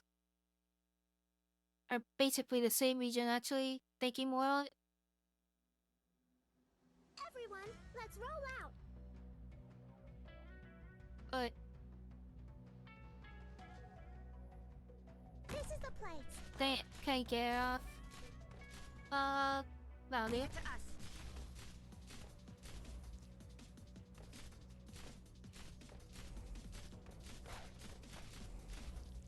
Everyone, follow me. All the bath, watch out for fires. I've arrived. Says the pyromancer. Everyone, follow me. Understood. How's that? I'm listening.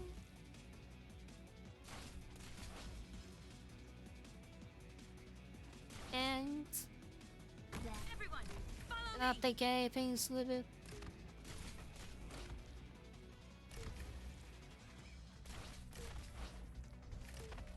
has peaked for these things. Everyone, follow me.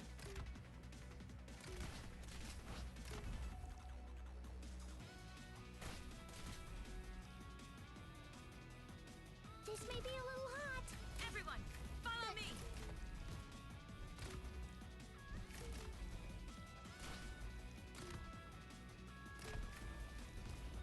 This may be a little hot. Thrust.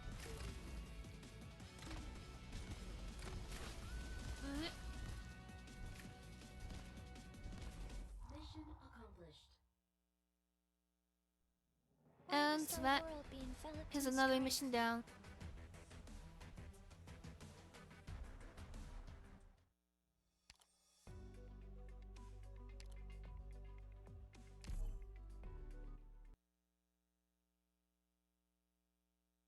Leah and store next. The battle has begun. Be careful, everyone.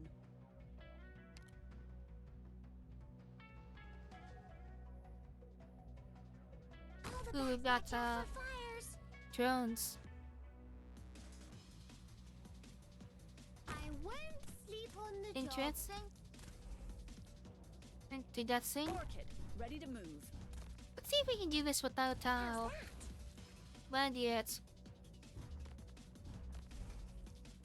Understood. I think we can do that pretty solidly. There you are.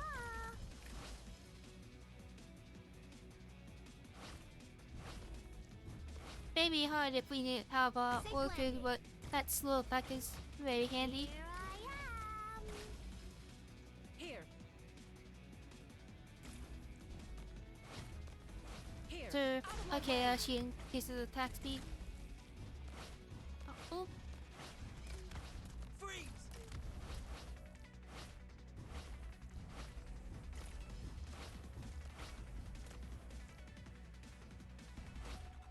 Yeah. Down you go. Big group sinks upon when you get what is that? At 5 guns, one of them being nuclear.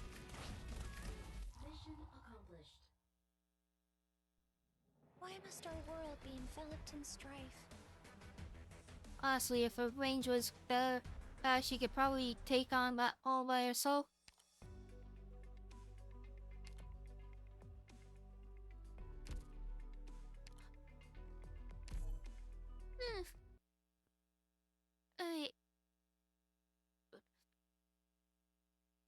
Actually, might hang just do until we're done with the practice. Where did I leave my ammunition belt? They're doing practice and sanity. All the best. Watch out for fires. Understood. Let's see if we can do this without walks. Orchid, ready to move. Coming up with random challenges down on the fly. This may be a little hot.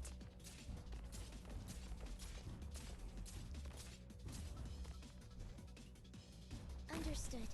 Yeah, I think we can probably do this very easily.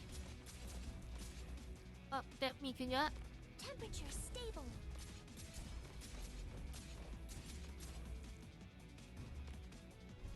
It's safe here. Might as well. Temperature stable.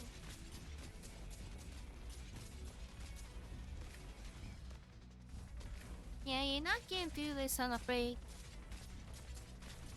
On one side, you've got a nuclear volcano sheep, and the other, you have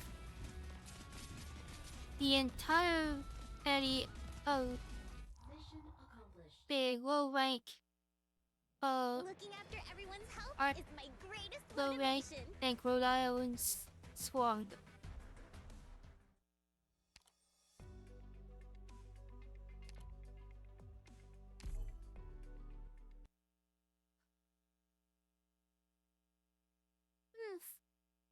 Got quite a bit. Yeah. We can take care of ourselves, Professor. You Make just quick focus level. on giving orders. All the best. This may be a little hot. Understood. There we go. Once again, let's see if we can do it without blocks. I'm listening. Take aim. I've arrived.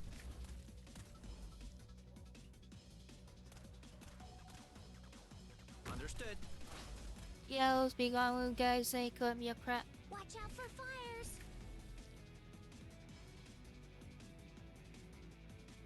Time for business.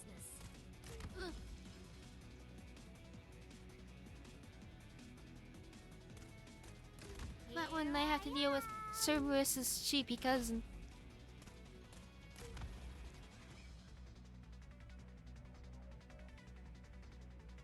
Target spotted. Get ready for battle. How's that? Oh, they send it faster than used to be. I thought I was gonna send a big mo. Ready to move. Watch out for fires. Once you up into four, big iron moss. And he's down going into the doom, but Looking after everyone's health is my greatest motivation. good idea to do that with the big bulky eyes.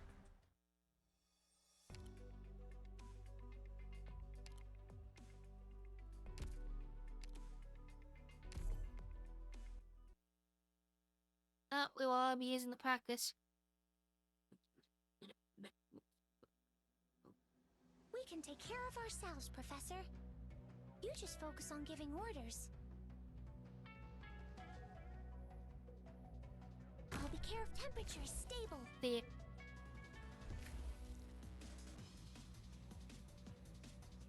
Orchid, ready to move. that way. Absolutely perfect position. It hits everything. I'll do my best. Temperature stable. I've arrived. Did not until the line that there is a weak near here.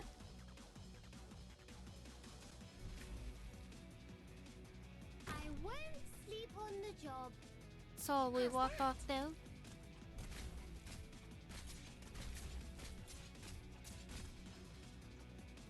Safe landing. What are your ocular claws? Oh, sword, pierce the moonlight that veils the night. Temperature stable. And there you go.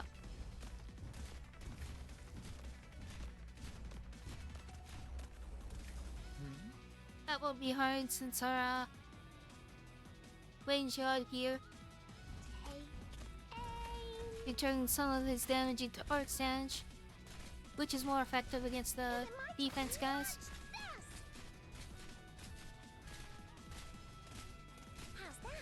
If I remember, like the damage calculations, how it works, news.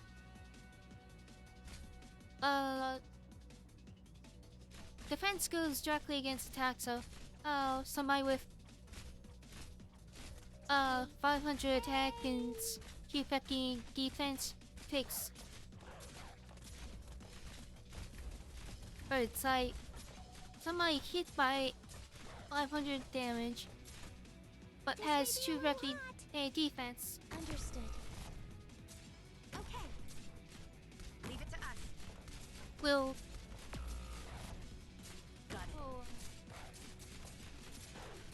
Is it my turn? they'll take a Q50 damage. Temperature stable. Mission accomplished. Ansel, please check We the survived it, but casualties we for messed me. up there. We must prepare for the next battle. Got hockey.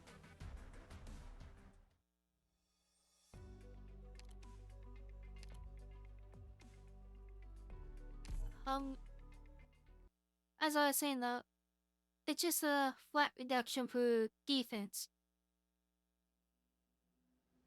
Arts damage or magic damage ignores as defense though, instead goes off of resistance.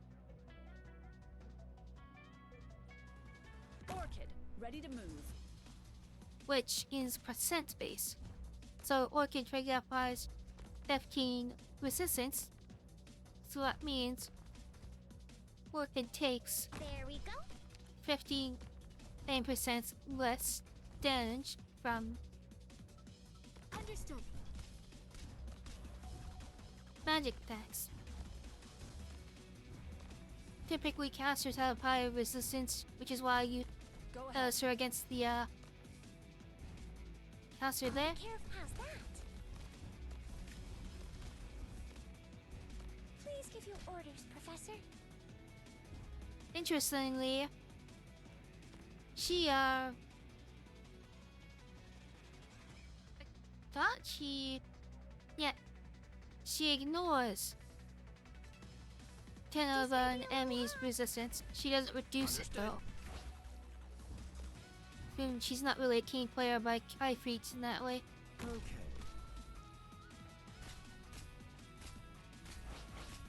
Kyfreet actively reduces them their resistance while in her range. I won't sleep on the job.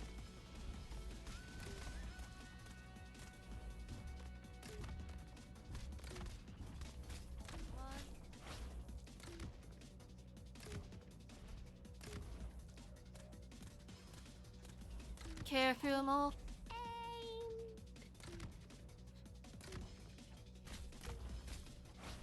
Mission accomplished. The doctor's brilliant command was the key to There we go. No problem whatsoever.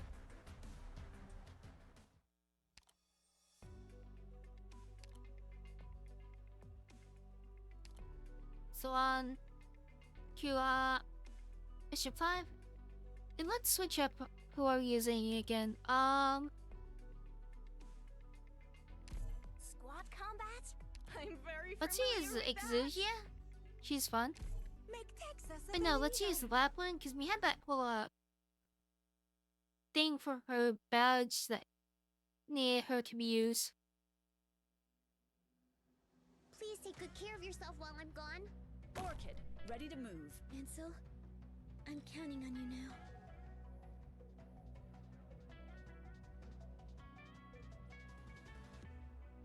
Here's the caster again.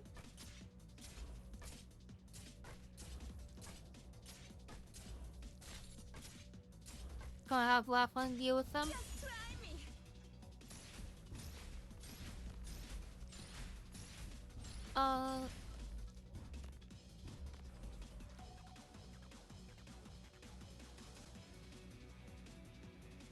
Actually, let's see how far Blackwind and Orchid can get this.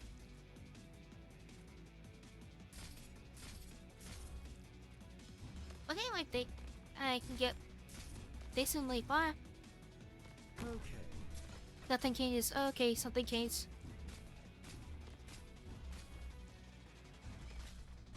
Guys, I had a saying that. It's safe here. Okay, so heal that. Understood.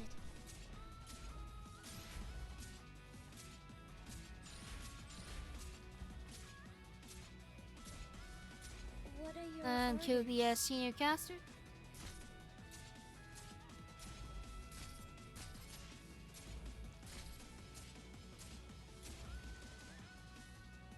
Alright. Nice shoes. Mission accomplished. Be abandoned of our enemies. Slice them up like a millefeuille. How do you like it?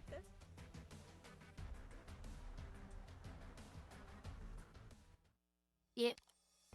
Crazy hyena woman.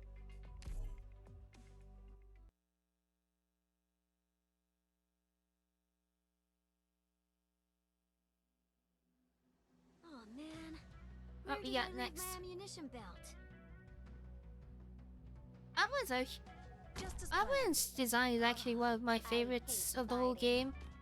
But what else can I do?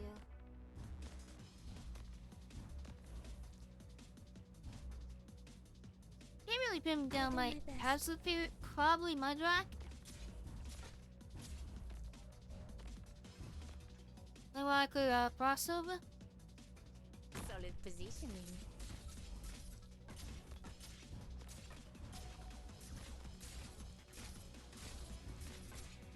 Please give me instructions.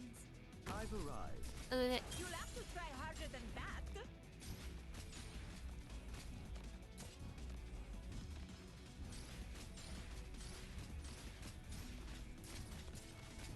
There we go. Understood. Down you go.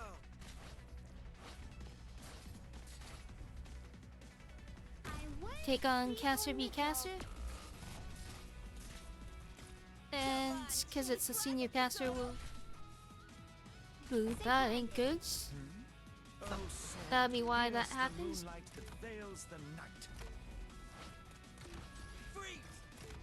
But no, it's the second senior caster. Well, it's just one.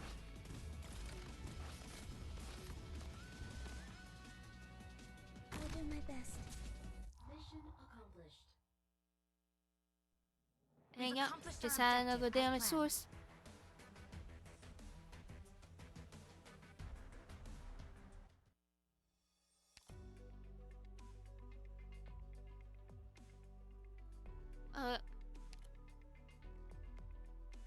How far? Long. Forget. Okay, yeah, there's still quite a bit.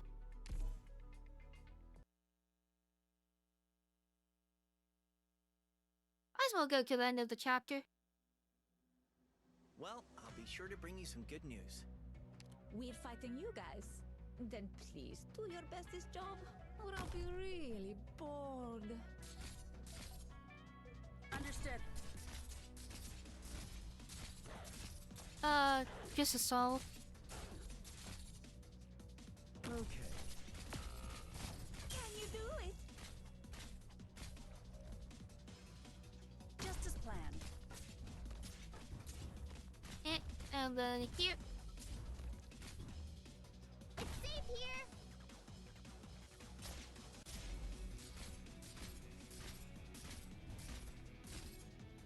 I'll do my best. The heck, the weapon's actually taking a decent amount of damage. Got it. Not expecting that.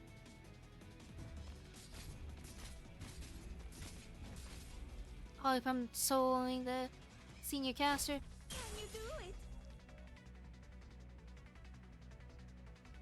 Safe landing. I won't sleep on the job. Guess we'll put that in there. And cruise here. Everyone, That should be good. incoming.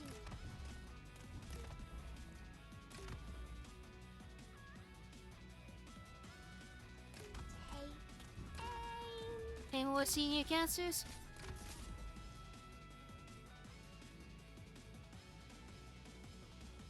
The only things not really threatening.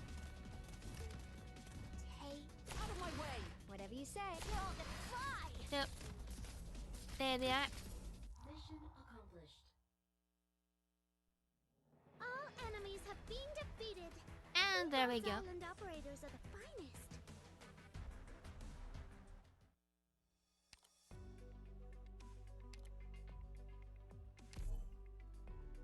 Arknights.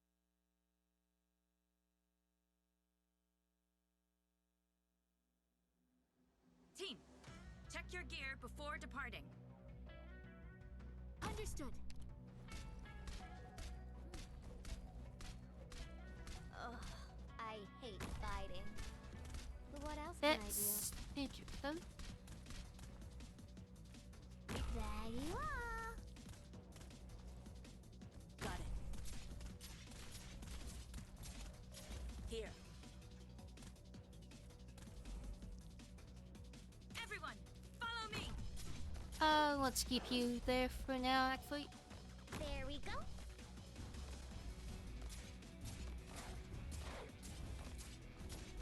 Keep working a lot. And with the biscuits.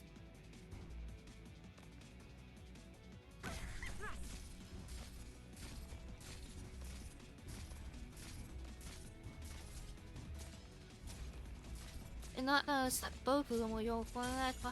Not only one would, but Oh, to me.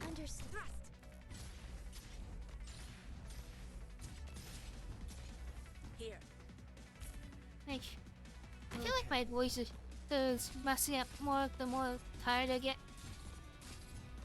Everyone, follow me. I wanted to go for the chapter button. It's probably just when I go until our focuses are up. And I'll use the technique we got for grinding off screen.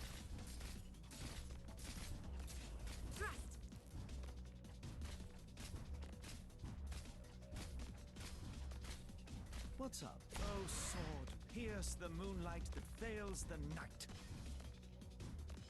Everyone, follow me. Accomplished. And that's Thank goodness. another mission down.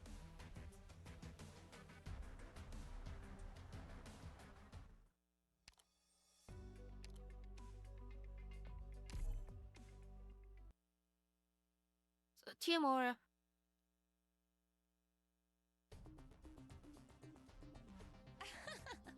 You people, I don't think I'll even remember your faces after this one.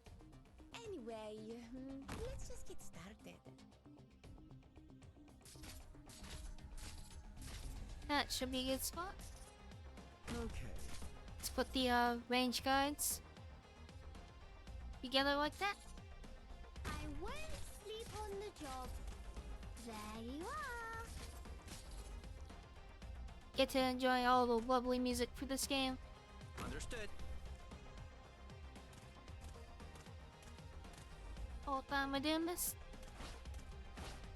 Here I am. Safe landing.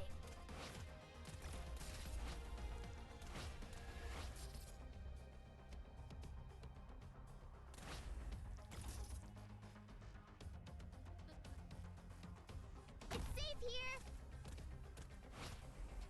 Guess we'll do that. You know, this gun's snipers or casters might target both guys.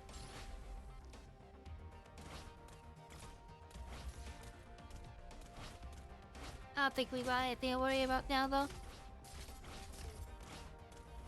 Down you go. Except maybe airborne soldiers, but they can quickly point to the tunnels.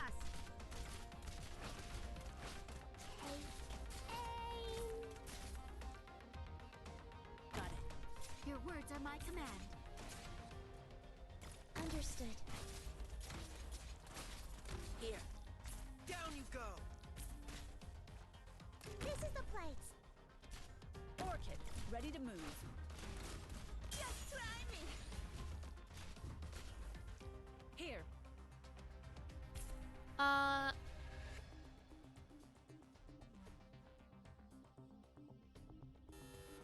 Let's... Yeah, we're gonna take 1 damage with... Oh, well. Victory is the most welcome news.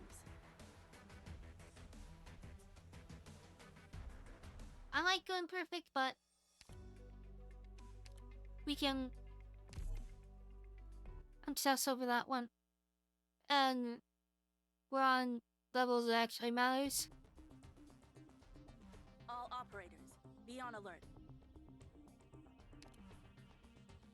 They probably won't make it to tomorrow. I will not bring shame to Blacksteel. There you go. I've arrived.